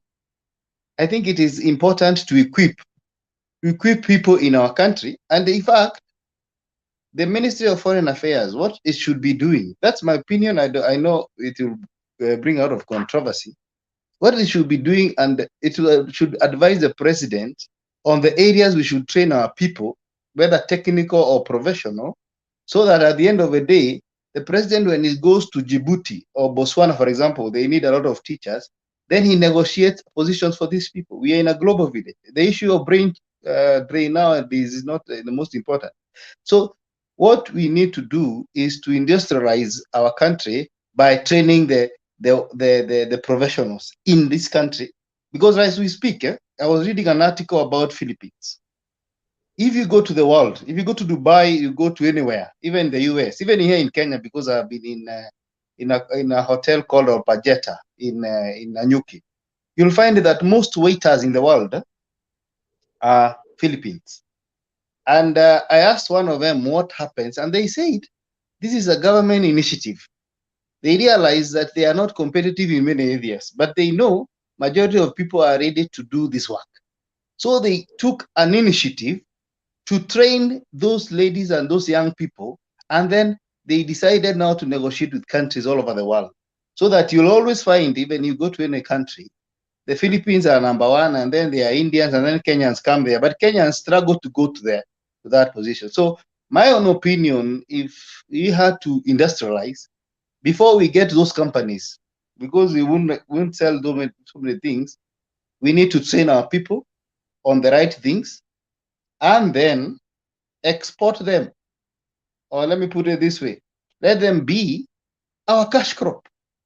You know, let the Ministry of Foreign Affairs do it officially. We know that we have how many house girls in Abu Dhabi? 10,000. Then they are registered under the Ministry of Foreign Affairs. They are recognized by the embassy there, and they are protected by the government. I think that will solve a problem within the first 2 years. Because if we say we start producing vehicles, I don't think we're going to get to the cluster and the position of where Japan is.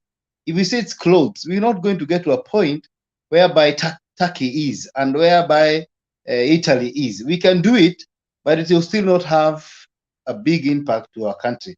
But if you can train people to build, who can make those clothes and still get opportunities in these Turkish and Italians, whatever, then you'll have solved a very, very big problem. For me, I think we are in a big problem, and the problem cannot be solved without think tanks.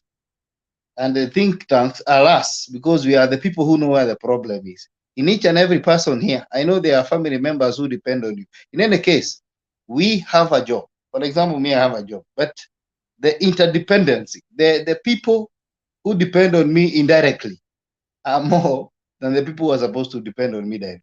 So that tells me that the paradigm shift, the shift we need is to think about how we can change the people's life. And it is not bottom up. Bottom up is nonsense. It is never worked anywhere. Those are theories to catch. In fact, let me ask, how do you say bottom up?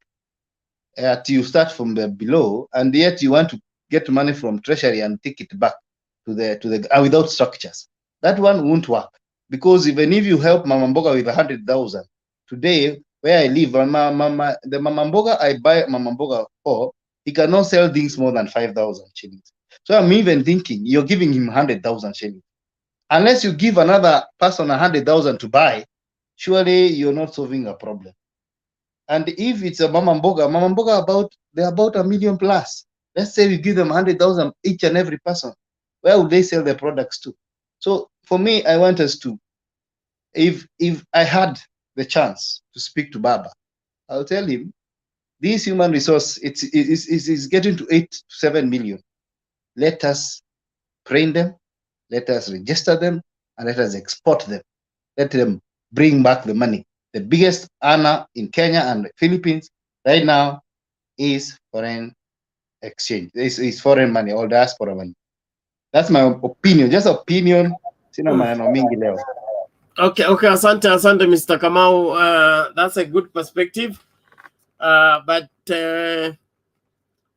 it's just one avenue, because we should also appreciate that Kenya has diverse issues that are very underlying. One of it is local, the other one is international.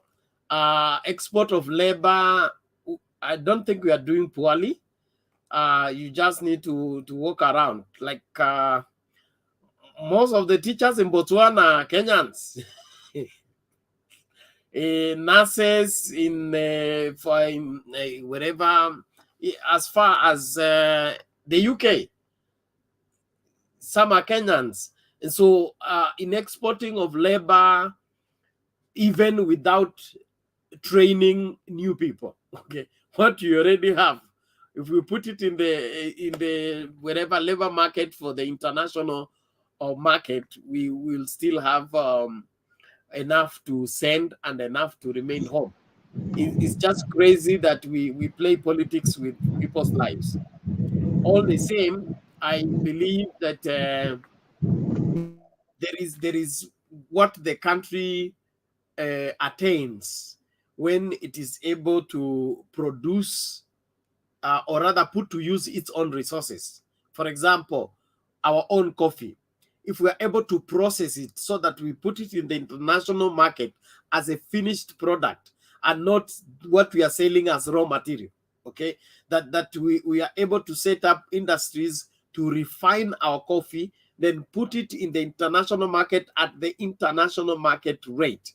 We will earn more and we are the people growing it and making sure that it's processed and taken out. If we do away with export of raw material alone and be able to have industries to process all those products to their finished state before they are put in the international market as exports, if we worked very well and that succeeded, Kenya will have taken off. But if all we depend on is get some people trained and then we send them out and then they are building where we are sending them, they will still come back to the poverty they left at home. But if we engage the resource that is at home, like each county, let's get who are able to do what, even including Juakali, who wanatengeneza nini, then we get market for those artisan items on the international market. As long as it's being homegrown, home produced, and then it is sold, we will always control it from this end. But the moment we train, for example, look at our sports guys that we export, okay? Mtu anaenda amejoin Qatar, ama amejoin Riyadh, nini, that's the end of the story. They become citizen of the place. And Kenya begins to be proud of, he used to be ours, but now it's no longer ours. All the same, it's a good ventilation for us to look at. Alex, iko nini? Kuna Alex, kuna Abush, Yeah, kuna I wish you heard the narrative my brother was having, and which is one of the best things that I think he said. First of all, he indicated that during the pandemic, what made our country stand, not go to 0% of growth that year, is because of the foreign money that was flowing into Kenya. And in so saying, he gave a solution that the way labor is exported from Kenya to other countries is not the way Philippines does its labor export, especially service labor especially for professional services. And he was asking if the Labor Department or the Labor Ministry, whichever it may be, if it can work directly with the embassies so that it can guarantee that the labor being exported is paid to the standard of the world. For example, when the Philippines go to work outside in the hotel industry, which he was in particular, he was singular for, he said, you cannot pay a Philippian a certain amount of money by underpaying him. Whatever he will get, it is a negotiated amount by intergovernment, which gives you a better chance of how you are treated, how you are paid, when you are paid, and in case of those conditions deteriorate, how you are brought back home. The Labor Department in Kenya is notorious, especially we have seen the Middle East, but it's not just the Middle East. I can tell you the country that takes advantage of the labor market of Kenya more than any other country is the USA. Why do I say so? Because they absorb us as Kenyans. When you get here, they want to act like your education is completely null and void, okay? So that you can still go to their schools. And in so doing, you have to inject your own money to get certifications, whereas what you did, when you look at the curriculum that you did, is the same as Philippines. So our country, our labor department is falling short. A nurse from Kenya and a nurse from Philippines almost have the same qualification.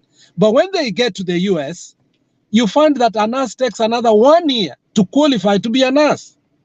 But a nurse from Philippines, as soon as he gets here, he can work the next day. So there is a way that our labor department, I don't know if it's through corruption or whatever it is, and a bureaucracy, whatever it is, we do not know, but they should up because whatever labor right now Kenya is exporting, especially for CDC, Center for Disease Control, in Atlanta alone, about 15% of their scientists right now are Kenyans.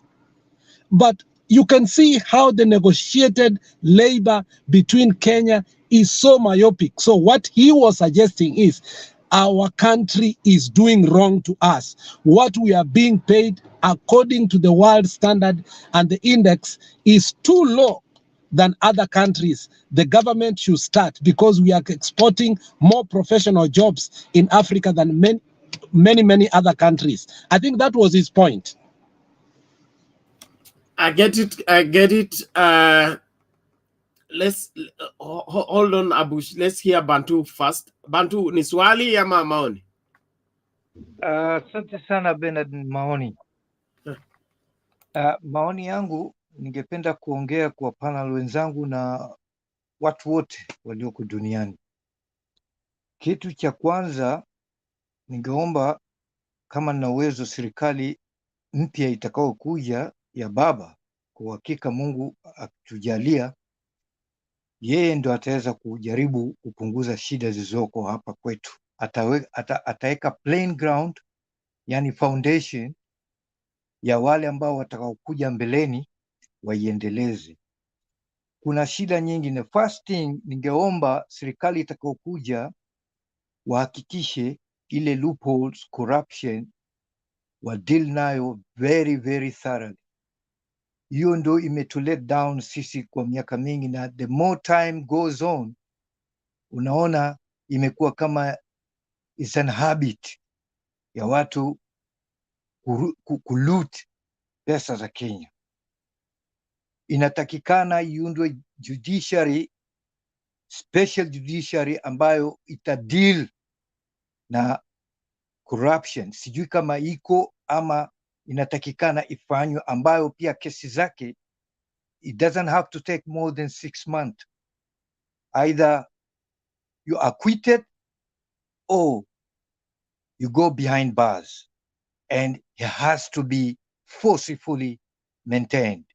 Corruption lazima ikomeshwe. Kuna pesa nyingi zinapotea, pesa nyingi. Mimi ni mwananchi wa Kenya, I have the right to talk about it, na inauma sana tukiona sisi tunarudi nyuma, years and years zinaenda, na huku hiyo kitu inazungumzwa lakini haileti matunda yoyote. Pesa nyingi zinapotea, not in millions, in billions zinapotea.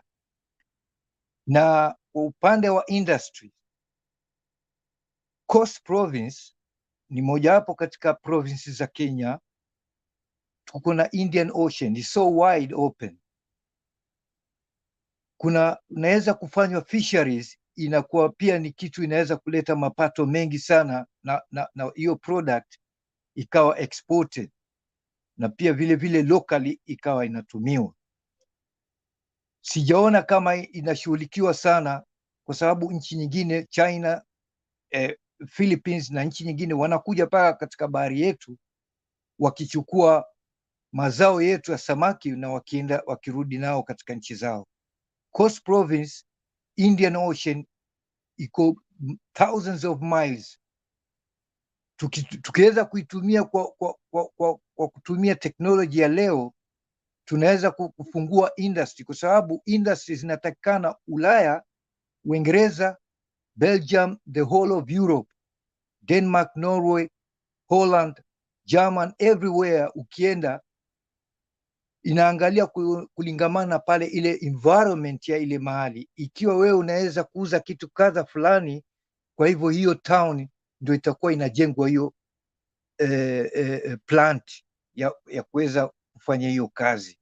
Si lazima kitu inatolewa coast, ama inakwenda tolewa baharini coast, alafu inaenda ipelekwe Nairobi ama ipelekwe Nakuru ndio ianze kutoka katika mikebe inasafirishwa. That is not fair. Inatakikana kila town ama province ikiwa inatoa ng'ombe, ngozi na vitu vingine, inakuwa ni hapo ndio inafanyiwa na inasafirishwa. Na kama vile His Excellency Uhuru Kenyatta amefanya bidii kuweka barabara hizi ambazo ni urahisi kwa bidhaa kuenda from point A to point B. Na kwa upande mwingine ni wa wind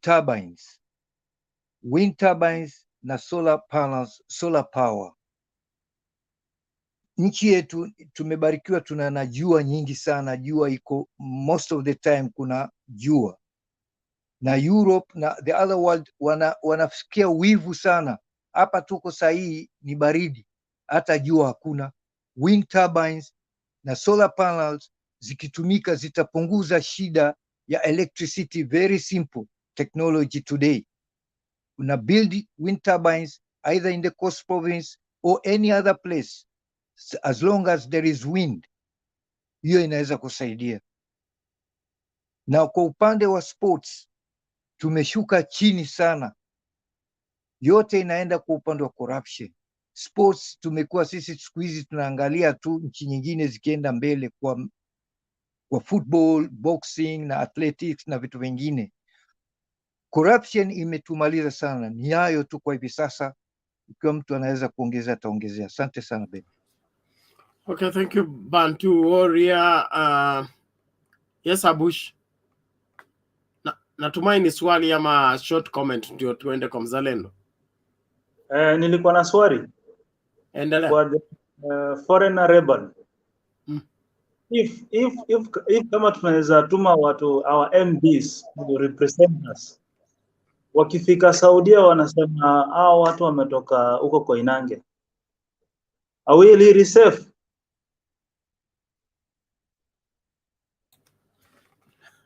Good question. I think that's part of the problems we are undergoing. And like Alex has said, it's like everybody is for themselves. Wewe unaenda huko nje huko kivyako. Serikali na kurecognize tu kwa kutumia passport. Lakini vile umeenda kwa hustle, vile una hustle, maslahi yako ni kama serikali imelegea, haihusiki moja kwa moja. Kwa hivyo ndio swala ambalo ni nyeti kwa sasa hivi. Ili Wakenya wakuwe safe mahali wapo, lazima serikali ingilie ndani.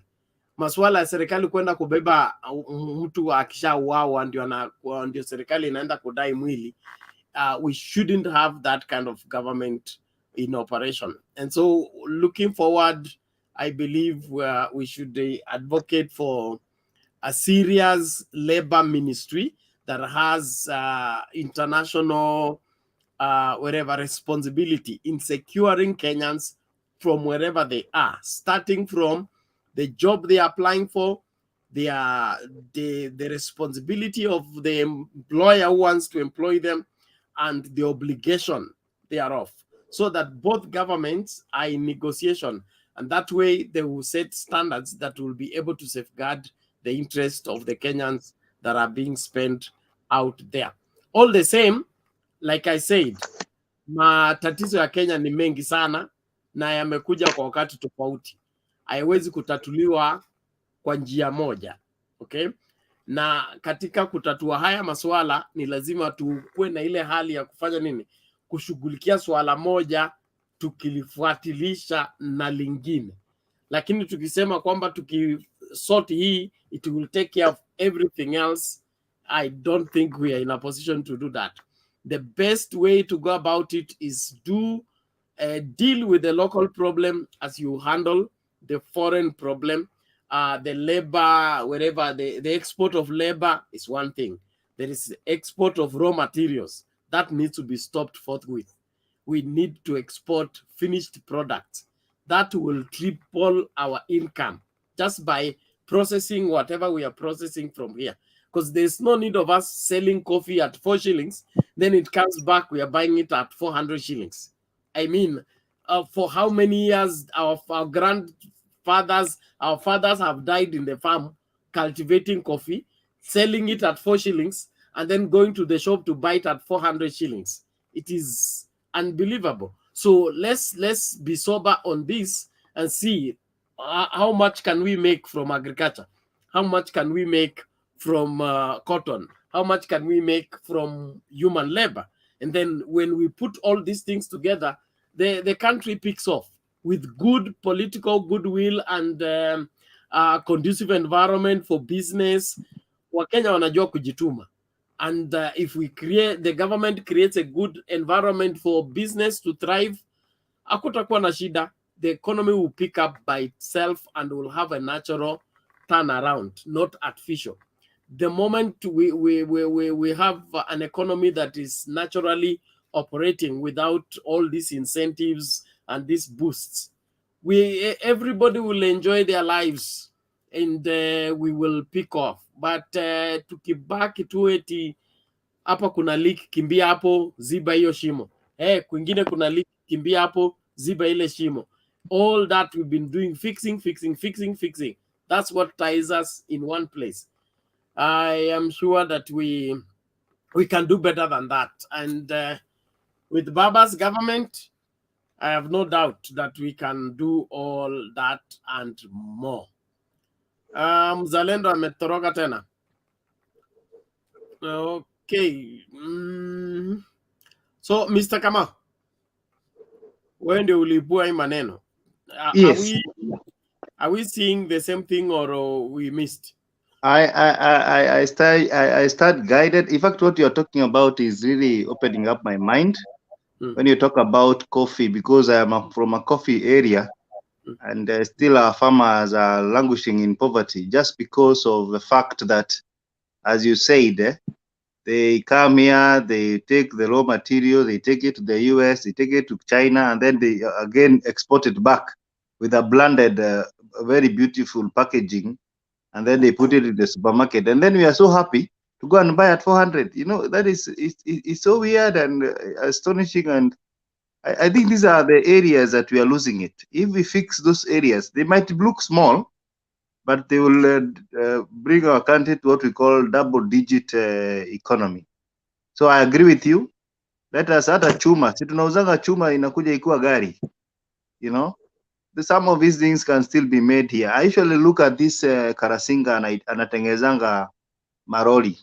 Yeah, there's a Karasinga anatengeza maroli, hizi machuma. You can imagine the kind of labor he employs in Kenya. And he's just one person. So if we can do some of these things before they come, we can maybe buy the engines and then configure them here or assemble them here. That will even bring a bigger industry focus. So I agree with you, Bwana Bernard. This is a very educative show, and these are areas where if we meet these politicians and leaders that we want them to represent us, we tell them this is what we want. Because like in Kiambu, if we do not change that kind of a thing, then all the coffee will be uprooted and people are going to build houses that will not even be helpful. So I agree with you 100%. Good. Putting our resources to use is the surest way to recover and be free. No country will ever be free by relying on a foreigner to come and boost them. The moment we engage our hands and be able to put to use both human resource, put our products, refuse to sell raw material. Tukikataa tu kuuza raw material, even for 6 months, and ensure that those people coming to who have been using our raw material to enrich themselves, they have to pay for it. If I will call in the example of Magufuli, okay? Magufuli invaded the mining industry in Tanzania and canceled the contract that was signed previously. Say everybody should come to the table with two fresh negotiation, so that whatever you've been carrying here saying you're carrying sand, we want to see that sand. And what happened? Things began to turn around. There are those who just deliberately choose to take advantage of us by keeping us on the waiting list, by us sending to them mkulima aende nunue akodishe shamba. Like in Western, most of the lands now are now sufficient, so you dig your own farm, then you get another farm ya kukodisha. We umeenda kukodisha shamba, umelima hilo shamba, umeweka mbolea, umepanda mahindi, okay? Na kuna mtu ambaye amekaa tu, yeye haiko kwa hiyo mahindi ukishapanda, umepalilia under the sun.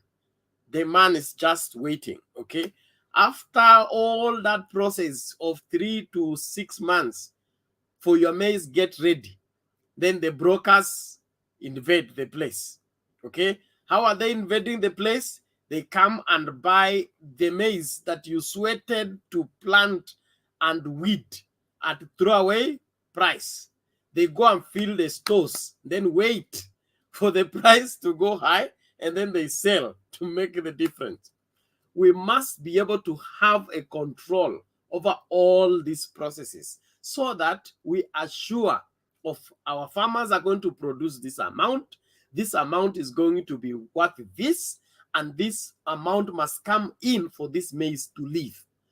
If we will cut off all these people who take advantage of the farmers, we will recover this economy within no time. Hii story ya serikali kukaa Nairobi, alafu wanaanza kuomba kwamba Mungu shikilia huku, Mungu shikilia huku, Mungu shikilia huku, ikome. Because God has blessed this country in such a way that when Western is harvesting, okay, Eastern is preparing to harvest. We have very flexible seasons whereby there's plenty of maize and in Western when there is famine in cost. So all you need to do as a government minister is to facilitate mahindi iteremke wapi cost, na price ya mahindi itakuwa leveled because there's no time there is shortage. And then when the cost people begin to harvest, the maize will be needed in Western. You transport it so that the market is balanced. Lakini we mtu binafsi ndo anaenda wapi? Bungoma. Anaweka hapo lori, ananunua mahindi kutoka kwa farmers, anajaza. Akiteremusha cost, anauza at exorbitant price to the cost of people. And people are suffering when there is a government that can regulate these things and strike a balance so that hakuna mtu anasafa. Wewe umefanya kazi all night, you have earned your hard-earned money, and somebody just wants to take it from you because he's giving you a gorogoro of maize. Let the government take charge of the country, the country's resources, the country's productivity, and the country's future, whereby there is now what is called artificial intelligence. That's where the world is headed. Are we ready for it? Are we investing in it? Are we training people for the same? So kazi lazima ifanywe na serikali ambayo imefanyaje? Waswahili mnisaidie.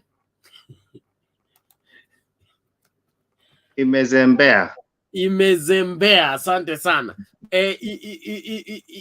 Hao watu watimuliwe mara moja. Watimuliwe mara moja.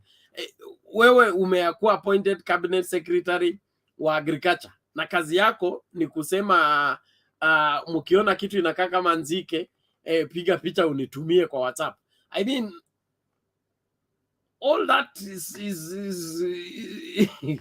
is waste of energy and waste of the lives of Kenyans. Watu wachukue majukumu yao serious. Ili nikifanywa Minister of Agriculture, my number one priority is food security. Food security, Wakenya wakiwa na chakula ya kukula, watafanya kazi ingine.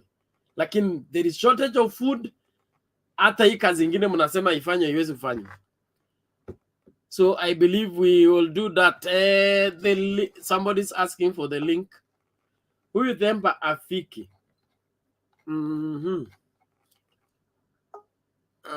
Okay. Let's bring in this. It's Mama Salina. Okay. Hey, Dan Wafra, how are you? I'm doing well. How are you? I'm okay. Good to see you. Thank you. Hey, when do you wafra wa DAP ama wafra wa Fordcat? I mean, got DAP. DAP ni mpya. Hapana. Tupatie hodo basi. Okay, nimekusikiza ukiongea like those imbalances in prices whereby watu wakipanda mahindi then time ya kuvuna they sell them at a throwaway price and they end up suffering. Like the whole idea hizo vitu ni lack of income. For example, I come from Bungoma and most of the time like watu wananyanyaswa kwa sababu ya like hawana any other way ya kupata income, like maybe wanategemea mahindi na time ya kuvuna hawana soko, na so like brokers wenye umesema wanakuja wanaingilia na like maybe mahindi hiyo time maybe wanauza 50 ama 40, something of that. But umesema like the government should come in, maybe stabilize prices, but the thing is like government haifanyi business, so I don't know how it can stabilize the prices in such a case. I don't know if you are here during Moi's time, but I went to school during Moi's time. Huh? Okay. Now, prices of commodity used to change. Like to genunua kilo moja ya sukari for 4 shillings, it will be 4 shillings for almost 5 years. Okay. For it to change to 5 shillings, it will take a very long time. Okay. And it was because the sugar was available according to the money available in circulation. Hakuwa na mtu ambaye analeta sugar kiolela ama na minya sukari. Serikali inasimamia kuhakikisha kwamba there is balance. The free economy is supply and demand. So when the demand is there, everything that is demanded is made available. You regulate the price. Other than like I went to the supermarket the other day. There is the bread I buy for my family was 85 shillings. Okay. And now I went the other day, is now 90. It's now 95. Okay. So it just switched from 85 to 95. That means by the following week, I'll be buying it 105. Now that should not be happening within that short period of time. Nini kimefanyika? Ngano zimeisha Kenya. Nini kimeongezeka within 2 weeks that you can change the price of bread by almost 20 shillings? So kuna kitu makosa mahali na wafanyabiashara nao wana take advantage ya hiyo maneno. Kama kuna mahindi mingi Bungoma, okay? Alafu tukuje tuanunue hayo mahindi, tupeleke Mombasa kule kunahitajika mahindi at a good fair price. What happens is the price ya mahindi ya Bungoma ndio ile itakuwa price ya mahindi wapi? Mombasa. Kwa nini? Serikali ndio ilinunua mahindi kutoka kwa wakulima na ikapeleka huko just make it available. Make it available meaning wafanyabiashara wa Mombasa watakuja kwa silos za serikali wanunue hayo mahindi at the price of the government, whereby watalazimika kuhakikisha kwamba price yao haikuwa determined now, inakuwa determined kwa sababu serikali imenunua at 3k then inaenda kuwauzia at 3k. Hawezi kusema wanafanya ikuwe 6k.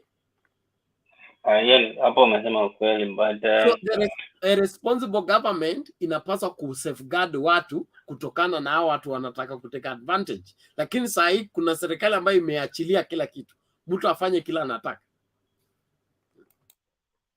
But I think maybe the people in government, they are more involved in business than maybe the common people. That's why like they are the ones maybe taking advantage of these people, because like kama Rift Valley walikuwa nategemea mahindi na sasa mahindi is no longer available to them. So I think that could be the main problem. So let's start Alex. Yes, Bernard. Yes. You know, wanasema when you have something you don't appreciate it. You appreciate it when later on you come to know the true value of it. Moi loved the country. Moi had many faults, but one thing about Moi loved Kenya. Not only did he love Kenya, Moi made people to love Kenya. During Moi time, patriotism was the key. You hata tukienda shule, we used to sing sisi ni wana Kenya daima. Yani, you know, there is no place you will go better than a country. But now we have leaders who don't love our country anymore. Leaders who are not accountable to a country that they were born in. So what you realize in some countries, for example, the country I am in, what I have learned is you cannot sell your products directly from farmer to the consumer. The government takes, and the government has responsibilities to make sure that all farmers will get a profit out of the maize product, the cotton product, or whatever cash crop they have. In so doing, the government is encouraging that they should be the main regulatory, and as they become regulatory, they don't become like the middlemen who are driven with profits. Yes, the government can make profit, but at the same time, it wants to make sure that every farmer gets seeds and fertilizer and all these things that will make sure that the line of production keeps on. Now, for example, now we have a milk problem in Central Province, and we have a president who has totally taken completely the market of milk. So it becomes, a conflict of interest when you are in government. And that's one thing we don't talk about eggs. Immediately Uhuru government came into power, the first thing is that they said there are no eggs from where? Uganda. Then the Rainbow Rooster, which is a company owned by Ruto, became the biggest company of chicken and eggs in a country. And at the same time, this company called Chicken the chicken company that KFC took over from, it had to fail. So I think we have reached a point whereby we need to strengthen our institution. The problem is institution strengthening. When we realize, like, Kenya Seed Company has been selling seeds from Montazo, and somebody said that yesterday. When you grow maize right now, and that maize grows to the full fruition, you cannot replant that maize again. Why? Because it has been genetically modified. You cannot grow the maize that you have harvested. You have to go to Kenya Seed Company, which is okay, which is good. But when Kenya Seed Company can give us seeds that do not grow, it tells us that those institutions are failing. So it is a whole institutional problem. It's not even regulation. Institutions have failed. Kenya Seed Company has failed. KGGCU went, I don't know if it's even there, the ones that were Kenya Grain Growers Cooperative Union, which was meant to help people plant maize, but also buy maize from them. In that, if you have like 20 acres of maize, they facilitated transportation. Now, Mutu and Trans Nzoia, when they are harvesting, before even the harvesting is finished, the rain starts so much that even a canter cannot go to the shamba to pick up the maize. By the time the maize is picked up, it has started rotting. Bernard, how can you make a profit out of that? So we need an institution that facilitates the farmer in planting, harvesting, and selling. Thank you, Bernard. Okay, thank you, Alex. That's a good observation. I want to bring Mzalendo tena Medro. To Aaron in Mekwana, you are the ancestor. Yeah. I just wanted to respond to Alex shortly before I bring you in. These issues of institutions failing, is it institutions failing or people appointed in those institutions who are not keen about their responsibility to the country? When I grew up, everybody had a sense of responsibility for the country.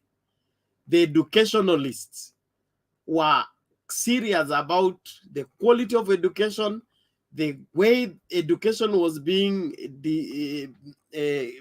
given, how and when it was being given, so that the quality of the people leaving school will be able to safeguard the future of the country. The same was going with the kind of Kenya Seed. Ile mbegu mnatoa itasababisha njaa ama itafanya nini? Itaondoa njaa kwa Wakenya. So hii story ya watu kutafuta kazi na wameajiriwa na serikali, wamepata permanent appointment. Now their job is to keep the job other than do what they have been hired to do. Is the major problem we have in the country. The assumption that sasa nimekuwa confirmed, now I can live here the way I want and fail to deliver what I need to deliver for my country. I believe we must get back to loving this country enough to sacrifice our very best for the same. Arun, karibu.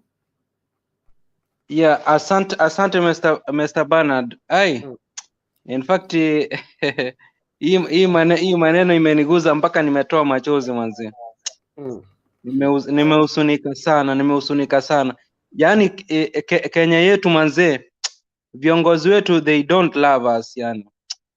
Si corruption inatuua, si watoto wetu wanauliwa kwa manyumba pale Saudi Arabia, these kadamas, si nini yani our Kenyan. In fact, it is so sad. Ndio unaona sasa hivi mimi mwenyewe ninahusunika wakati ninaona kuwa wewe kama kiongozi tumekupatia miaka 5 miaka 10 haujafanya chochote, na saa hii sasa ndio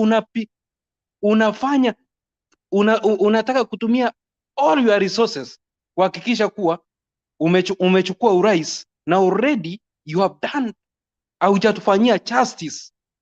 It is very sad right now. I don't know kama kuna mrembo yote mwenye anafanya kazi ya ukadama ama ya nyumba pale Saudi Arabia. Kuna sheria fulani imewekwa kuwa kama wewe ni kemboi ni wewe umetoka Kenya, umekuja kwa nyumba ya mwajiri, imefika pale maybe mateso imekuwa mingi, umetoroka. Ukipatikana na serikali namna hii, sijui unapigwa fine, sijui ni 1000 riyal ama unafungwa. Kuna sheria ambayo imetoka, I think if it is not 1000 riyal ni 5000 riyal. Manze ni kubaya, na hiyo sheria inaanza kutekelezwa huu mwezi, ni kitu kama tarehe 15 inaanza kutekelezwa. So which means hawa wasichana wetu wenye wenye walitolewa Kenya kwenda kufanya kazi ya nyumbani pale Saudi Arabia, sasa either wewe umeenda kwa mwajiri mbaya ama namna gani, you cannot run away. Alafu na hizi embassies zetu manzi, ambassadors they are joking. Mimi hata nashangaa, who is the ambassador wa Kenya pale Saudi Arabia? He or she has let Kenyans down. In fact, sasa hivi Mr. Bernard, I want to tell Kenyans kuwa hapa mahali niko Kuwait, kuna sheria imekuja. Kama unajua hapa hivi Bangladesh ndio wanalipwa pesa kidogo sana, wanalipwa 60 KD. Lakini their country wamesimama wakasema hapana, kama uwezi ukalipa mtu wa chini kabisa 100 KD, watu wetu hawezi wakarot wakiwa pale Bangladesh. So ndio niliuliza, tunakuanga na WhatsApp group fulani hapa hivi, ndio nikauliza chairman wetu, sisi Kenya our government ni irreducible minimum gani wameweka ya wages kwa Mkenya yeyote mwenye anakuja Kuwait? We are yet waiting. Sasa warembo wetu pale Saudi Arabia, why are they running away kutoka kwa manyumba zenye waliletwa, wakienda kujipangisha pale wakiwa wameacha their document kwa employer? Number 1, salary. Agents, ama unapata mwajiri kutoka hapa, agents wanatoka hapa wanaenda Kenya, wanaenda kufanyisha watu interview pale. Wakiwafanyisha interview pale, kila kitu inaisha. So ile mshahara, cause wao wanajua kuwa wakati watatumia agent kutoka Kenya, huenda huyu agent ataomba on behalf of huyu employee pesa mingi. So wanajileta Kenya, wanafanyisha watu interview pale, wananyanyasia wasichana wetu na wanaume kwa nchi yetu ya Kenya. It is very sad. Sasa unapata huyu msichana akikuja pande hii, ile mshahara yenye aliambiwa ni kidogo. Sasa akiangalia maisha anasema, alafu na ile kazi mingi, unajua wengi hakuna off, wanalala late. Hawa wasichana wetu wanapitia shida kwa manyumba za waajiri. Then kutoka hapo mrembo anaamua kufanya nini? Anaamua kutoroka. So mimi naomba serikali yetu, hii serikali yenye inakuja, please mishahara iwekwe, if it is maximum 30,000. Msichana wetu wa nyumba before atoke Kenya au amesign. Unajua pesa yote yenye umesign pale Kenya, hiyo ndio utakuja ufanyie hapa mpaka contract yako ishe. Hakuna eti mtu atakwambia nikikuja no. Kama sasa mimi nikijizungumzia mimi mwenyewe, I was cheated by agent kuwa nikikuja pande hii nitafanya kazi 8 hours. My friend, wakati nilikuja unaambiwa kazi in 12 hours, same salary. Mpaka unashindwa utafanya aje? Ama mtu anakuambia baba, kama hautataka kufanya kazi, wacha nikulipie ticket urudi nyumbani, na wewe umespend over 120,000. Unaamua kusema wacha tu niumie siku ziishe.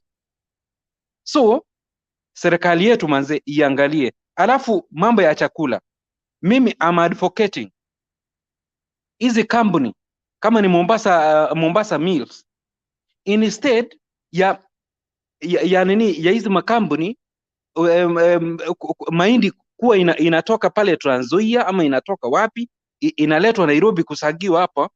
The best thing, wacha mahindi silos zitengenezwe, mahindi isiagiwe pale nyumbani. Watu vijana wetu wenye wako pale, in fact wapate ajira.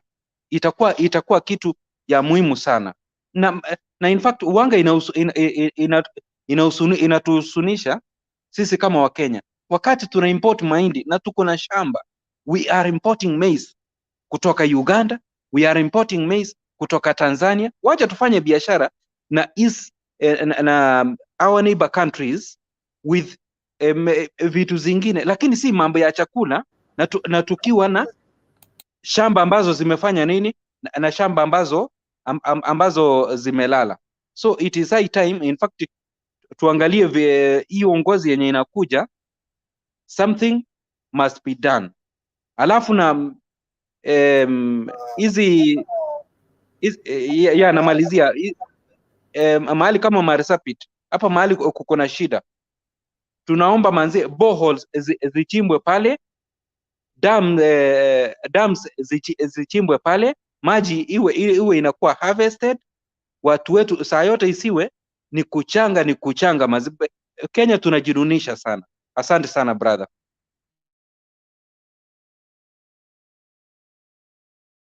Okay, thank you Arun. Naomba Themba, you can now take charge. Mi naanza kung'atuka, alafu Operation Jaza Lori ilileta kizaazaa hapa wakati tuliweka challenge. Kukawa na mahame mpaka leo nimejifunza Kiswahili kweli. So, what happened? Naomba tu tuendelee na utu wetu, tuchangie vile unaweza. Ni kwa hiari yako. Kwanza hakuna mtu anakulazimisha. It's not a condition for you to watch Mtembei TV or participate in Mtembei TV. It's just an undertaking of this station in collaboration with the Mtembei Foundation. You're free to participate and we need your support. But don't make it look like if you are not contributing, sasa wewe umetelekezwa. It is not that way. So that is in response to Penny. The details are there on how to contribute to Operation Jaza Lorry. We are still far from target, but let's do our very best. By the next show tomorrow, we'll be giving you the details of how far we have gone and whether we are set to get the lorry or not. Otherwise, tuendelee hivyo hivyo. Asante. Themba, karibu. Na Okay, sawa. kila Nani mtu hapa ana- ameongea, kila mtu hapa ameongea, kwa hivyo ni wewe kuwalazimisha wakurudia ama mfunge station. Wacha tuwalazimishe kurudia. Tuanze na Alex, amecheka sana. Alex, kuja. Ongea. Temba, habari yako bwana? Sina neno kaka. Jaribu toe maoni yako na useme kwa nini unafukuza watu, kwa sababu wakitoa pesa unawafukuza. Kwa nini? Nakwambia Wakenya wanapenda kuongea, lakini hiyo inaonekana how we need the next government, kwa sababu mfuko yetu haina pesa. Wakenya wanalia, baba atupee pesa. Tuliongea juu ya pesa, watu wakatoroka. But it shows how Kenyans are desperate and how Kenya needs truly a government that can put money in their pockets. During Kibaki government, to be honest, I did good business in Kenya. Though I'm in diaspora, I still got money from even maize that now we are crying over. So we are telling our people, Alex, una support pesa mfukoni eh? Pesa ya baba, si pesa ya handouts.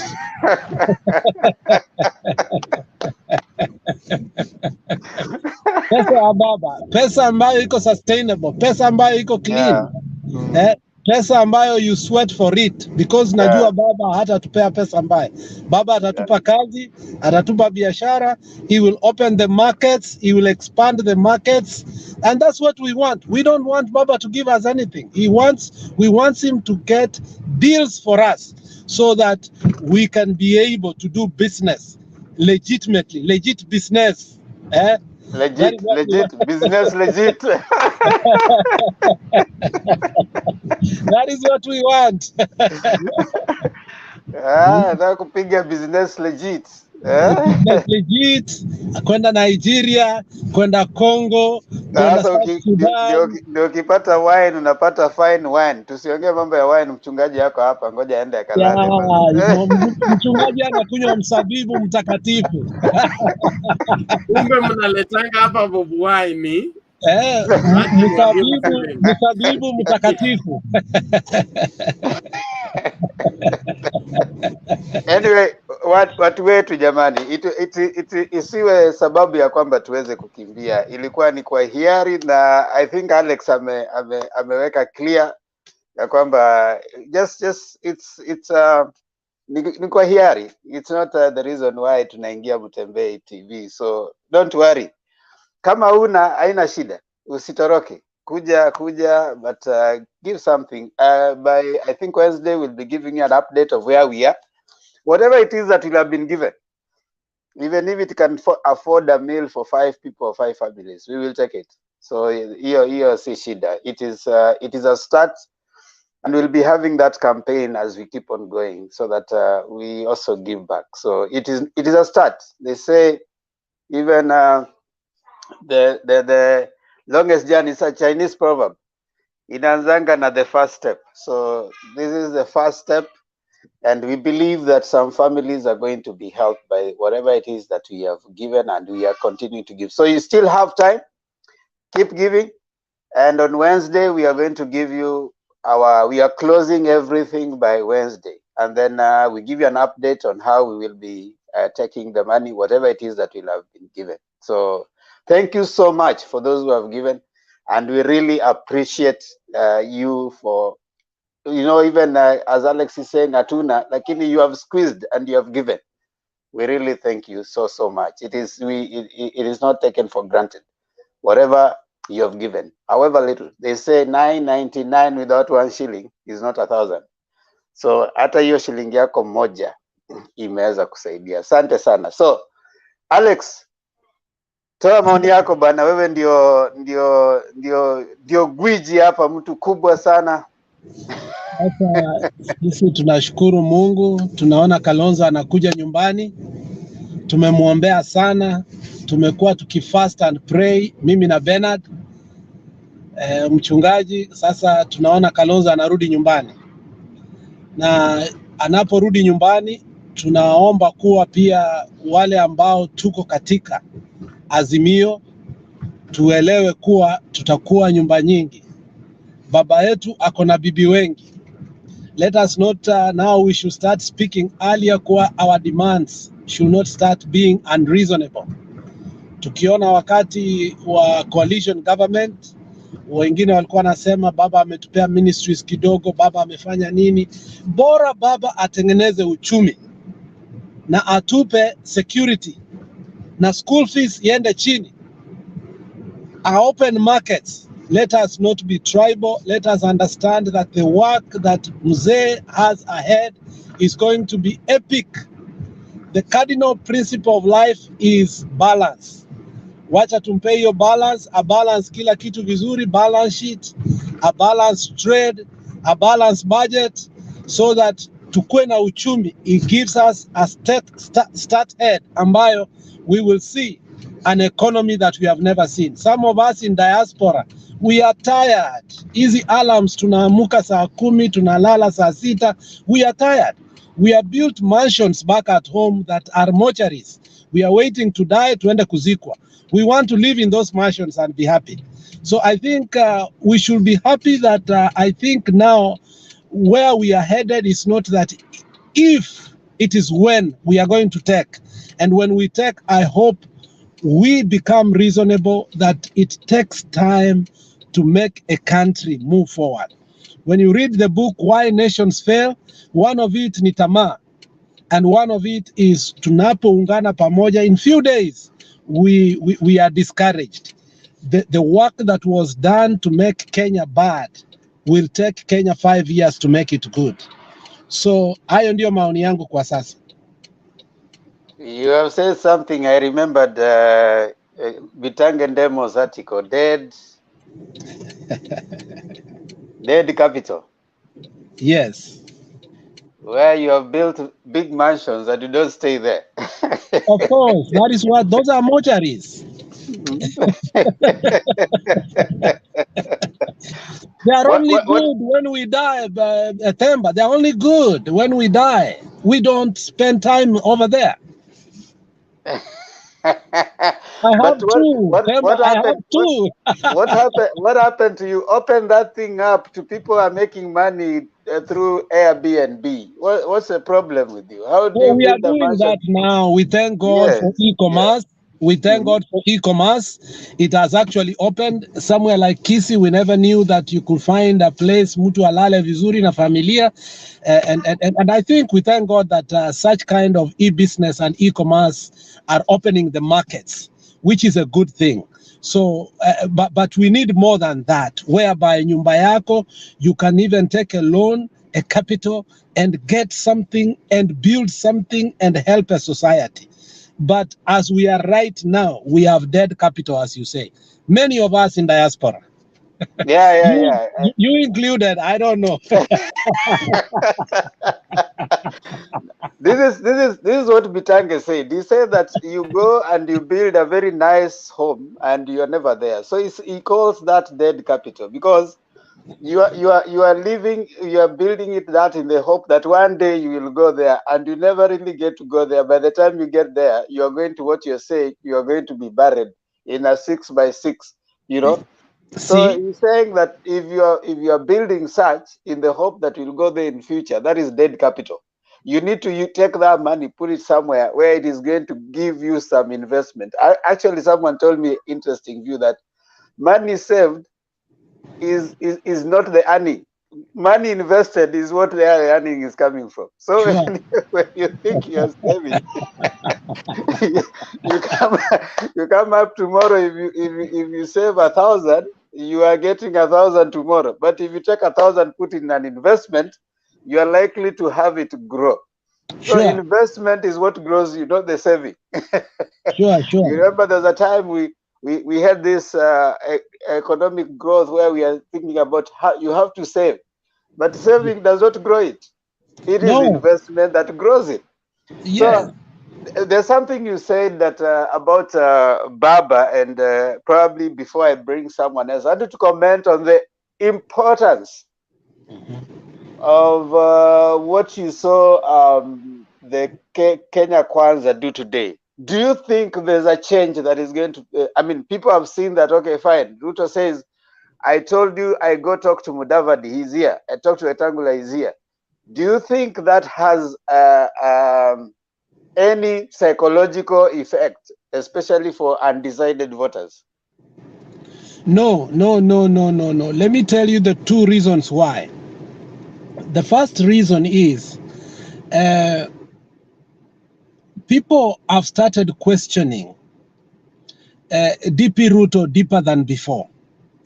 The reason they are questioning is, first of all, the DP has decided to lie to people that he is not the deputy president. I have heard him say in the last few days that way. And on a few occasions again, he has come out to say, Mimi ndio the deputy president. Kwan deep state ni gani? You know, a lot of inconsistencies within himself. So, and you can see after he went to Aushingishu, the comment about Madoadoa started all this train of him crumbling down. By the time he got to Bomet, and people realized that, oh, kumbe he was building a house in just sand because we thought in Bomet it's going to be locked. Then we realized that it is not so. And ever since that time until today, the DP has been making mistakes after mistakes after mistakes after mistakes. So whatever DP does now, he's not going to resuscitate himself. The missteps that he has made has costed him even more. So what he thought that could be a social capital, Mudavadi, actually, even in the NDC, when they were talking about corruption, you saw how the DP himself was like a chicken being rained on. So the two, the so-called Mudavadi and DP, Wacha Wetangula, they don't share any ideology, totally and completely. So, and that is why we are saying that it has come to haunt him more than become even a blessing. So what they are having is a bubble. People are going to watch the crowd, and also, if somebody said here in this platform that there is voter apathy in his strongholds. So we are about to see that in the next few days. We will see how many people registered. The 6 million we are not going to attain. If we get even 2 million, I'll be surprised. If we get 1.5, I think that will be very, very good. But the people who are going to vote Themba are people who are over 45 years old. They are going to vote more than 80% because they know the history of that country, and they know they have one shot to make that country better. After that, they know that if Ruto takes, I mean, there is no hope. So people who are older are united in thoughts that they have one chance to make that country, and that is it. If they don't get it, I mean, there is no future for their children, and these people want to vote. Finally, Alex, so that I can allow you to collect your thoughts again. Now, today also, Muranga, this Kangata was launching his gubernatorial, candidate. Yes, I saw that. Previously, that would have been a priority for the deputy president to go to because it is central. Yes. Now, when Kangata was drumming up support for it, he had said that another earthquake is going to come when we get to Moranga at Mumbingaru, whatever stadium that time, Mumbi Stadium. So, what do you make? The deputy president decided not to go to Kangata's function. Yes. But to go to VIHIGA. Is it an indication that now he's realized that the central ground is getting a little harder, and no amount of convincing, he needs now to start and work at this other one, because he actually gave it a wide berth. He didn't attend Kangata's launch, in spite of Kangata having said as the second earthquake that is going to come. So, Themba, one thing is that we fail to understand politicians are realists. And at some point, they sit down and speak to each other, and they speak the truth and not the propaganda now they perpetuate when they are in the podium. When they sit down, they ask themselves, what's the way forward? You see, the president's words were very clear. Nilimwambia awache siasa, tufanye kazi, lakini sasa wakati wa siasa umefika. In the wildest dreams for the rebels of Jubilee, they did not think there will be a time that Jubilee will be resuscitated. Even me personally, I thought it was a joke. I knew that Jubilee is dead. But 2 days now, and I'm seeing the seriousness of the president, now they said that he's still going to be the spokesperson of Jubilee, he's still going to be the leader of Jubilee. I think any serious politician who wants to be post-2022 August will put a break and start going to the ground and ask himself, which is the way forward? Bwana Manyora has always said that Ruto put all his baskets in Central and even forgot Rift Valley. And I think it's too late for him. Even in Rift Valley itself, our Singishu governorship might go somewhere else, and Bomet governorship will go somewhere else. He's remained with two options, Nandi and Kericho. And we are not even sure of those, depending on the nomination. So the Central has become volatile. And the best thing he can do is not to go there all the time. Bernard put a clip here about, there's a guy who was speaking, nikasema apewe chupa moja kwa bili yangu. It was just a clip he was putting. And that person spoke clearly, say, wazee watatu guide where we are going. And that is the truth. Those who know power, those who realize the 24 years that they were in the cold and Moi was ruling are not going to agree. We always think that election is just going to line and unapiga kura yako. Election is the shift of power. It's actually giving somebody power to rule over you. I don't think the Central Kenya people, age 45 and above, are ready to take power and give it to somebody else. Power is so sweet, Themba. And I always tell people, I once saw a dining hall prefect in my school, I won't name it, who was demoted, and the guy could not even handle it. He had to quit school and go to another school just because of being a dining hall prefect. You can imagine real power now. Real power. Bernard, power is sweet. Themba, power is sweet. Power is like honey. And anybody who has tested power does not give it. You fight for power. So the conspiracy that he was doing, that he and your kingpin was Central, has collapsed.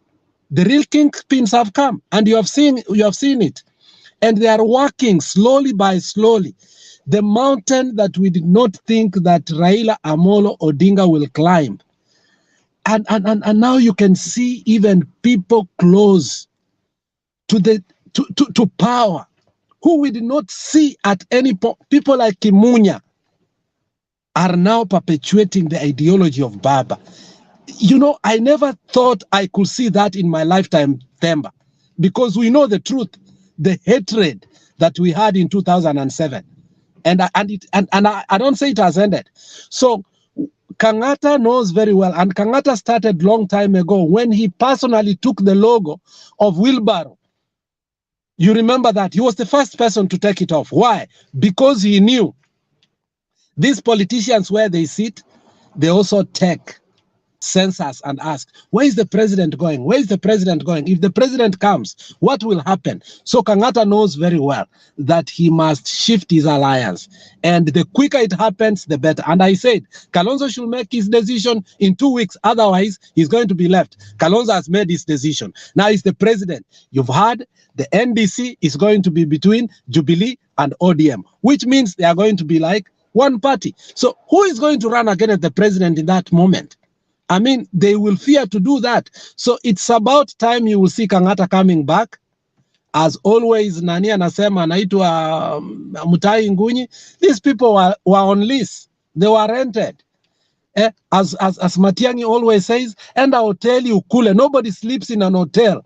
They eat and come back home. So watu walienda hoteli inaenda kufungwa, wanakuja nyumbani. Asante sana Tem. Thank you Alex. Mr. Kamau, naona ni kama kuna jambo nataka kuongeza. Mimi nakubaliana sana na bwana Alex kwa sababu katika mlima, unajua the late Michuki alisema sisi mlimani ni kama maini, liver. Sometimes it's so hard to put it in your both hands. Inakuanga slippery, na particularly when imetoka tu ikiwa haijapikwa. So I agree with Mr. Alex on when he says that the mountain is very unpredictable. And you see, the reason why, even us, we were in UDA, because for 4 years, this guy preached the gospel of kumi yangu na nikaambia yangu kumi yangu.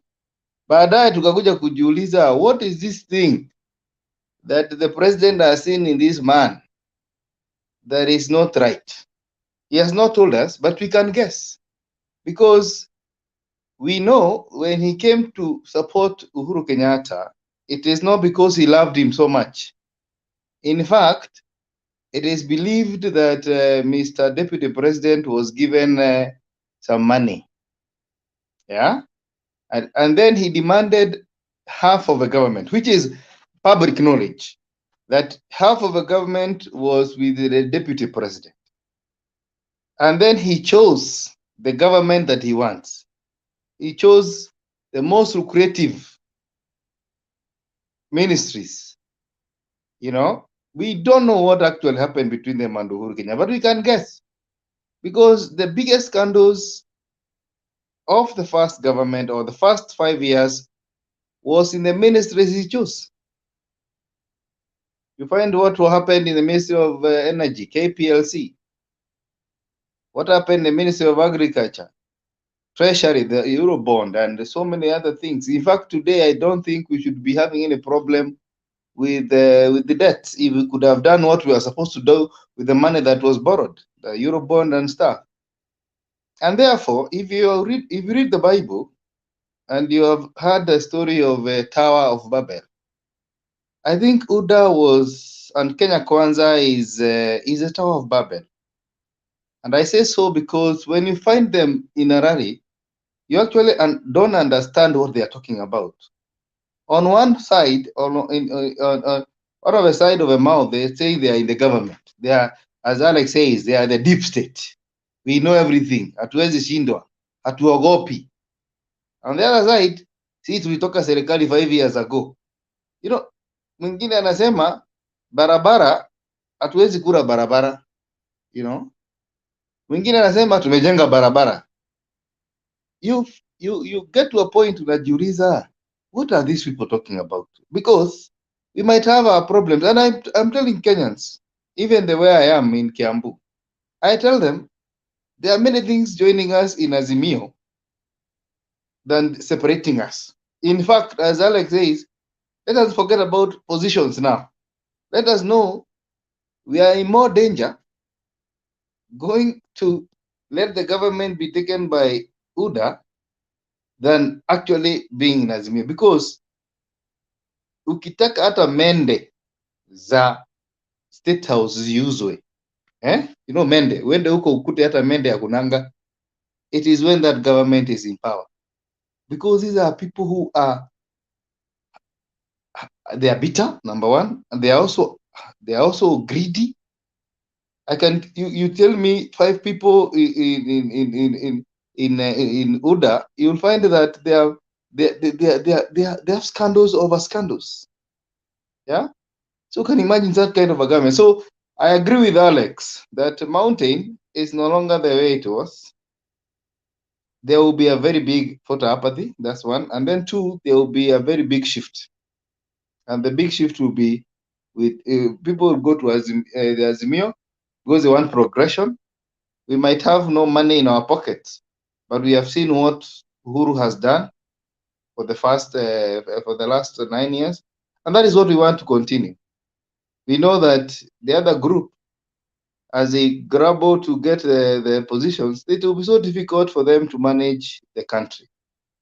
Therefore, I agree with Mr. Alex that this thing is changing. The tide is changing. The MP of VIHIGA is called Mr. I don't know what is it. Wainaina. Yeah, Mr. Wainaina has also left. The governor, aspiring governor, Mr. Madam Wanjiru, also is on the way out. There is a problem. But in Azimio, the only thing we need to fix is now how we should coordinate the campaigns. Because I'm sure if we plan ourselves well, if the top brass of Azimio plans vizuri, we can sandwich Kenya Kwanza very easily. Because Uhuru taking charge of Jubilee and coordinating activities of Jubilee in the mountain and the larger diaspora of Kuru, I don't think there will be any breathing moment for UDA there.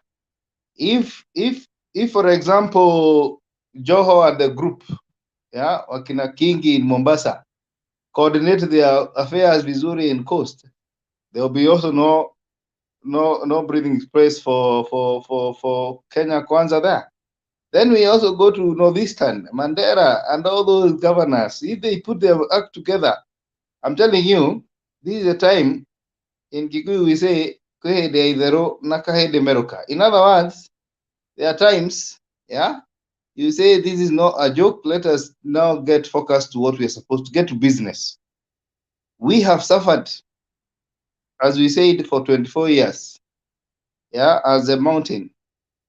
And I want to tell you, if you have ever been bitten by a snake, na uguzwe na kamba kidogo, unakuanga unaogopa.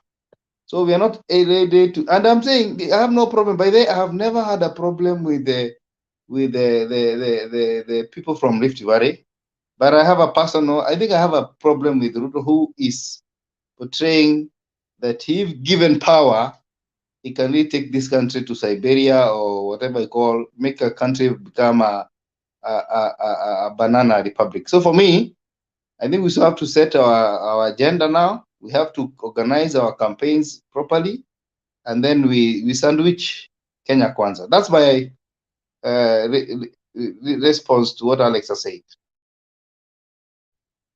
Thank you, Mr. Kamau. You have highlighted some things that I thought were very, very, among many other things that you said.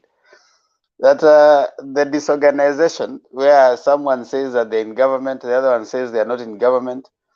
One time they are saying that they don't care. The deputy president has stood, they have tried to chase him away and he has stood. The next time they're saying that Uhuru should not force anybody on us. So one time they're saying they are confident, because he has not been chased. But the other time he's saying that someone is forcing them. Is there anyone forcing anyone to vote? Because I listened to even Mudavadi talking, and I find someone who ran away. He was hoping that he will get the meat, and then he comes out saying they are forcing me to take a particular position because he was not chosen.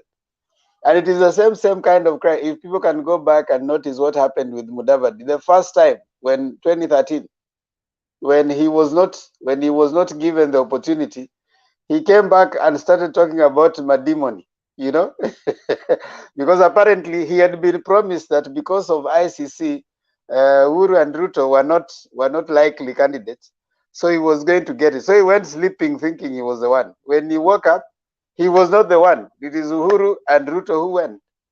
So he's one person who has always hoped that he's going to be the one. When Uhuru went to his mother's burial ceremony and said that we can also give someone else, neither Kikuyu nor Kalenjin, he was hoping that he is that person that is going to be given. So he kept hanging around there until it was clear that he's not going to be given. Now his campaign has changed. He's gotten out to start saying that, you know, nobody can be forced on us. But he was supposed to be forced on people. Is it only bad when it is someone else? But when it is them, when it is kumi yangu kumi yako, that's okay. When it is me, that's okay.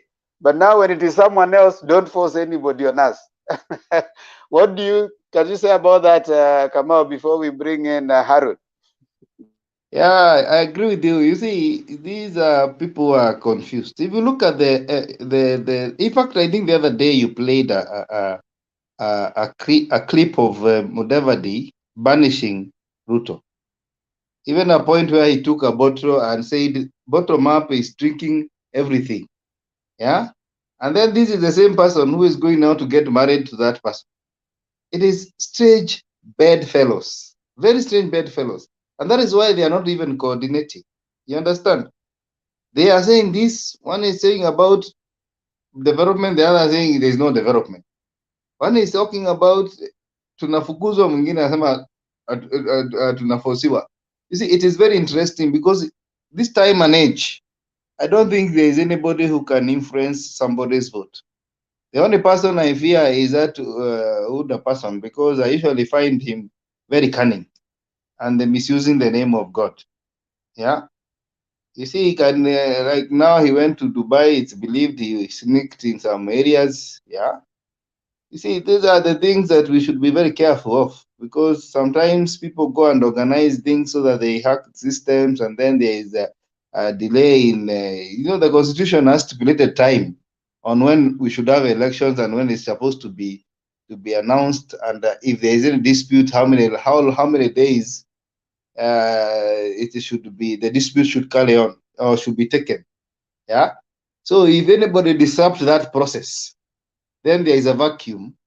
Then you can be told that there is if you remember very well, when there was a dispute between, I think, Raila and Kibaki, if there could not have solved that problem to a point of handshake, I don't think we could be having a country today. So my fear is actually anybody trying to disrupt the process. But me and my own vote, I will not be intimidated by anybody. I will make my own decision and vote for the person that I want. It doesn't matter whether he is called the project or not the project. My mind knows that Raila is larger than a project. In fact, for me, I usually find him as an institution, because so many things we enjoy today, even what we are talking today here, we could not talk in the days of Moi. I was also there in the days of Moi. At you having a platform like this, and then we are criticizing Moi, saying he's doing this and this. We would hii kitu ingefungwa na Matiangi asubuhi. But now we are enjoying this, and we are speaking our minds without any fear of contradiction, because one man has been imprisoned for 9 years. That same person has been tear gassed until he cries, one of his eyes cries, or tears come out without without control. And that here you're comparing between day and darkness. I mean, it is unbelievable. I've always respected. In fact, I've never voted for Baba, but I've always respected what he has done for this country. I've always accepted that he is a person who has made our country become very interesting in the region. If you go to TZ, I've been there, I've been TZ, I've been Zanzibar, you'll find they usually follow Kenyan politics so much. It is very interesting. To them, they want to know what happens, who said what. Because they are 50 years behind where we were politically. You understand? So, Mr. Demba, I'll tell you this. My decision will not be influenced by anybody. I'll look for better policies and better ideas, and I find those better policies with Mr. Raila Amolo Odinga. Thank you so much, and maybe that's where I bring Harun. Harun, what do you think? Do you think Yeah. the Kenya Kwanza, strategy that they thought tuko na sera, tuko na strategy, na tuko na place where we want to go? Do you think it is disorganized right now? Because Ruto says tumejenga barabara, Mudavadi says that hatukuli barabara. Ruto says tuko kwa government, Mudavadi says wamefukuzwa kwa government. Ruto says that promises have not been kept by at some point he says that tumejenga tumeweka stima. Another time he said that hii serikali imeweka watu kwa madeni ya fuliza. So you see there's a sense of kuna lack of coordination in communication, and all of a sudden for the last many rallies sijasikia bottom up, sijasikia tuwatoe hapa chini tuwapeleke huku juu, sijasikia. I have not heard that. The attacks have moved now to attacking the president, ya kwamba sasa kuna mtu anaitwa project. Now one time wanasema wako na nguvu, si walinijaribu mimi, ni mwanaume, mtaniweza kweli, mimi ndio deep state. The next time they are coming they are saying hatutakubali project ya mtu, Uhuru inherit. So what do you think about the communication from that side? Are they running out of options now? Yeah, asante sana Mr. Themba. Mimi ningependa kusema namna hii kuwa William Samoei Ruto, in fact, once you invite somebody for a fight, be ready for it. William Samoei Ruto, in fact, sasa hivi na hiyo nyumba ya sijini ya Kenya Kwisha ama Kenya Kwanza vile wanaita, they are now in what we call a panic mode. Unajua William Samoei Ruto, in fact, he thought that Uhuru Muigai Kenyatta ataretire, but Uhuru Muigai Kenyatta, who understands the art of war, which means win without fighting. Sasa already hii mountain hii yenye mna panic manze, hii Raila Amolo Odinga, in fact, he is going to beat William Samoei Ruto. Vile kunaenda ndio unaona William Samoei Ruto na his entire brigade. In fact, sasa hivi hata wanashindwa wafanye nini. Sababu gani? Uhuru Muigai Kenyatta juzi amekuwa endorsed na Jubilee kuwa yeye ndio wiji kwa Jubilee Party, which means Uhuru Muigai Kenyatta is not going anywhere. Kama wao walikuwa wanafikiria kuwa in fact he is going anywhere, watashangaa sana. Hata si ajabu katika government ya baba Uhuru Muigai Kenyatta, in fact hata tumtume kuwa envoy mahali tu, au ana relax tu polepole tu akiangalia vile baba anarun gava. What am I trying to say? Uhuru Muigai Kenyatta sasa hivi, the moment atapanda pale mlimani, I'm very sure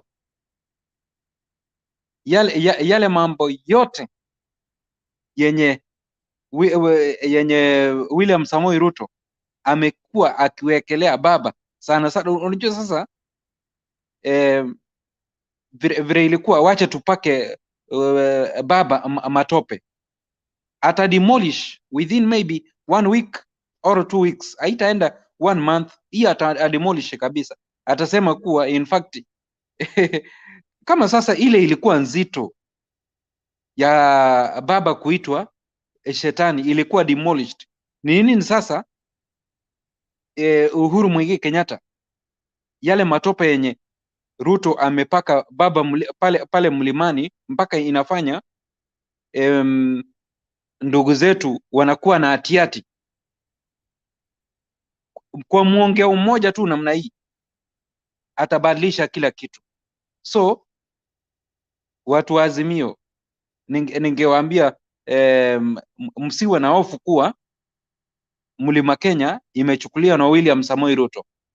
Mlima Kenya, in fact, those votes, as long as Uhuru our president atapanda pale, atabadilisha kila kitu, cause yeye sasa hivi is still the kingpin of Mount Kenya. Alafu na jambo lingine nilisikia Alex akiguzia mambo ya hizi positions mazi. Sisi watu wa Azimio, kwa sababu hii Azimio saa hii ni nyumba kubwa, zile position zenye kama ni maybe ministries, maybe in 18 ama 22 at most. My brothers and my sisters, hizi parties zote zenye zitakuja kuunga baba mkono, tuseme sasa baba aseme kuwa mimi nataka kuchukua half, au wengine watapata nini? Mimi kile kitu ambacho ninaenda kuona this time round, hizi slots za ministries ama za OCS, in fact is for the first time in the history of Kenya zitakuwa distributed mpaka hata wale watu wenye hawajai ona bendera ikipeperushwa kwenda mtaa wao wataiona, cause sasa hivi Ekuru ya tani kutoka Northeastern, I'm very sure kuna slots watapata pale, Nyanza watapata pale, Kisii ikiwa included. Then tukuje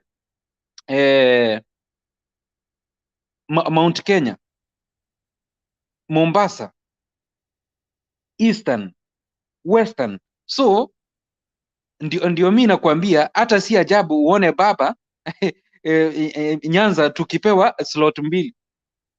Sisi what we are interested right now, it is not positions.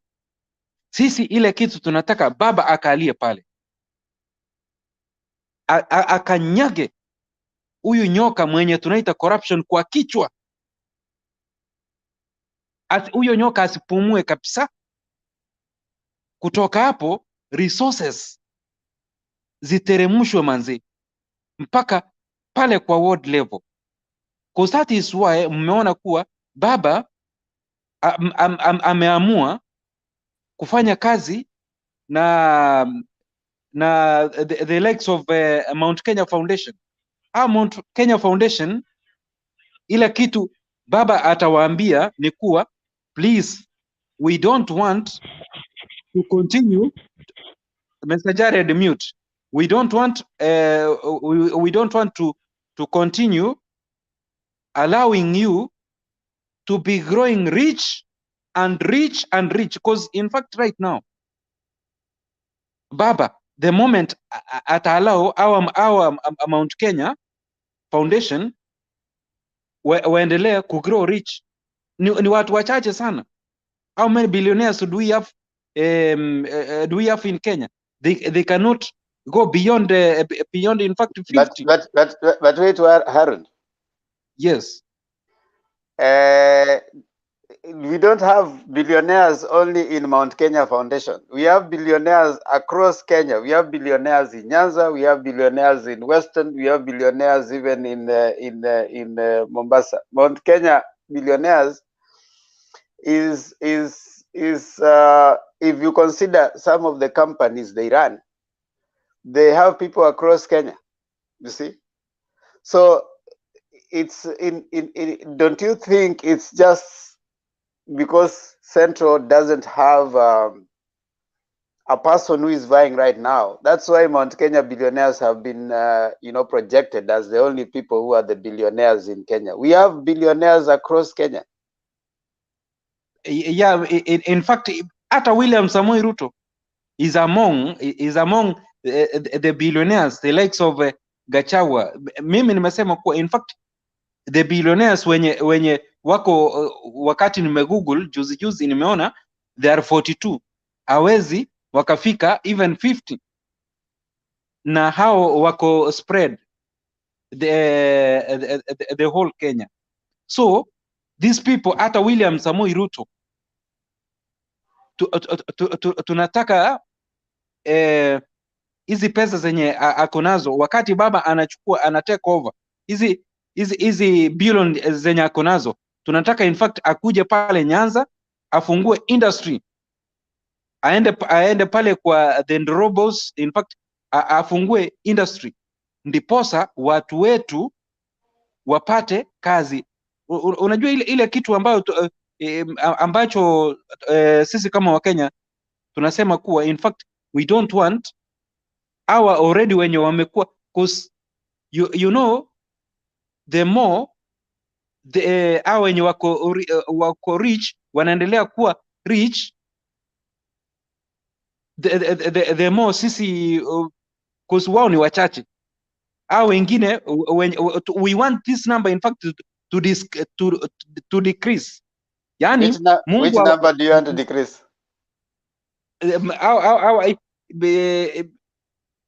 Hii percentage, unajua these people in fact wenye Mungu amefanikisha kuwa na material things ambao ni mali, tunaomba kuwa in fact waangalie watu wa chini kwa kuleta ile kidogo yenye wamepata, we share na tutashare na wao namna gani? In fact kuja pale mashinani wafanye business, ndiposa wakishafanya business sisi wale ndugu zetu ambao hawana kazi, in fact kupitia kwa zile business zao watawaajiri, angalau amazi wapate do. That is why in fact we want wakati wanapoanza kufanya investment zao wakuje mashinani. That is my prayer in fact, waje mashinani, they invest, ndio kutoka hapo watu wetu sasa kupitia hiyo investment. Kidogo, Haru, what do you mean you want the billionaires to decrease?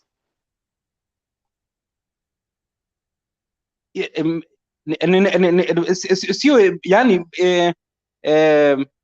billionaires au wenye tuko nao maybe 40 ama 42.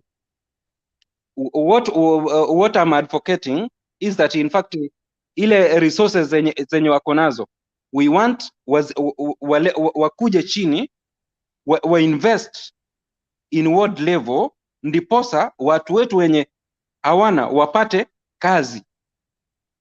That is what I'm advocating. So what you're trying to say is you want the gap between the rich and the poor to decrease. But you see, you can't force people to invest their money where they don't want. You know, someone is not muted. I think it's Ton PK. You see, you can't force someone to invest their money in the people. You see, that's their personal choice. In developed world, they have a club of where they have put targets for all the people who are on the higher echelon to chip into some charity. So they do that by themselves. So charity.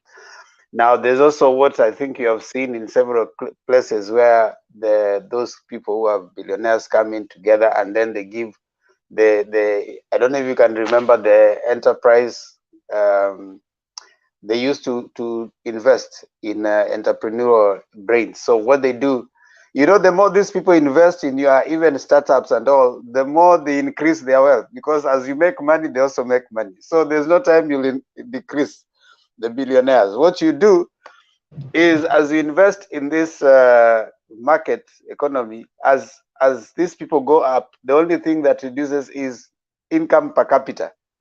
So if income per capita was let's say $1, it goes up probably to $100. Now you have pushed, and as you keep pushing them up, you find there's a bigger base of people probably who's gonna pay. In some of those European countries, you have most of social amenities taken care of.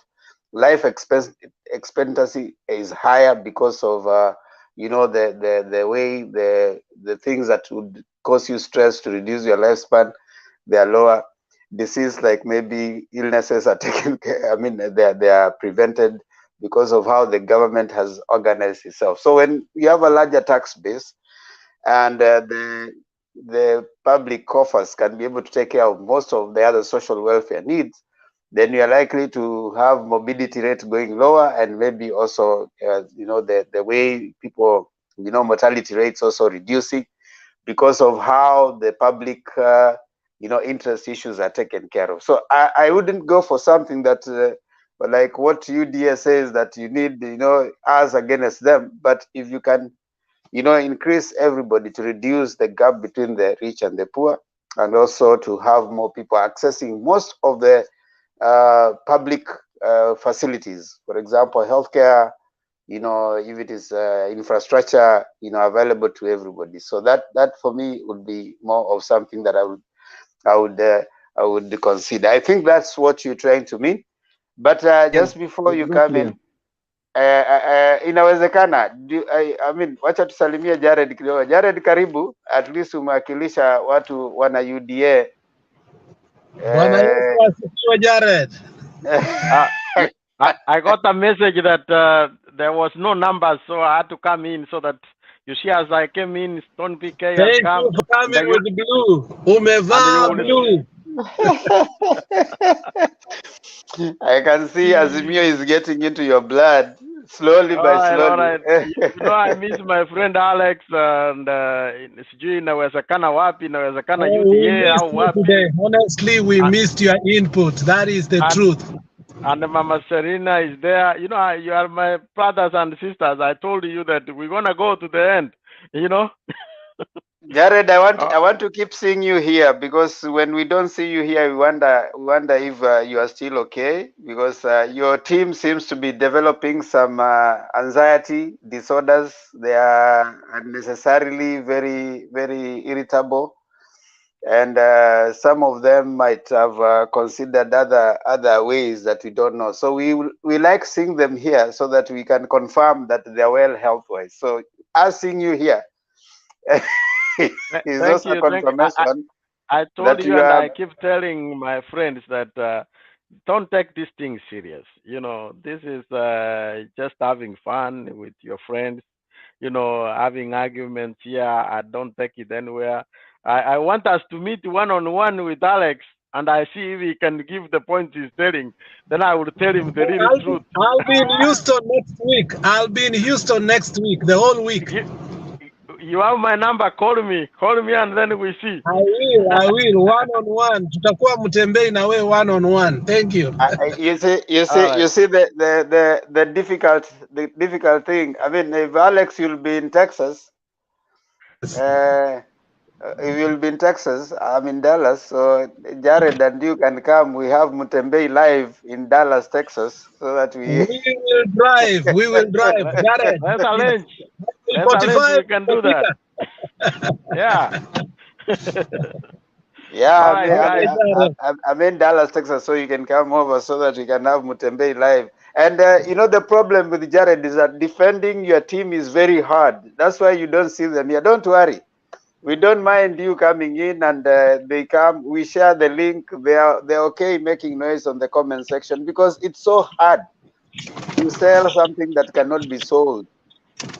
You know, Man, I try so much. It's like going. Yeah, you really try. I mean, you realize that you really try, And even sometimes you try to find those points that they are not there. But we like that you are holding on. I mean, even wanasema ni tik ile nashikilia ng'ombe hata kama inaenda kichinjio, hiyo bado inaendelea tu kukula pale tu kwa sababu at least ina find some warmth. So shikilia tu hapo Jared. But as the time is going, the road is getting more slippery.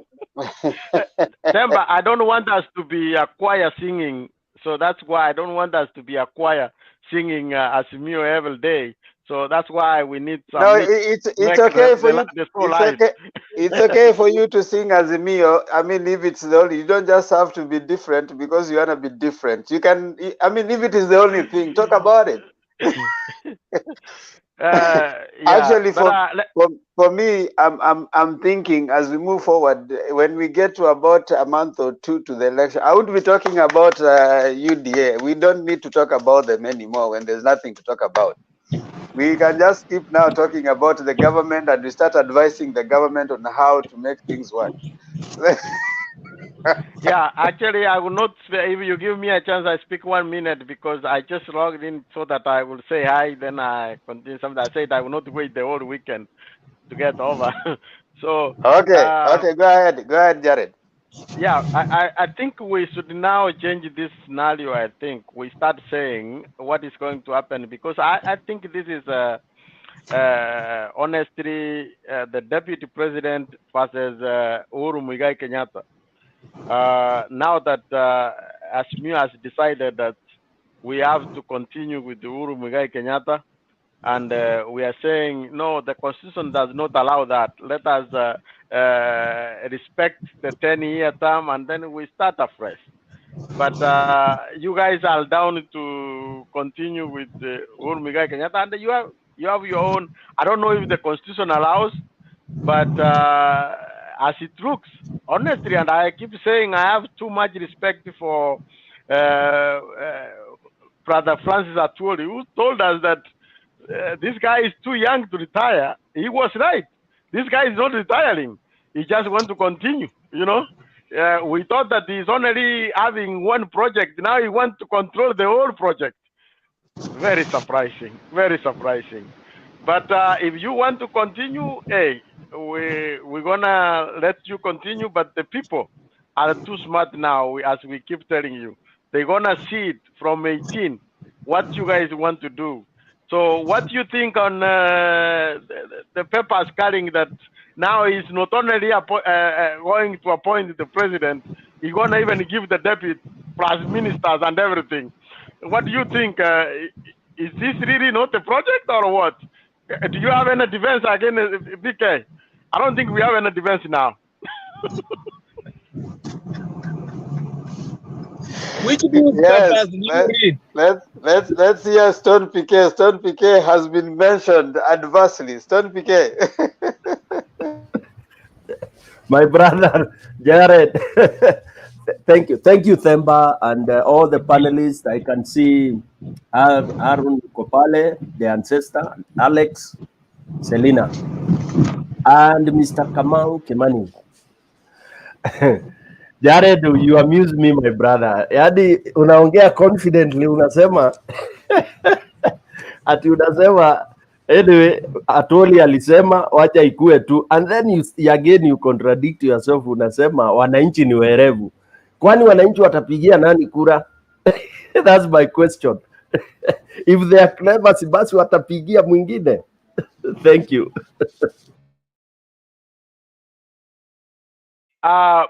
In the due course, you know when it will come out. Actually, let me tell you this. Maybe if you didn't know the news, you might be surprised that they might. You guys, you know, you are very funny. You think that everything is okay. You might even say, since we don't see anybody, we can appoint a deputy. Uhuru has appointed himself to be the deputy for Raila because they really want to keep continuing this. We are not surprised. You can do anything.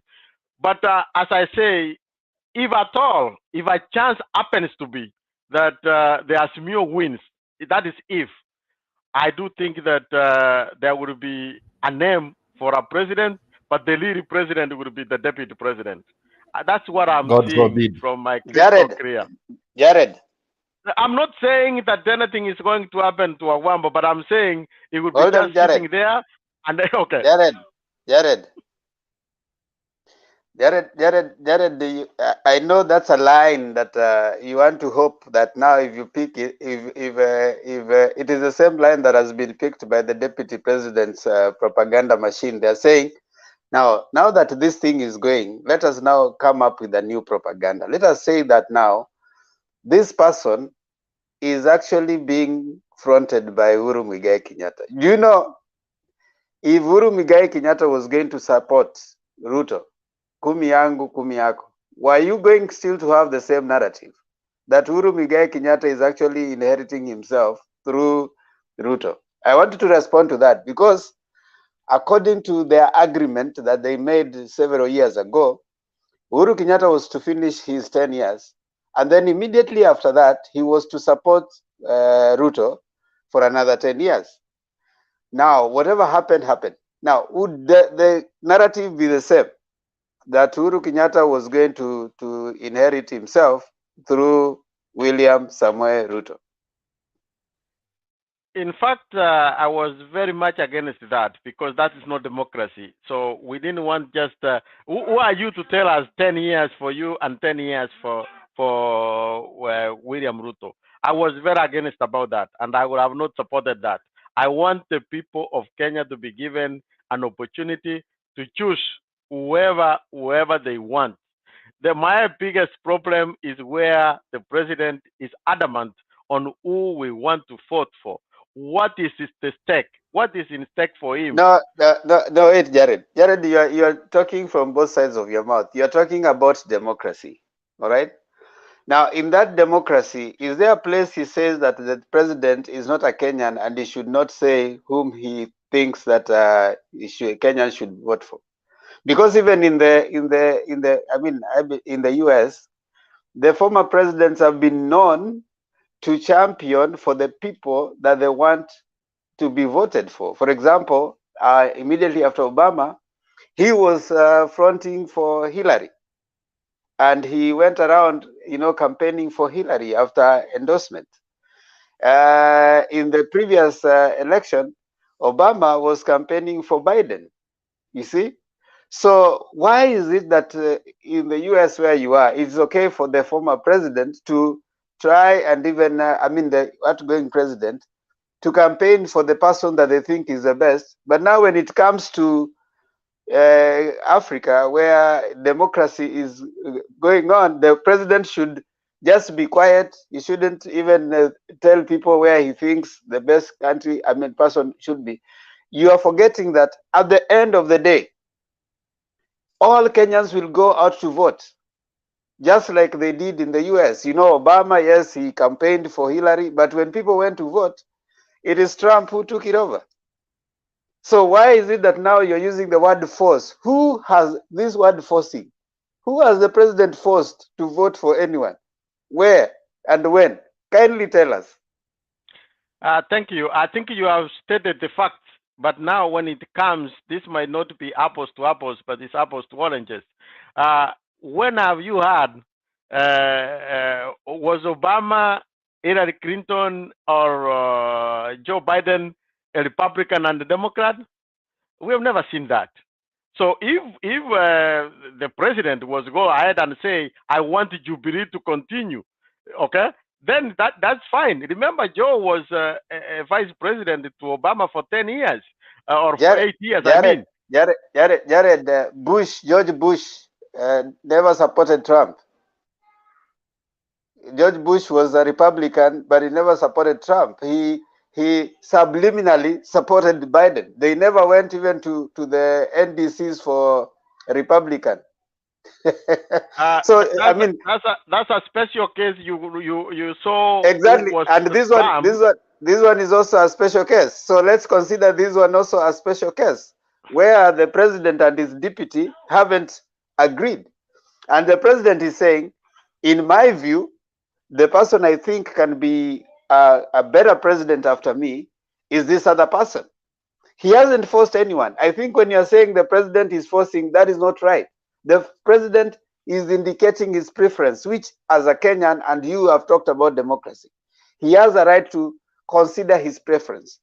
But his preference does not equal forcing you to vote. Nobody has forced anyone to vote for anyone. So that word, when you're using force, it is not right, because you're saying you love democracy. Democracy means what? The president can actually decide, give his view. I think the best person will be this. But at the end of the day, the 8 million or 40 million Kenyans will vote for the person they want. So if they disagree with the president, look at it in England, UK, when they were voting in the referendum for Brexit. The prime minister indicated his preference. But when the people went to vote, they said, we want to go. We want to get out of the European Union. So it is not wrong for even the president who is sitting to say, this is my preference. He is not forced you. He's not forced you to follow his view. So when you guys, it's a propaganda for you to come saying that we don't want a president to force us. Has he taken a gun and put on people's head that you must vote this person? Well, okay, let's flip it. Why is Ruto thinking that Kenyans only want him to unite with Mudavadi? What made them think that now he can only unite with Mudavadi and not any other person? At what point did Kenyans sit and tell him, get out and be the president? At what point did Kenyans sit and tell him, get out and unite with Mudavadi and Wetangula? When did they take an opinion poll? At what point did they sit and say that now you and Mudavadi can be the only people who can tell us where to go? When? Can you tell us when they sat and they said that these are the only people that we can agree to be together? And even before you answer that, inawezekana, I think also ask a question. Yeah, I wanted both of you to bring so that I can answer you. Yes, I would like to add an ice on that cake. Is it the way it is said? Inasema hivyo kweli? So yeah, the way Tempa has said, I would also like to ask, is there a deeper meaning to the word force where the president is involved? Does the word force has something to do with the president controlling the outcome of the election? Because you guys seem to be irritated when the president supports another person apart from DP's candidature. Does the word force has a deeper meaning? Maybe it seems you guys know. Can you explain to us if it means something else? All right, thank you. Let's take one by one. First, inawezekana. Oh, okay. Yeah. You can go, Mama Serena. How are you doing? I'm fine, thank you. Nilitaka kuuliza, president ni chairman ya Jubilee. And as a chairman of Jubilee, amekuja kuungana na Azimio kama vile Kalonzo na Raila. Kalonzo alikuwa running mate ya Raila akitoka Wiper. Sasa hapa Jubilee chairman President Uhuru Kenyatta anapeana running mate. Si ati Uhuru as individual anapeana running mate kama president, amepeana running mate kama chairman ya Jubilee. Jubilee wamekaa chini and the chairman is saying, okay, sisi kama Jubilee tunapeana running mate. So hii story ya kusema Uhuru anapeana running mate, yes, kwa sababu yeye ni chairman ya Jubilee. Kama angekuwa na hiyo, kama angekuwa president na yeye si chairman ya Jubilee, kama Murate ama somebody else was the chairman, then Wakenya wangeuliza, sasa rais ana cheo chochote kwa Jubilee, kwa nini anapeana running mate? So mkiongea mjue ya kwamba Jubilee wamepitisha ya kwamba President Uhuru Kenyatta ni their chairman, kama vile Moi alikuwa chairman ya KANU mpaka siku yenye aliand over kwa Uhuru. Tukienda election, Moi was still the chairman. So nyinyi mnataka kuwekea rais, he cannot. Yeye ni chairman ya Jubilee. So kwa chairman ya Jubilee, he has a right kama apeane candidate still as a president, lakini sasa tunaenda kivyama. Hii ni chama ngapi inakutana mingi? Kalonzo anaingia, Raila ako hapa, Jubilee ako hapa. Kama ingekuwa ni ODM imesimama peke yake, na alafu President Uhuru bila kuwa chairman ya Jubilee kusimama na kusema hey, I'm the president of Kenya na mimi niko na right kuappoint deputy president ya Raila, tungekuwa na swali. But now this is Azimio ya umoja. All these parties are coming together. You are coming into your own party, Raila unachukua chairman, the presidency. Mimi Jubilee, I come with my people, I'm taking the running mate. Mimi kama Kalonzo, I'm coming to unite with you with Gideon Moi. I want the speaker, I want the Nairobi gubernatorial seat, I want this. So hii ni vyama imekutana wanakuja pamoja. Nafikiri Asante sana, wacha nianze moja kwa moja sababu unajua hii kazi naipenda sana. One, I started with Mama Selina. I respect you since I came here. We have learned all this journey. But I wanted to give you a point of correction that the chairman of Jubilee is a guy Ntambo somebody, and the vice chair is Mr.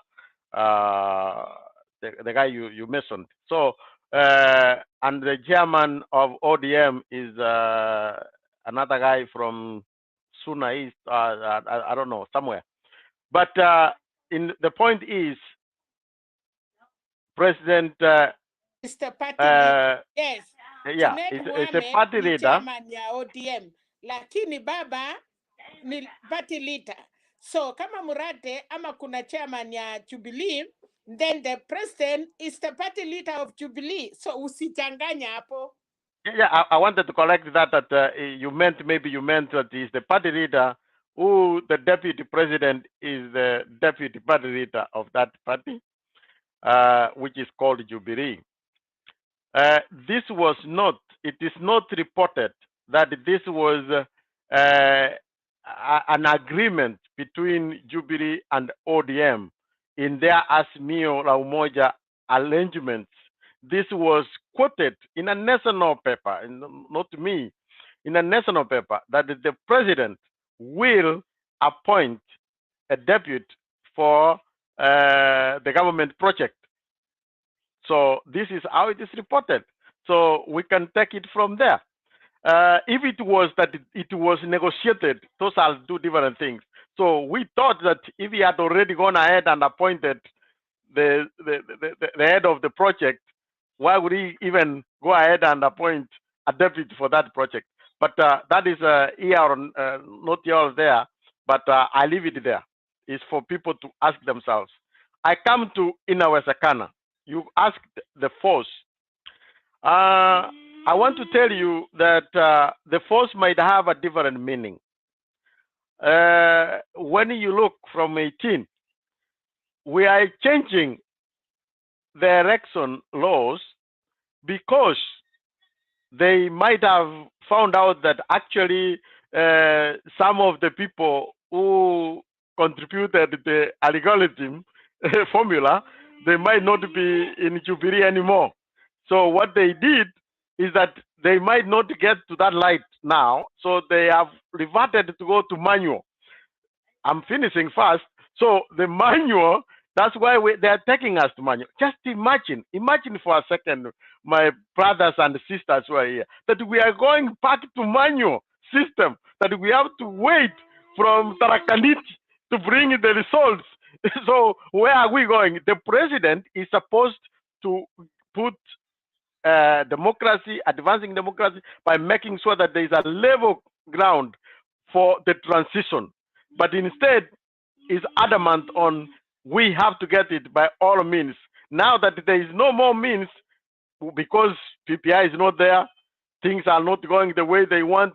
Now they have gone to Tarakaniti for manual transition. Jared, yes. That's a very good point you're bringing, but that point is informed by lack of information. If you can go back to there's a clip of the deputy president after the nullification of the presidential candidate by Maraga. He actually is the same one who said that they are going to change the constitution so that they can be able to have those two, both manual and also, you know, online, whatever. So it is not even right now that amendment has come. The amendment was actually supported by, and go to Itumbi's page. Itumbi actually posted and said that this amendment is going to help both manual and digital, you know, collection of the results. Go, your own deputy president is the one who said that. So you see, when something happens and then because of you know, forgetfulness, mnasahau ya kwamba nyinyi ndio mlikuwa mnaleta hiyo amendment, si hata kutoka kwa hiyo. Ni Jubilee amendment na William Samuel Arap Ruto. Hii amendment hiyo vile iko sasa, akasahau ya kwamba actually yeye ndiye alipropose hii amendment, akasema watatuma nini yao waende waipropose. Saizi anakuja anasema they are introducing amendment. Kwani hii law kama ni yako ni nzuri, lakini kama ni ya wengine ni mbaya. Go back to deputy president's post and you go to Itumbi's post. Yeye ndiye alisema, hata wakai explain that election laws are going to be like this. It is not bad. If you haven't gotten that, it's okay. Okay, first I wanted you to clarify who is my deputy president, because I thought I only know one deputy president for the Republic of Kenya.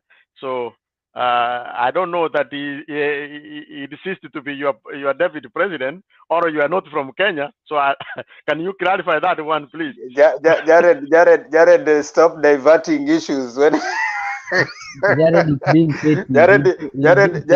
Jared, stop being cheeky. When I say you are deputy president, it is not on the negative that is not my deputy president. I'm saying you are deputy president. You are the only party leader he's a party leader of a party and a deputy party leader of another. He is also belonging to two parties. He belongs to Jubilee and he belongs to UDA at the same time. The only person who has played both the role of a deputy president and also campaigning to popularize his party. I think now I have directed you to the person I'm talking about. He's okay, the same person. Answer you. Let me make sure that I answer you. I don't forget about answering you. So on your question, I think I answered Inawezekana, and then let me answer my brother Temba.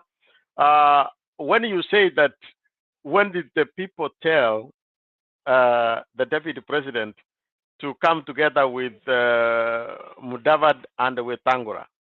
I know that sometimes I understand also difficulties. Sometimes I don't watch those things I don't like.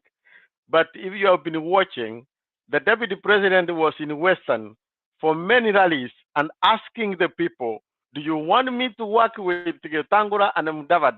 And they confirmed with affirmative that yes, we want you to work with our sons actually. So I have answered that. So it was not out of coincidence, but it's because the people demanded for them to work, and there are videos which can confirm that. No, you haven't answered that. What time did he sit with Kenyans and Kenyans told him, now you can unite with Mudavadi and you guys can form Kenya Kwanza Alliance? When? So are those not Kenyans in Western? What do you mean? Are those not Kenyans? No, who are I telling asked you a him question. that? No, Jared asked you a very clear question. At what time did he sit with Kenyans and they told him that form Kenya Kwanza Alliance? You see, people don't have to sit down. So it Did means he conduct a referendum? A referendum? So does Azimio conduct a referendum saying that we have to work together? Good. So you see, what I'm taking you to the point that there's nobody forcing anybody to do anything. So this issue of saying that you guys are forcing us to vote for this person, we can also say that Ruto is forcing us to accept Kenya Kwanza Alliance. Or we are saying, okay, and it's your own choice. I agree. You choose who you want, but we are telling you that this is a third term for Uhuru. And for us, we want to respect the constitution so that it is a 2-term. We start fresh, 5 fresh, so that we can move the country forward. It's only a 3rd term if Ruto is coming in.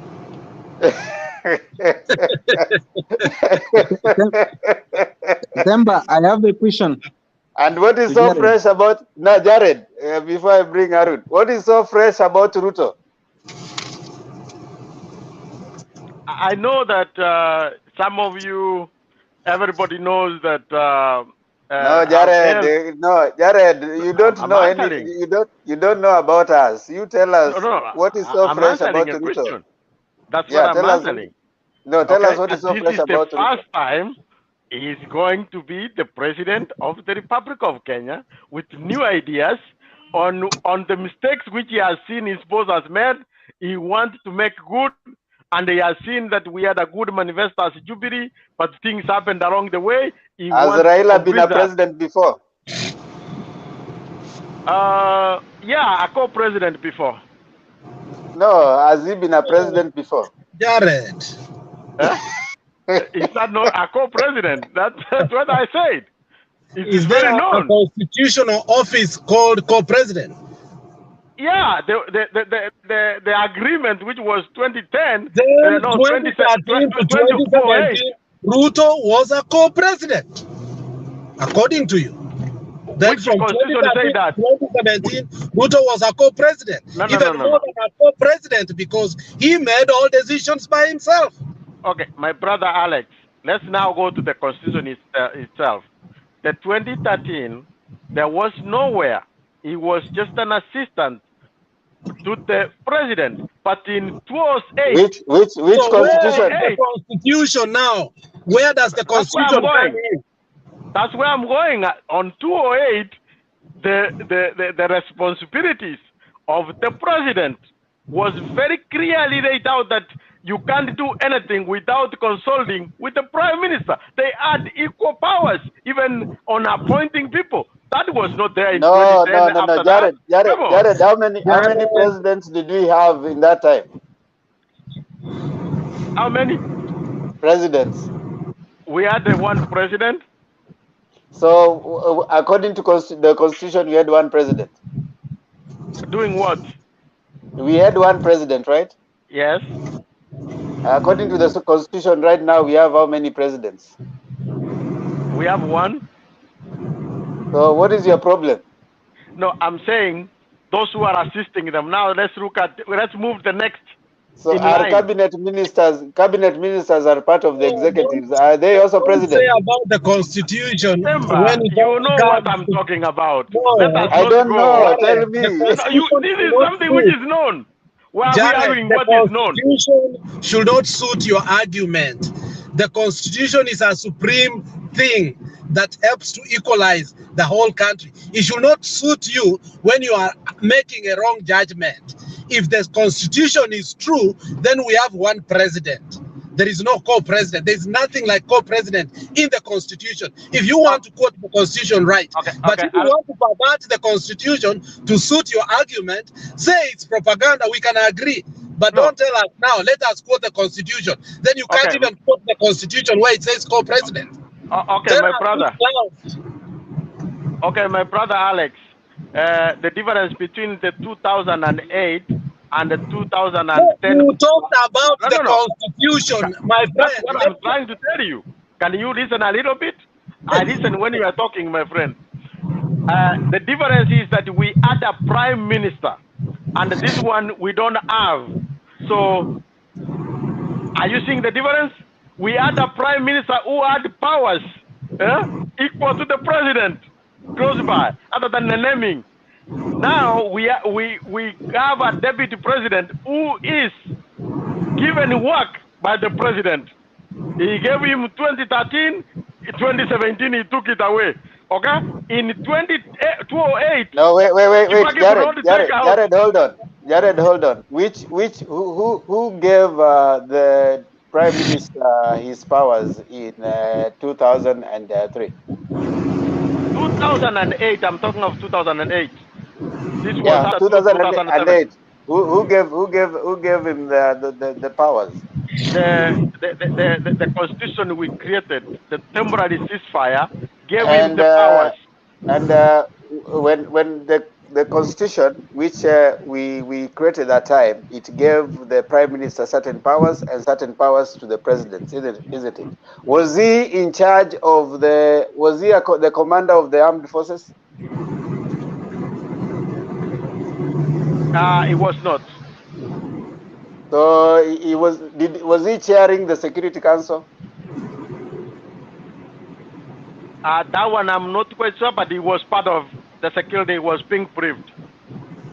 Was he chairing the Security Council? I don't think so.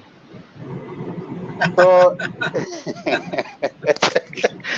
so clearly, Jared, you are just trying to propagate a certain narrative, which is okay. I mean, No. I you're know what you're saying. Listen, Was he Jared. not in charge of the government?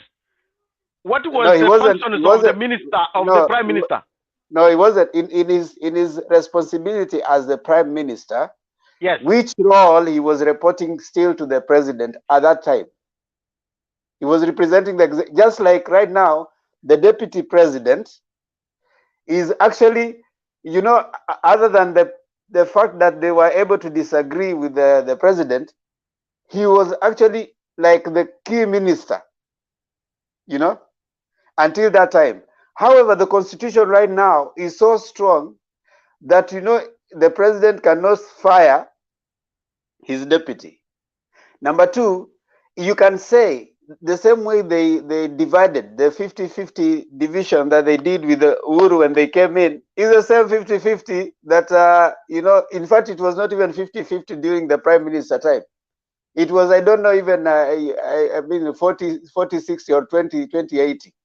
The things that were being controlled by the prime minister are just like, I don't know how many ministries. President controls the key ministries like finance, security, and devolution. I think one of those, yeah, if it was there. But the key ministries were controlled by the president, justice, finance, and security. Those were key ministries that the president controlled, which are actually the key ministries that you need to govern. So now when you're saying that they shared 50-50, I don't know what you're talking about. Number two, you're trying to avoid the idea that William Samoei Ruto has been in government all through. Tell me the time that William Samoei Ruto has not been in government. You can actually check, there's none. All through, William Samoei Ruto has been in government.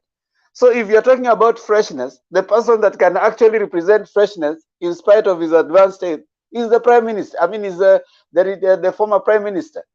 Because how many times has he been in government? Now, Ruto has been in government. Actually, right now he's finishing his 10th year in government. A position he has refused to come down from. So if you're going to propagate a certain narrative, it's okay. But for your information, trying to suggest that because Ruto has never vied before, so he's representing a freshness. Another thing I want to tell you, who are the members of the executive according to the constitution right now? We have ministers, they're members of the executive. So are those also part of the presidency? So if one of them, if that is the argument, then they have also been in presidency. Temba, don't confuse people. I know that the people want to hear one-sided. I want to tell you the big difference. The 2013 years, I don't disagree that they shared the power according to their coalition agreement. In 2008, the difference is today we have seen 2018, the president chose his cabinet. He didn't have to consult the deputy president. He has been doing his own stuff. This was not there in 2008. Kibaki, I remember he tried to pick up not the Supreme Court judge. I think it was by then it is the Court of Appeal judges. And it was disputed. And he had to go back to the drawing board. Okay? Ruto does not have that laxity. So there is a very big differences between the prime minister at that time and the deputy president today, who in the first term, the president was in buddies and they do it out of gentleman's agreement, which was Jared, not I can't anchored let anywhere you in go law. off with this. Let me Jared, finish, and then let me finish. The no, issue of the poor. okay. Let me finish, Alex, please. If you give me a second. The issue of having not strong, the strong ministries, that has been covered by Miguna's book. That's the art of negotiation. So the second person negotiated for the prime positions. The first one was not able to negotiate for the proper. Like now, Jared, I'm trying to explain. listen, Jared. It's not about you. You read Miguna, and you believe what Miguna said. There are ministries that you need as a government to govern. You cannot, for example, give finance ministry outside, not in the within the president's side. You cannot give the security ministry to someone else, because what do you need? You need some key ministries as the government, as the presidency, to actually govern. So if you give security to someone else, what is likely to happen? I mean, Jared, let's just be honest. You can't say, okay, fine. What I'm noticing probably is the aspect of propaganda that is likely to be coming out, so that you can make sure that, okay, fine, Ruto comes out as clean. That is your sole purpose, which you're trying to do pretty well. Alex, probably you can come in, and then also allow. One thing before you say that, in 2013, as you guys claim, Ruto had finance ministry and other ministries. So what do you say about that?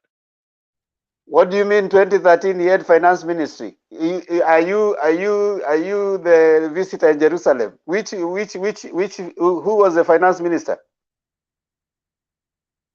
The guy who is just loitering around the courts. That person was brought by Uhuru, not Ruto. Oh, that is very nice. I thought the other day you said all of the Kalenjins and everybody was brought by Ruto. So you see, you can't say from both sides of the mouth. No. I wanted to give you ammunition, which you have actually gotten inside completely. You know what Uhuru did? In his side, he balanced. But you see, Ruto on his side, he didn't balance. Alex, what did you want to say? You know, a few days ago, Stone PK told us here that as from next month, he has made a conscious decision that he has very few weeks to discuss matters of politics with UDA people. And I thought it was far-fetched. And I think I had reached that point. I was agreeing with Stone PK, but I'm requesting Stone PK, we should start that as soon as possible, because when it's a matter of policy and an educated man like Jared, you know, Jared is not a hustler. Jared is a dynasty in education, and he argues like a man who never went to school, and he laughs like a man who did not graduate from kindergarten. And when he has said all these lies, it doesn't make any sense. You know, Jared, we are here to have ideological arguments whereby if you win because you did the best to tell us what you are going, so that we can take you into task in the government. So if you come here with mendacious policies that do not even make any sense, even if you want the government today, how do we get you into task? Because first of all, you went into government with lies. So I think you are lowering your bar. Even some UDA people who come here, we argue with them because we know they have no point. But for you, your bar is too high. And that's why even when you came, we were happy that at least somebody is going to challenge us. You cannot come here and say that Raila was a co-president. Do you know what a president is, or a co-president? It is, and then you say, let's quote the Constitution. The very Constitution you want us to quote, it is not, there is nothing like a co-president in the Constitution of Kenya. Why do you like lying to yourself?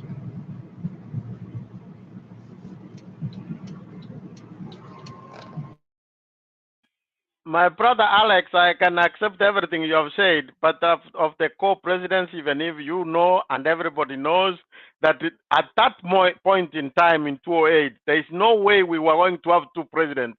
So the best we could do is to have a prime minister, but give him responsibilities Can you imagine that as a president of the Republic of Kenya, wherever you're going to do, you have to consult with somebody on what? You have to, come on. We are not going to have two presidents, but that was the fact. No, Jared, you are misquoting the constitution. By then, I mean, there could have been a semblance of, I think people haven't understood what was going on then. The president wasn't consulting the prime minister in everything. Let's appreciate that. I mean, the constitution was not saying that. The only thing that came in there was that there were some powers that were to give a powerful prime minister position, but not 50-50 as people try to confuse that it was 50. If it was 50-50, the humiliation that the prime minister went through, I think a year after that, because you could see even there was a time that the prime minister was saying that how can you subject me to something that has been used, like Makwere used against him, that alipewa mkeka, I mean carpet nusu, and when he went somewhere he was not received by the people, something like that. So it wasn't as you're trying to suggest that it was 50-50. There's nothing, there's nowhere you can do the delay at alipewa 50. That was a wrong notion and a wrong perception, wrongly misunderstood by many people that are saying that. But it was a way of trying to assuage the people around that time. So there are things that the president was to do. There are the roles that the prime minister was to do. And his roles were not in such a way like it was during Uhuru and Ruto's presidency. Let me bring in someone else. Just a second, please. Just a second. A second, please. Let us leave. Jared. Yes. Okay, Jared. Let us leave Azimio and UD aside. Let us now say as it is. Okay. There is a difference between what was intended and what. That's the problem we have in Kenya today. We can have a constitution, but people can disregard it. Okay. The intent of that agreement was Raila Amolo Odinga to be more of a co-president. Let us face it. I know that the people did not follow that constitution. They tried to humiliate him. That is there on record, but that was not the intent. Okay? There is a difference between the intent, like I've said before. Today, the Constitution of Kenya gives the members of parliament the responsibility to distribute the resources on Kenyans, to put the budget on what it is to be done. But what do? We go to the president to ask for development. So there is what the constitution says and what we choose to do. We have to separate that. Okay, there I agree with you. I mean, yeah, there's the letter and the spirit. They call it the letter and the spirit of the law. So when you have to look at what the letter says and the spirit of what is supposed to be meant by that, then of course politics is still positive. Inawezekana, what were you to say before? No, can someone speak? Someone else speak? I will speak after. Yeah. And we've never had co-presidents. Yes, Alex, you have unmuted. You want to say something? I gave some comments that he cannot be able to challenge that. Thank you, Wezekana. Yes. You know. No. I was someone was here. I'm speaking to someone else in the building. Not. I will come to you. I will come.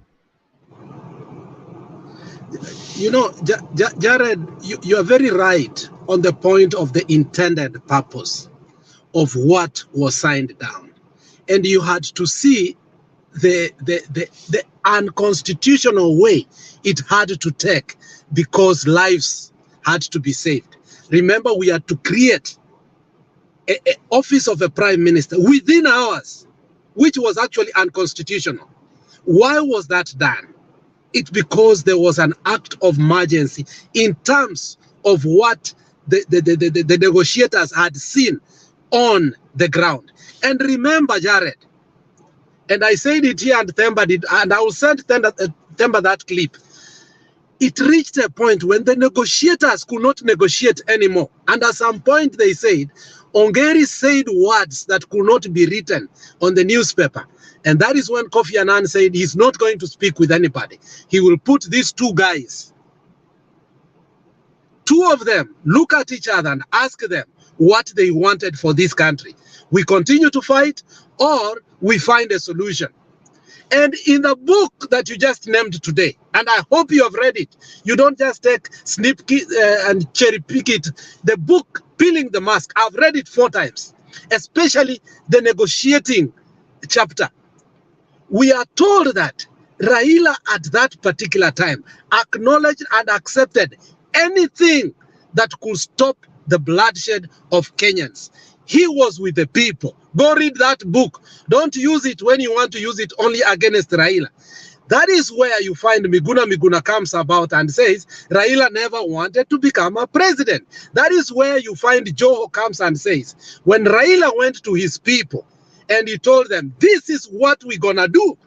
Some said we better die, but this is what we want. You have to appreciate the heart and mind of this man who put the ambition of even the people who are negotiating with him, and he put Kenyan first. Those of us who are in places that we were dying. So the intended purpose of what was signed was not position, is to stop bloodshed.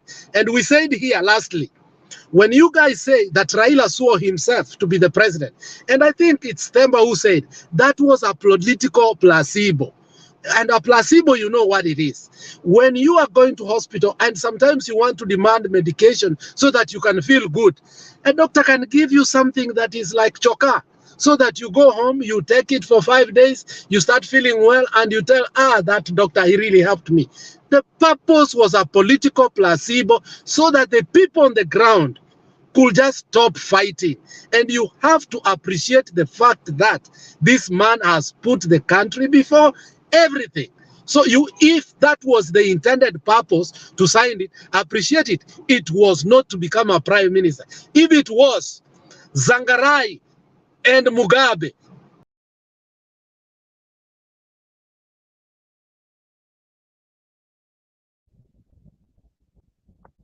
Okay, before Themba, before Alex comes back. Alex, what happened? No, I say the point was too hard for Jared to listen. So what Jared, I'm saying, remember the negotiation of Zimbabwe. Zangarai refused until he was given the ministries that were key. Remember the case of Ivory Coast, Ouattara. Ouattara refused until he became, even though people shed blood. But what did Raila do? He shed off, and all these politicians have come to some point and they have agreed that Raila shed his right to become a president. So the purpose of signing that was not what you said. It was to stop the bloodshed. Thank you. Okay, inawezekana, and then we can now listen to someone else. I think the basis of this debate was all about, if I can put it in the direction that I think it was headed to, was when between DP Ruto and Prime Minister Raila Odinga, when they were given those so-called Nusunkate, whose selections performed better.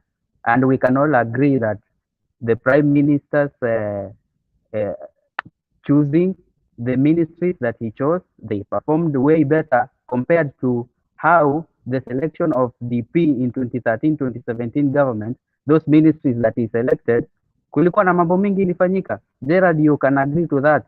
You can witness many things happened in 2013-2017 ministries that the DP chose. Another thing that I wanted to put forward is that it clearly we can only have one president in the Republic of Kenya or in any given nation. As in, did you expect the Prime Minister akwe amiri mkuu wa jeshi? That one was impossible. The Grand Coalition was meant that they shake hands and they stop the bloodshed. As in, the kind of arguments that UDA people put forward, mimi ushangaa sana. They don't make sense. You know, you just want to feel right, but it's not right. Thank you. That's what I wanted to say. I think let's agree with Jared that he stated when he came here, which is something we need to give it to him for. When he came, when he logged in, he said he was told that the studio has only Azimio guys, so he came in to try and balance. So for him, his intention will be to keep being on a tangent so that he can, in some way, according to him, add value to the debate, which is engaging, but is in my view probably also trying to expose his probably little exposure to that particular constitutional provision and maybe other provisions that are there constitutionally. So he's trying to hold on to every kind of branch that can come in to support his view. So I understand Jared where he's coming from. I don't expect him to appreciate what we are saying. And but for those who want to continue engaging Jared, I choose not to engage Jared further because he's made several errors in coming to certain conclusions. Harun, yeah, Temba, can you give me a second? I'm walking out, so I'm going somewhere. Please, if you don't mind. I really appreciate. You are going to create another controversy. So that I can give you something to talk to. You see, when I'm speaking, Alex's antennas are high. When I'm speaking, I don't know when I'm not there what he does. But as I said, in our Sakana, you are right. Nobody does not give respect to Raila Amolo Odinga. And I've never said anything against Raila Amolo Odinga because we have a very good respect for what he has done.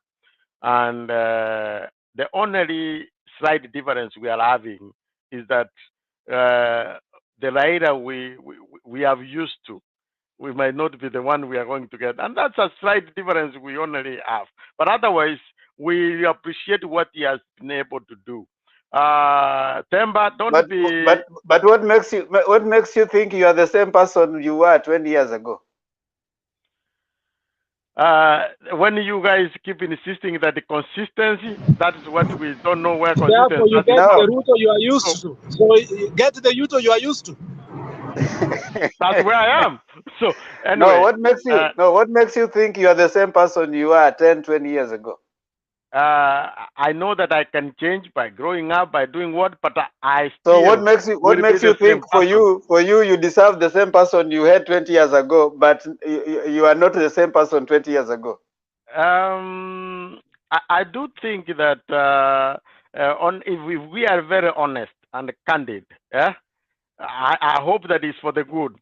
But I get worried when two people are trying to inhale to have a third term, honestly, of the same. But government. you have three people on the other side who are also meeting. Ruto is trying to come into power, yet he has been in government all through. Why is he forcing himself on us?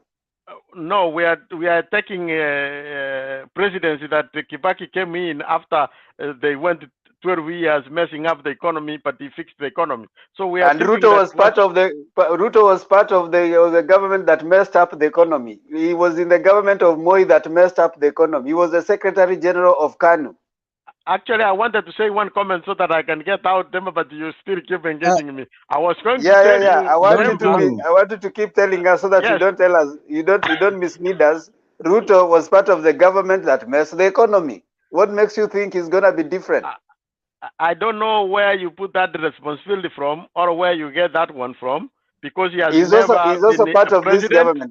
He's also part of this government. Jubilee no government. Powers, Ruto is part of it. You are okay. Who is the deputy president? So is he a deputy president at your convenience? No, he's earning. It is him who has said that he's a deputy president. He knows the deep state. Those are not my words. Those are Ruto's words. Okay.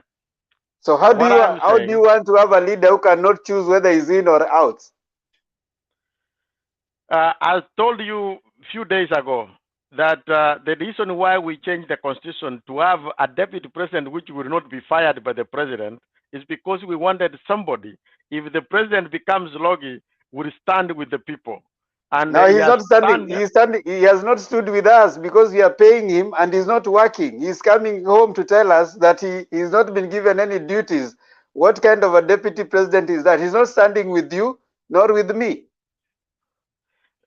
Maybe next we need to change and divine the work of the deputy president.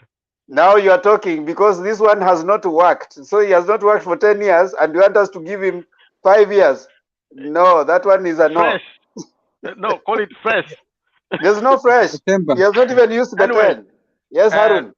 Thank you guys. I have to step out. There are people who are still commenting there, like my brother David Rowe. Come in, join to the panel. Don't be just writing there. It's easier to type. Come in and join the discussion. Okay? Thank you very much. I'll see you tomorrow. Thank you. See you, Jared. See you, Jared. See you next time. Yes, Ruto is a fraud. Jared, call me. Jared, call me. Ruto is a fraud. Is the ghost worker that we are having. When we are counting people who have worked for the government of Kenya, Ruto is a ghost worker because you can't be working in a position that you are busy telling us you have no duties. And at one point you're waking up and saying that I am the deputy president of the Republic of Kenya. That is a ghost worker. So we have to call it as it is. That was the best. Yes, Harun. Themba, ningependa kuuliza namna hii mambo ya hii bill ya kusema kuwa matokeo ipeperushwe through electronic na sometimes maybe machines zikifail inaweza kuwa transmitted manually. Imeoriginate kutoka kwa nani? Ni kutoka kwa executive ama kutoka kwa IBC wenyewe? Alafu ndio nianze huyu ndugu yangu mwenye ametoka, I'm sure he's listening. Imetoka kwa IBC, ijatoka kwa Jubilee, but if you go back, it is not the first time it was being brought. It was Akina Ruto who drafted it many when the first nullification, when it happened. And if you can go to Itumbi's page, alisema ya kwamba this is what they are suggesting in that bill. So right now that they were supposed to bring it, immediately Jubilee took power after the second, after Uhuru ran against Jubilee and he won. And immediately after that, they were supposed to now take it to parliament so that it can pass, but they never brought it, right? So many years later, now they are bringing, it has come, it is coming to hit them, they are thinking they are being targeted. Yes. Now, sasa unajua hii ni kitu iko very simple. Kama hii sheria imetoka kwa IBC. Juzi IBC mumeona wakijitoa kwa ile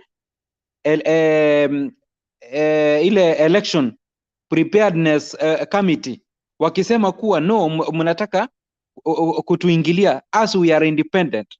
Sasa mbona watu wa Jubilee wanalia wakati same cause nilisikia wakisema in fact CJ Koome in fact astahili awe katika hiyo committee kwa sababu atafanya nini? It is wrong. So wakati IBC wanapokuja na sheria yenye wanaona kuwa in fact itafanya kazi yao iwe mzuri, mbona watu wa UDA wanalalamika? That is the question nilikuwa nataka Jared kama angekuwa hapa angetuanza, but Jared kesho yani leo, kwa sababu sisi already masaa imeruka leo manze, ukiingia nataka unianze why wakati IBC wanaleta hii sheria isaidie kazi yao, mbona mnalalamika? Mbona amtaki hiyo sheria iwe into place? Thank you so much, Mr. Them. Yes, inawezekana. Ulikuwa unasemaje? No, I was not raising a hand, but I would like to say that, yeah, you know, the DP wants to by any means to get into power. He doesn't care how the venye wananchi wataishi. He does not care what the wananchis will get. He just wants to get into power by whatever means, by using propaganda, by using each and every means. Amekuwa na fancy words and fashionable words each and every time. Tulianza na bottom up, akatuambia kuna bottom up, akatuambia mambo mengine ambayo ni kuna project ambayo inakuja mambo mingi ambayo amesema, but each and every time amekuwa akipigwa akiangushwa chini by the state. So I would just like to tell the DP that his goose is cooked. Yeah, I did not have a point today. Thank you, Temba. Thank you so much. And Alex, umefukuza Jared. Sasa Jared amekuja hapa kutudanganya. Sasa No, Jared is my friend. I like him. Though he is Azimio. By the way, the guy is full-time Azimio. Nila too he complains that Raila is not as original as he was.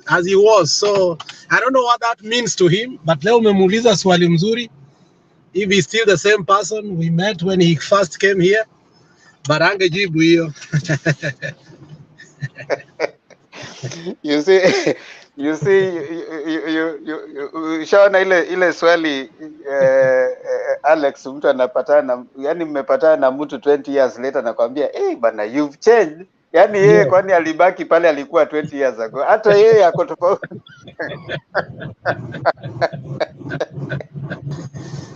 The people like Raila to be radical, and the way everybody sometimes, Ruto is radical.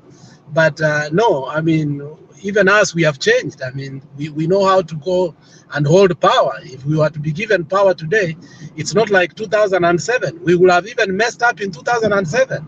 So I think he doesn't understand that. Very true, Alex, what you're saying. You know, political seasons and times demand different tactics.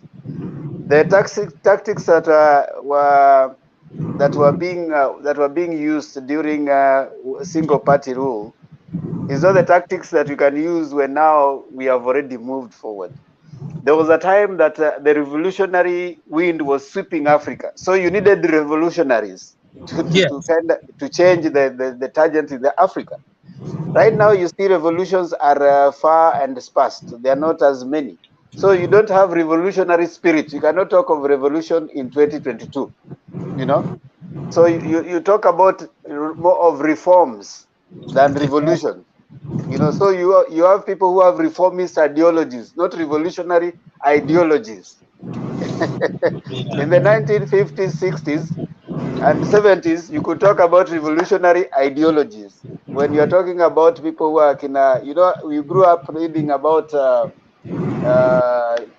this guy Msumbiji. You remember Angola Msumbiji? Those are guys, Savimbi. You'll read about those guys and what they were doing, and you'll read about different kind of people, you know, the revolutionaries. But now you don't talk about revolutionaries. You talk about reformists. Someone like you know, Kagame is a reformist. What he has done in Rwanda and several other countries. So we change with time. So you want Raila to be a revolutionary in the period where Kenya requires not revolutionaries, but more of people who are going to be reformists. And what he doesn't remember is, and I think one of the panelists said here, and that is very true, many African countries. I was in Rwanda one time, and you couldn't imagine it's 7 o'clock. Instead of people opening their channel to watch news, they were watching KTN and Kenyan news. Why? Because of our robust political, you know, the way we handle our politics. So we can't retrogress from there. we are a beacon in many countries on how democracy. You go to Congo, you will realize that the small Swahili they speak, they listen to Kenyan news. So I think Jared is trying to lie to us here so that Raila cannot win the election by going to be what they want him to be, and then they brand him as a man of war. That is all they want. Yeah, they want to brand him a man of war. Man of, you know, they want him to come and Raila is not the same person. You know, it's like they are saying there's someone who has been allocated the mandate to be the one who is going on the streets. He's been allocated the mandate. Like someone once asked that if Raila becomes the president, who will be on the opposition? Yeah. Yes, Harun. Before I bring Yeah, Stone PK. ningependa Mr. Alex, mute a little bit. Yes, asante sana. So hata mimi ningependa kuchangia namna hii. In fact, kila nyakati inakuanga na vitu zake. Raila Amolo Odinga, in fact sijui kama umeiona ile clip wakati walikuwa pale Thika, then gazia ikazuka, alafu yani ukiangalia hiyo picha, Raila Amolo Odinga akiwa amefunikwa na mabodyguard wake hivi, ni kama anataka kulia. So hizo ni hizo enzi za ujana. So uwezi ukacompare, uwezi ukaleta hizo enzi za ujana wa Raila uilete na huu wakati. Hata huyu William Samoei Ruto mwenye mnasema kuwa ako na nguvu, anaweza fanya 300 rallies within 1 month. My friend, akifika hii age ya Raila, hata atakuwa humble kabisa mpaka watu wajiulize, huyu ni ule Ruto mwenye tulikuwa tunajua akiwa 55 years hivi akisema kuwa Raila amekuwa mzee. So ushaona sasa. So kila in fact wakati mwanadamu anapokuwa, kuna wakati anakuanga na nguvu kabisa, anaweza sukuma vitu mpaka, na kuna wakati inafika as per age anakuwa humble. So hata huyu William Samoei Ruto mwenye unasema kuwa is robust, is young, is doing what, a time will come hata wale ambao watoto wetu sasa watakuwa wanauliza, huyu ni ule Ruto mwenye the year 2022 alikuwa mnoma kwa campaign namna hii, ndiye amekuwa mnyenyekevu hivi. So it is like that. So Jared, ningependa kumwambia kuwa in fact kila kitu inakwanga na wakati wake, but I'm very sure ile aim yenye Raila alikuwa nayo kutoka hiyo wakati still ako nayo. Wewe mpatie kura yako, and I'm very sure he is going kukuhakikishia kuwa enyewe what I intended to do in my past years, still hata kama nimefika huu umri ambao niko, I will do it. Back to you, Mr. Themba.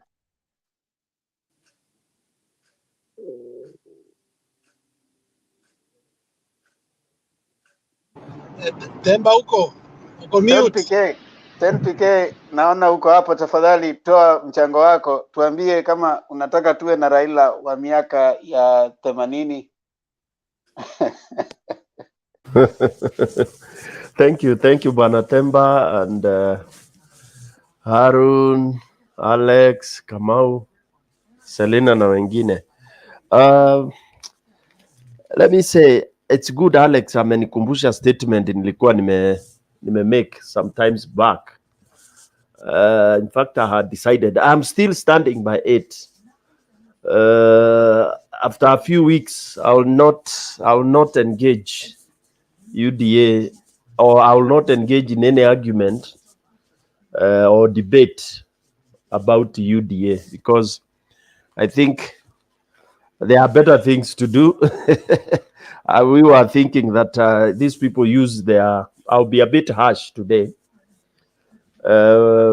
you know, we were thinking some of them are equal to our intellect, equal to our capacity to weigh things, you know, ideologically and all that. But I think it has been proved even by their doctor that they are so cheap, and funny enough, it's a disease. Sijui ni nini walikunywa, because immediately Mudavadi crossed over. He's also talking like a child, you know, or like a small boy. In my language, we say kahe. Those to small boys, 6-7-year-old boys. That is what I hear. Mudavadis, Watangulas. Now that is what they are discussing. You cannot actually sit kufungulia radio ama TV kusikiza when Uda guys are on the platform. I don't. I do like Ngilu. I switch off. Even if it's news, I switch off. Because it's a lot of nonsense, truly speaking. And I don't know who said that politics must be nonsense. You know, Kenya, I said we are retrogressing. Even the most learned. Because umesimama kwa platform, then you put on that jacket ya kisiasa, you start vomiting nonsense. I mean, professors, wale wako upande wa UDA, they are talking things that are really a shame. My little babies here, my boy and girl here, they ask me, Daddy, what is this? Because they listen to these guys, hakuna point inakuja. Because when you start, every time you open your mouth, you started talking about these are dynasties. Don't go for dynasties. This is dynasties. We are there. They want to rule us. Then after kidogo, the song changes. Oh, now it's hustler. Hustler. We want to take care of a hustler. We are hustler. And then my daughter asks me, this guy who is calling himself hustler, he's just landed on a chopper. And on that chopper, he is followed by more than 9 V8s. You know, this is a young Kenyan growing who is asking me, he's saying this, that he's also a hustler. Then from there, the song changes, bottoms up. Bottoms up, bottoms up, bottoms up. Then after bottoms up, now we are hearing project. Seriously, are these people you would want to continue engaging, really? So I'm soon going to take a sabbatical leave from them. But today I'll be able to contribute a little bit. Before I come to the real matter, when they talk of the Raila they are seeing is not Raila of yesterday. Again, that is the most childish thing to talk about. I like when Themba you asked Jared, is he 20 years ago? Jared of 20 years ago. You know, is any of us here Stone PK of 10 years ago? I mean, really? So for me, when you hear anybody going to discuss about, you know, when you are talking about politics, oh, this person is very strong, this person can do 300 rallies in a day. Hey, excuse me. What are we talking about? We are not talking about marathon where you need energy to run. It's not weightlifting. It's brain leadership. Okay? Oh, Ruto is very fit. He's young. Come on. This guy is 56 plus. Excuse me. Kenyans, when did we stop? When did we start having people of 50 years being young? Sincerely speaking, we have lost it. 50 years, unaita mtu kijana. Kijana. This is really nonsense. Waliita Uhuru kamwana at 50. Ati. Uhuru is older than me by only 2 or 3 years, my friend. So then me, I'm mzee. When people refer to me in my village, wananiita mzee, but Uhuru ni kijana. And we are age set. I mean, these are things. I mean, Kenyans, honestly, I think we are retrogressing. Inatakiana kina Alex muanze research kujua what is happening with our brains. Maybe chakula chetu tuliwekewa vitu tukaanza kuretrogress. Because we take narratives, we change vocabularies, we change meaning of words. Now I was hearing of course, presidents, you know, anyway. So Raila cannot be Raila of... Don't PK, you must make sure you comment on that. Your story ya co-presidency. I'll touch on it. So we cannot say that today we want Raila na Kalonzo, you know, those guys wale walikuwa wana picket. Even if we started picketing today, we will not want Raila to come to the street, or he can come to the street akiwa kwa gari, because we will be picketing for a worth cause. Hiyo hatutaacha. If there is mistreatment, we are good to do that. Okay? If justice is not being meted on us, we will go to the streets. It's our constitutional right. Those of us who are old, those who cannot walk, they will be in the vehicle. Those who can walk will be on the street, and we will walk and raise the placard saying what we think is not right. Let people not start saying that. And by the way, UDA should start practicing, because I see them going to the streets. Lakini hawajazoea, all right? Because we will beat them. The 70 they are saying will be on the other side, because they have already started creating that narrative. Atuanaibiwa, just because the chief hustler was the chief thief. He thinks now what he did is what is going to happen to him. So basically, the narrative about Raila not being Raila of the other day, the narrative that is a project, they think that it is Uhuru inheriting himself. Those things, I'm finding them so vilifious, so tired and empty. Uhuru is ending his term, and Uhuru has the right. He is a Kenyan. He has the right, and he has a right to say who he will vote for. He's not God. There's nothing under the law. Again, I hear UDA saying, tafadhali Uhuru, uende nyumbani. Who says he's not going home? He will be going home. But it's okay for him to say, I think, my own opinion, you guys are safer with so and so. But he's not beating people. He's not taking Kiboko or Nyahunyo and kienda kipiga all Kenyans for them to vote for Baba. He's just telling people, if you feel, in my own opinion, the safest route is this one. So it's your choice. UDA is your choice. If you want to go to Sugoi, go to Sugoi. Don't start crying. Now they have cried, the tears have gone, they will start committing suicide. Alafu waanze kusema ni serikali ina whatever. Okay? So anyway, so about Raila being Raila of Nini, that is immaterial. And then let me come to the KK thing. Again, the KK thing was all insult, kutukana Baba. Now they have stopped even saying what they are going to do to the people. It's about Baba project, Uhuru aende nyumbani. Baba project, Uhuru aende nyumbani. Nairobi Azimio, I'm not seeing anything bad going on, because of course, before the time of nomination arrives, people have to try and test the grounds. Kila mtu aone how strong one is, and then after that, as we draw nearer, then we will have a lot of agreements. And for me, this is very healthy. Luckily, Baba has gone through this. You see, this is the good thing about Baba. He has been tested through his party, ODM. And he knows the losses that one gets if he gets a bit, disorganized or does not attend to some of these issues directly and carefully. He knows. Okay? He knows the consequences and he knows the gains. So for us in Azimio, we will sort out our issues bila shida. I'll repeat what Baba told them in Narok. He said, serikali is so huge.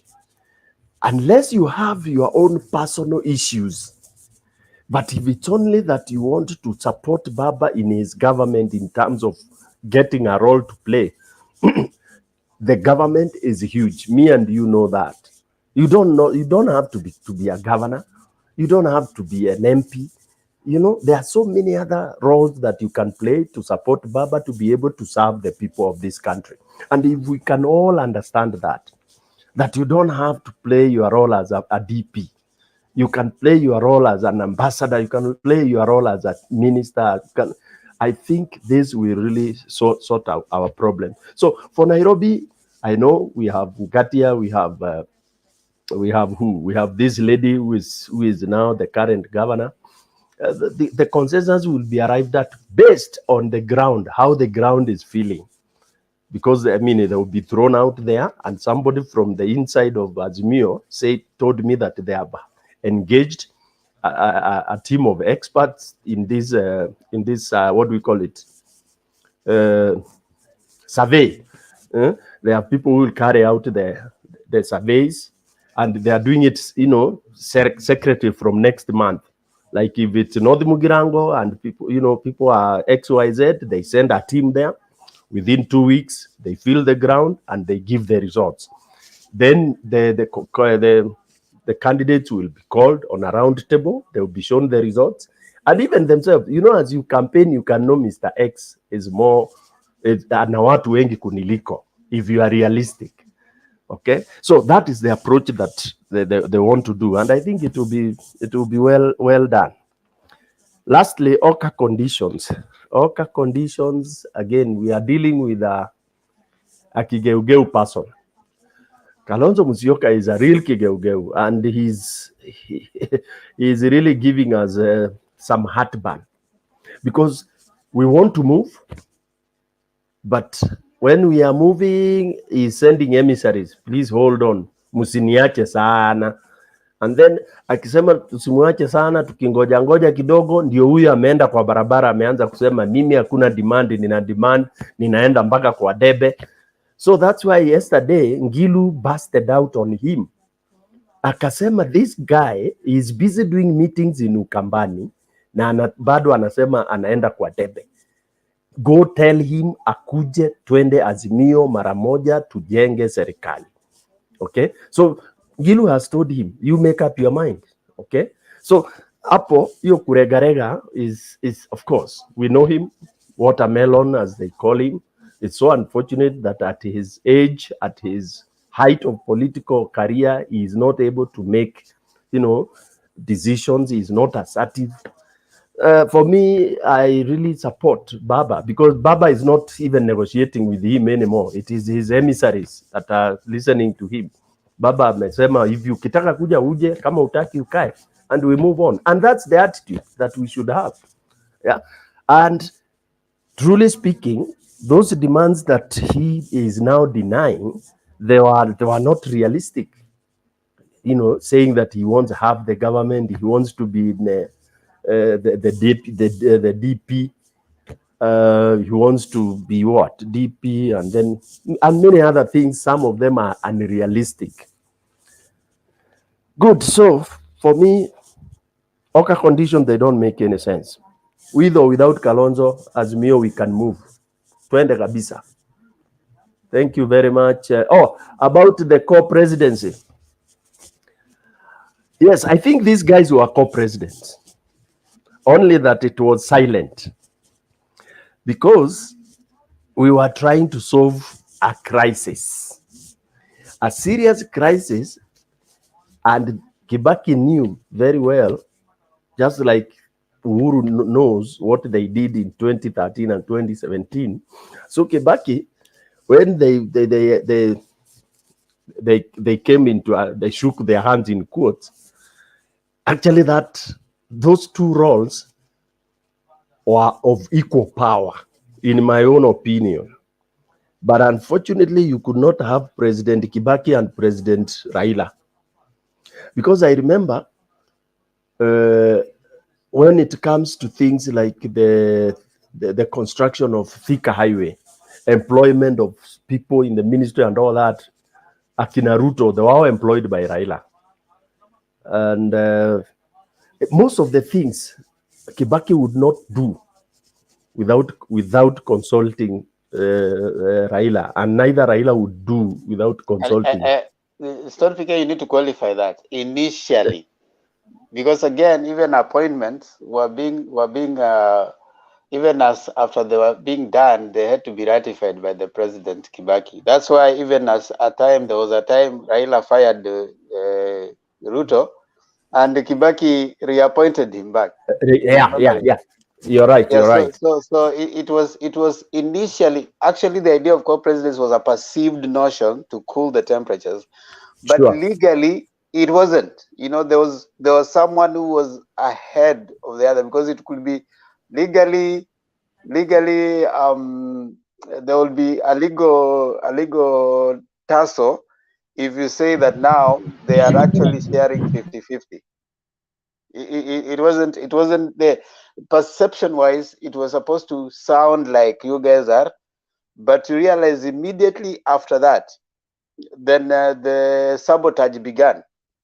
And of course the people around Kibaki now started showing them that actually it was not real power when the temperatures had cooled. Now they told him, now legally this is where you are, you have your space, we have our space. So you need to know your space. And then of course now when the differences emerged in the Prime Minister's office, even the deputy prime ministers also started now revealing their clause. They say, hey, this is, we know where the power is. The power is not actually here. The power is elsewhere.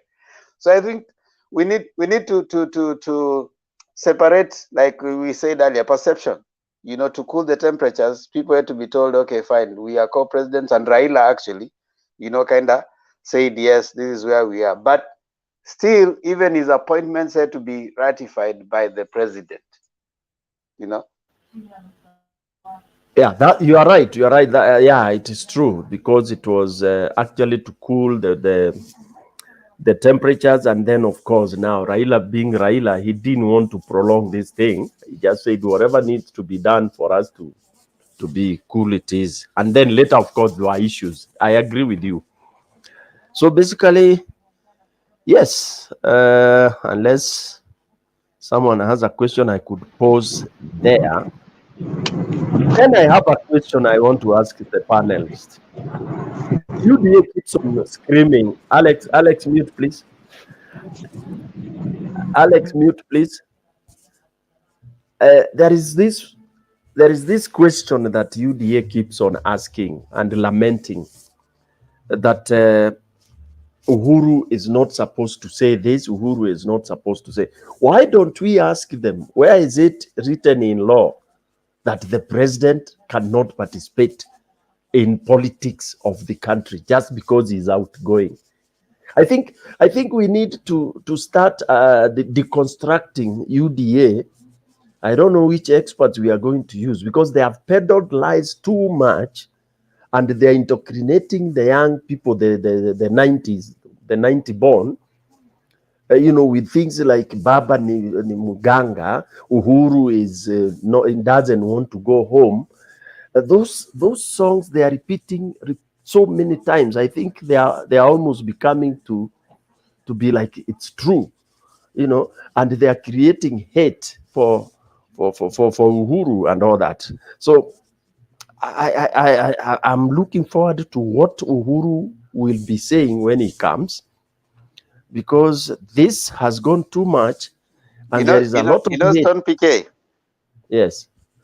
There's something that you can do. You can't do when you're in war. Okay, when you go to a battle, you remember the adage that you know, if a pig invites you to a battle, you don't go down there, because when you go down there, they will beat you at it. You know, if you notice what has been happening in the UDA, they are basically thriving on propaganda.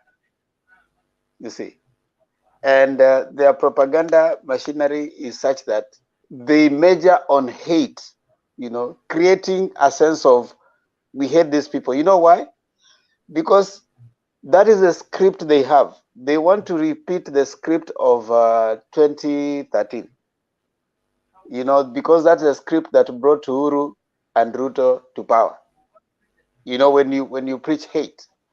So they are imagining that if you can preach hate against a particular leader or people, then that will be your advantage. Now, if you see when they brought in the idea of hustlers versus dynasties. It was about hate, us versus them. Then they come out and they say that there are people who have made you poor, so it was about hate. Now they're coming in, kitumbua kimeingia mchanga, but now what do? They have to preach some level of hate, like Uhuru wants to remain in power, anakatalia uongozi. He is forcing someone to us. Now the question you want to ask, at what point did Uhuru force you to vote for anyone? That's a logical question. Number two, who is this us? Who is this us? Who is this that is saying that Uhuru is forcing so and so to us? At what point did Kenyans decide that now Ruto is the leader, or Musalia or Weta is the leader? Have they already gotten to power? At what point did the Kenyans decide? Did Kenyans conduct a referendum and said that now Ruto is the president and Uhuru is forcing someone else? So you see, we can also say in similar manner that they are forcing themselves on Kenyans, because you can't say they told us that serikali ya UDA itakuwa ya mtu mama mboga.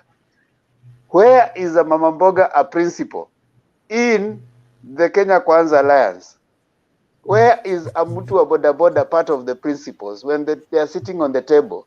Right now they have brought is Musalia and Weta the mama mbogas and mtu wa boda boda, because they have now come to tell us that they are forcing us, and there's no place that Ruto has said that this is mama mboga so and so is part of the principles. Tumewaletea watu watatu, mimi na rafiki yangu Weta na rafiki yangu Mudavadi. They are friends. When power matters, mama mboga na mtu wa boda boda ceases to be the friends. Their friends is sasa Mudavadi na Weta.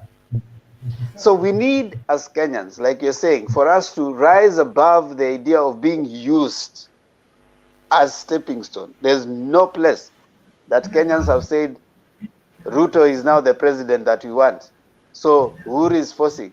And there's no place in the constitution that says the president should not, and cannot vote, cannot express his political view. There's nowhere in the constitution for that matter. So I think it's a debate that we want to keep having, because they thrive in hate and in lies. And since the lies zimeanza kupita chini, now you can see what they are becoming desperate. Ati anataka kuforce mtu kwetu. Who has forced them? The same Musalia Mudavadi, the same one who was saying that anakunywa hivi inaingia kwa mdomo, is the same one who is now telling us now they are going to change. What are they going to change? So I think that's a conversation we need to have, as you have said. Yes, Stone PK, ulikuwa maliza? Yes, nafikiria nimemaliza, and these guys should come here. Tumalizane nao mwezi huu wa February, tuende kazi ya campaign ya baba. Thank you. George Gakure, unasema ya kwamba ati kuna propaganda mmeanza kupushiwa na mtu anaitwa Gashagwa ati 20 years ago ati Wakenya walikataa project. Hapana, Wakenya wakataa project. Kenyans needed a change from 24 years of Moi rule. Uhuru has ruled for only 10 years. So the mathematics is very different. So 20 years ago, even some of the people who are voting now, some of them were in class 1. And even 20 years ago, I mean, you are going to 20 years, 10 years ago, the people who are voting today, some of them you promised them laptops and you haven't delivered to them. So there's no any other promise you can give them. That is 10 years ago. Forget about 10 years ago. I mean 20 years ago. 10 years ago, the people right now you are going to give promises, you promised them laptops. Mnapatia wheelbarrow. So which one is worse? George Gakure. Temba. Yes, sir. Just tell Gakure that the project they are talking about, Uhuru was picked from wherever, just like the way Mudavadi was picked right from college. Very fresh, naive, Okay, and then Kenyans had 24 years of very serious issues. Then they are being given a boy in the name of Uhuru. Huyu ndiye atakuwa rais. When vigogo vya siasa akina name everybody else. But unlike now, when we have an enigma politician in the name of Baba who has been vying and leading politics in Kenya, it doesn't need to be a project of anybody. In fact, he's the guru, is the scientist of politics for Kenya. Kila mtu atakiwa kukaa kwa shule ya Baba, including Ruto. So who can be a project of who? Gakura is lost. Thank you. Yeah, George Kakuru umesikia, you stop. Wacheni kutumia Gachagua as your propaganda machine. Gachagua atawapoteza. His propaganda, actually, I can dare say Gachagua is working for Uhuru. The propaganda is giving you is falling flat. So he's actually the enemy within. Look at some of the things you guys are relying on. At Uhuru 20 years ago, Kenyans refused. Hakuna kitu kama hiyo. Kenyans rejected Moi. Moi had ruled for 24 years. Kenyans had had enough. So they were like, no, we cannot continue with this. And the time was right for change. You know, Moi was coming towards the end, and he had actually ruled as a dictator for all those years. So it is not the same. Right now, there are false promises by the DP. He has been there 10 years. He has earned without even giving an account for what he's earning. He has been involved in so many corrupt deals.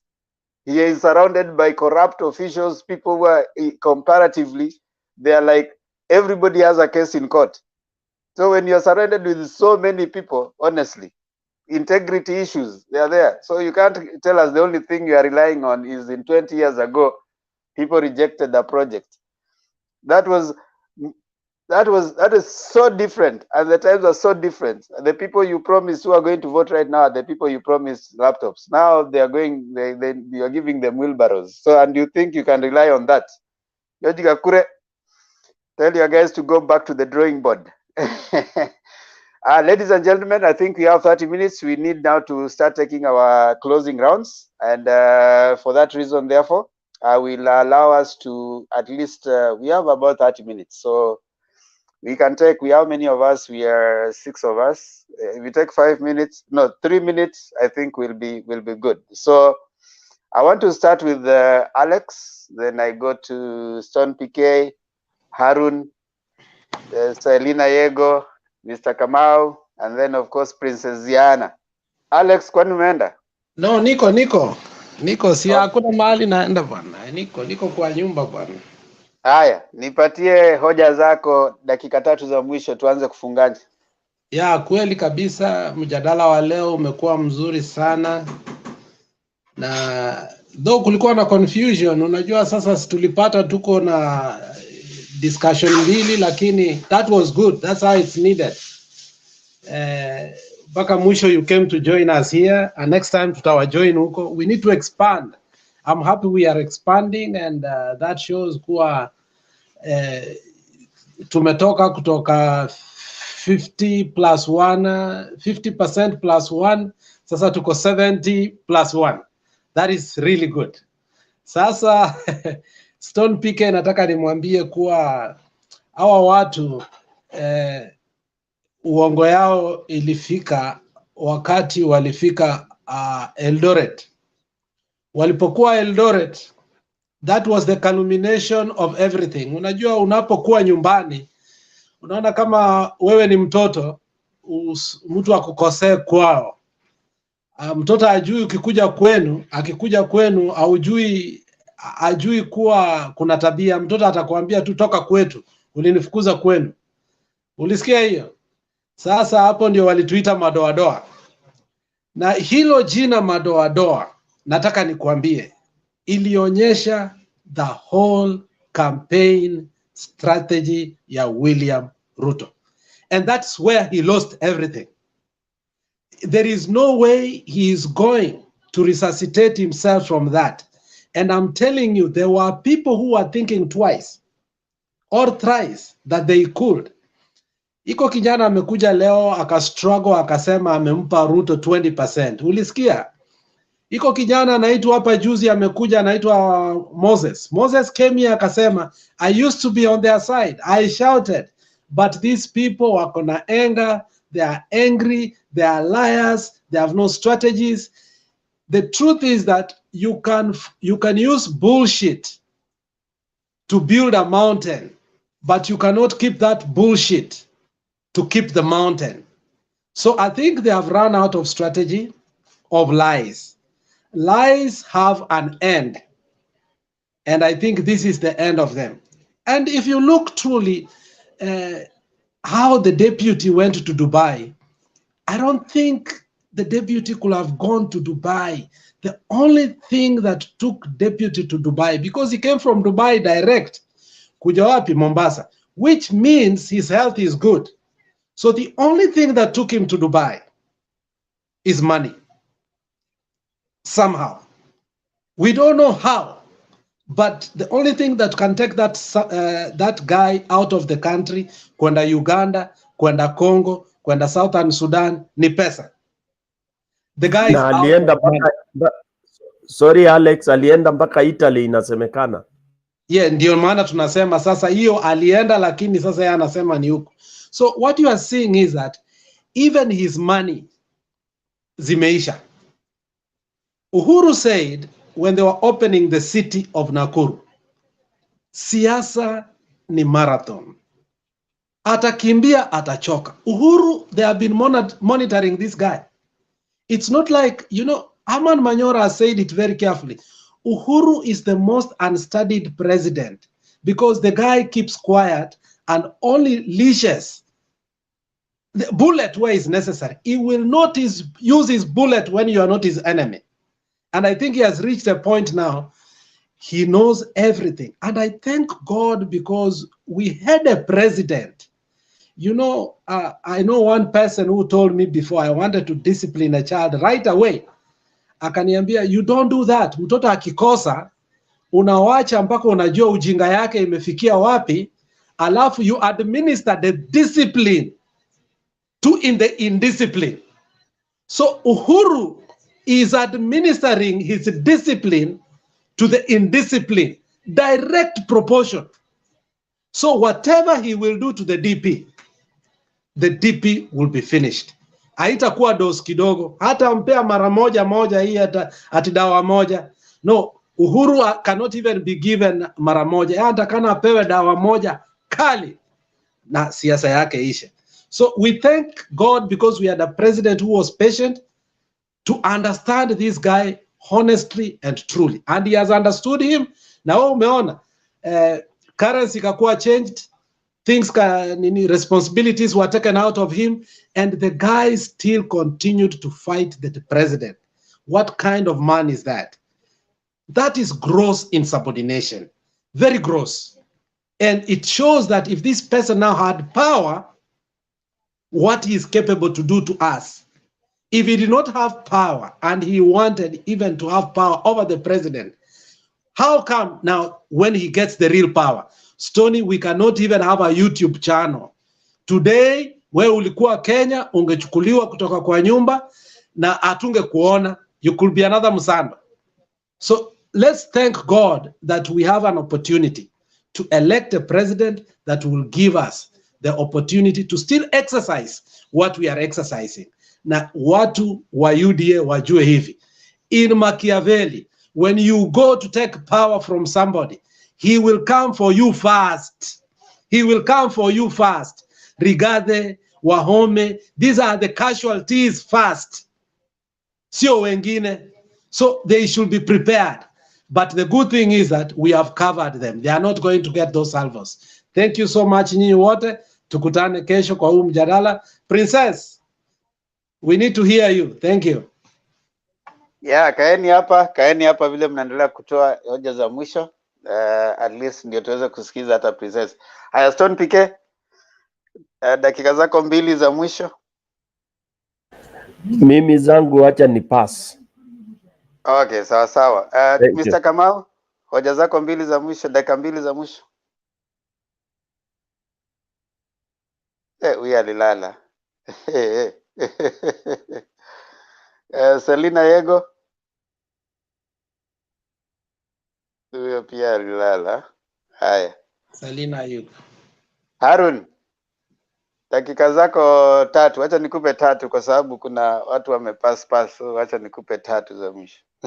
Yeah, asante sana Mr. Tempa kwa kunipa nafasi angalau nizungumze wazo langu la mwisho.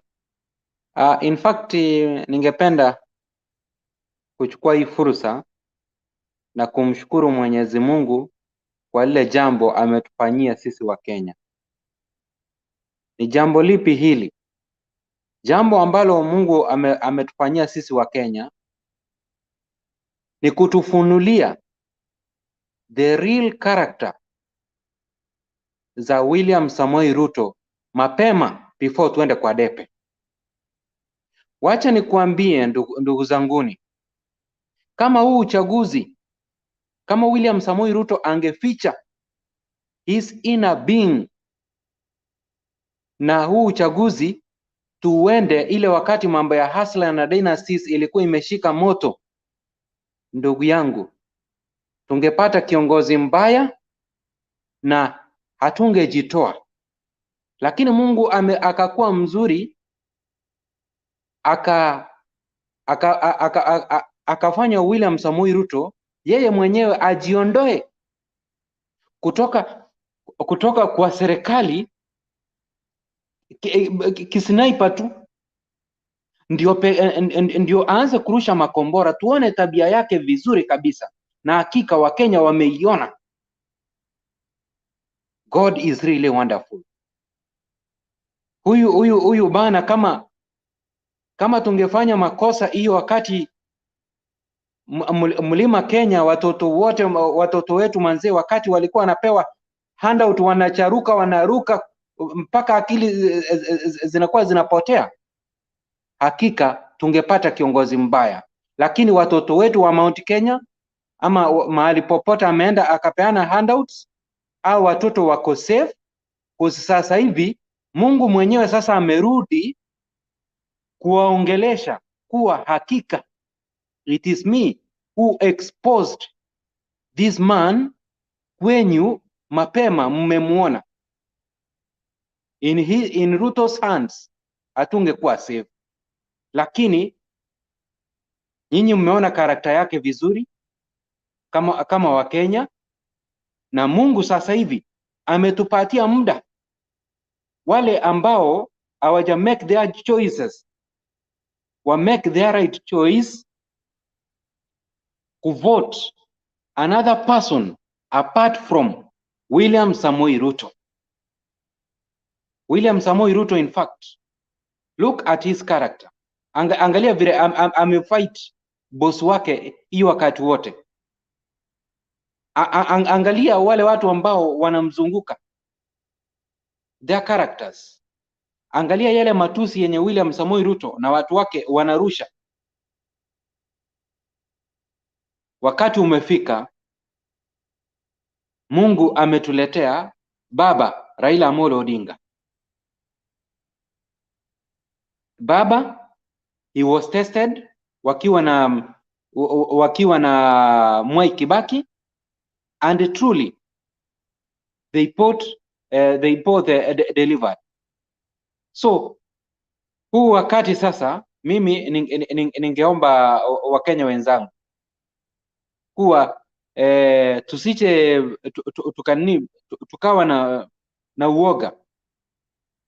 In Baba's hands, in fact, we are all safe.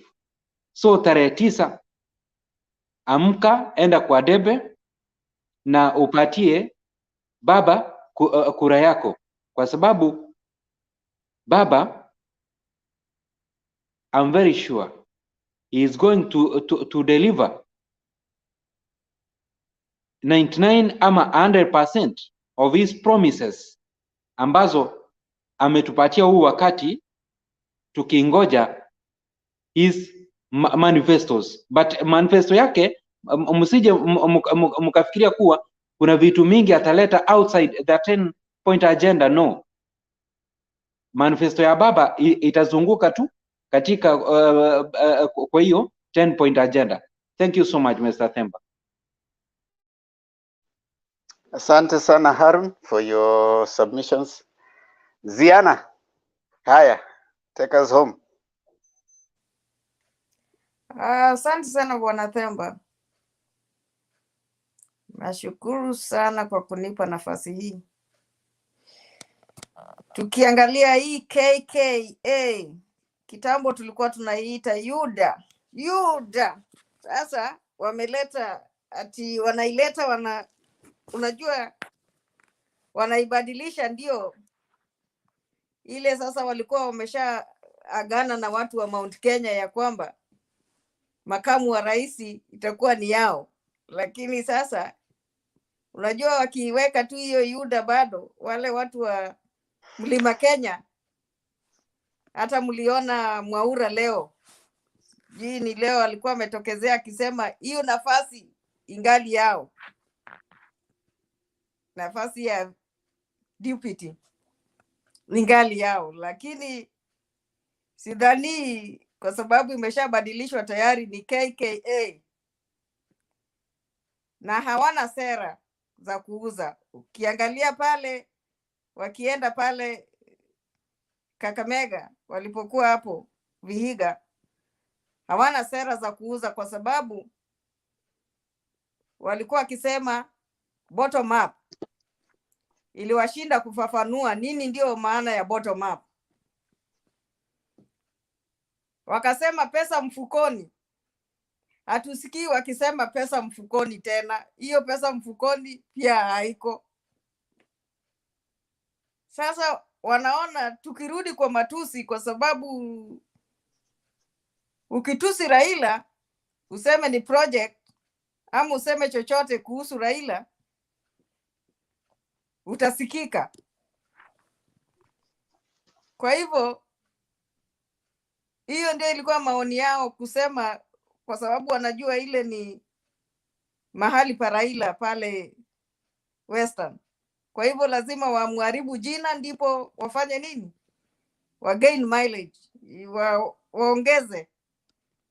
Lakini ole wao. Hapo hawana chao. Kwa sababu tayari walifanya mtetemeko. Walijitetemesha wenyewe pale Bomas.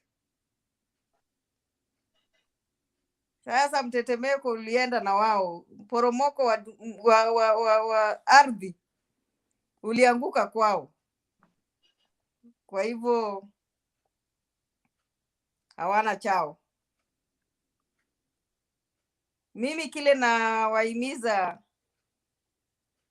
nikirudi kwa upande wa OKA. OKA ni kama msichana ambaye, yani niseme ni msichana ambaye bado anaringa pale, niseme kama anataka mwanaume, lakini pale anatoka nje akisema mimi simpendi, hata anataka nifanye kazi na yeye, lakini mi simpendi, tafadhali simpendi. Lakini kwa roho yake yeye mwenyewe anajua huyu mume nitaenda kwake tu. Kwa hivyo tusubiri. Bado unajua msichana akiringa unamwachia aringe, kuna wakati atarudi. Na tumemzoea, ni msichana ambaye huwa anaringa kila wakati na hana msimamo. Ni msichana ambaye huwa anaringa kila wakati, hana msimamo. Kwa hivyo wacha tumsubiri. Tunajua wakati haujafika wake wa kukuja. Kwa hivyo tuamsubiri.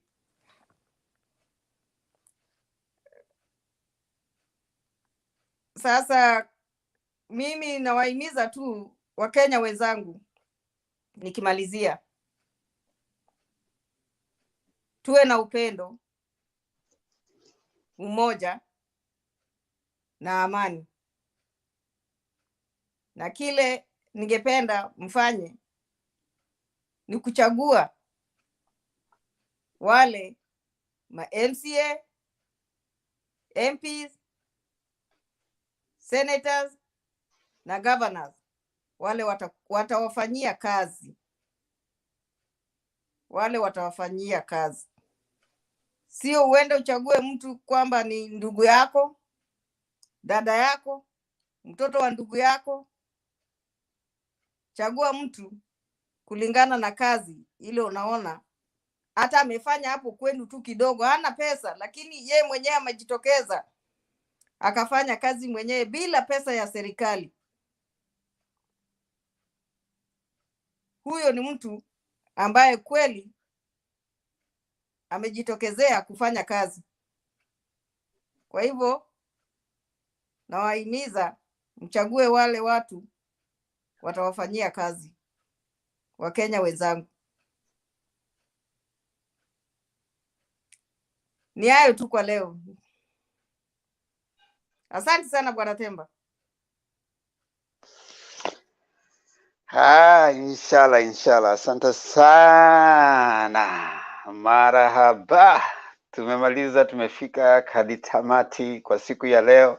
Najua Kiswahili kama hicho mtu kama Alex hakielewi au anauma uzi au ni chochote hapo. Sasa nikitaka asiweze kushika chochote Kiswahili mara moja, najua Alex amepotea. Utafanya Stone pike ya cheke na atakara kwenda kulala.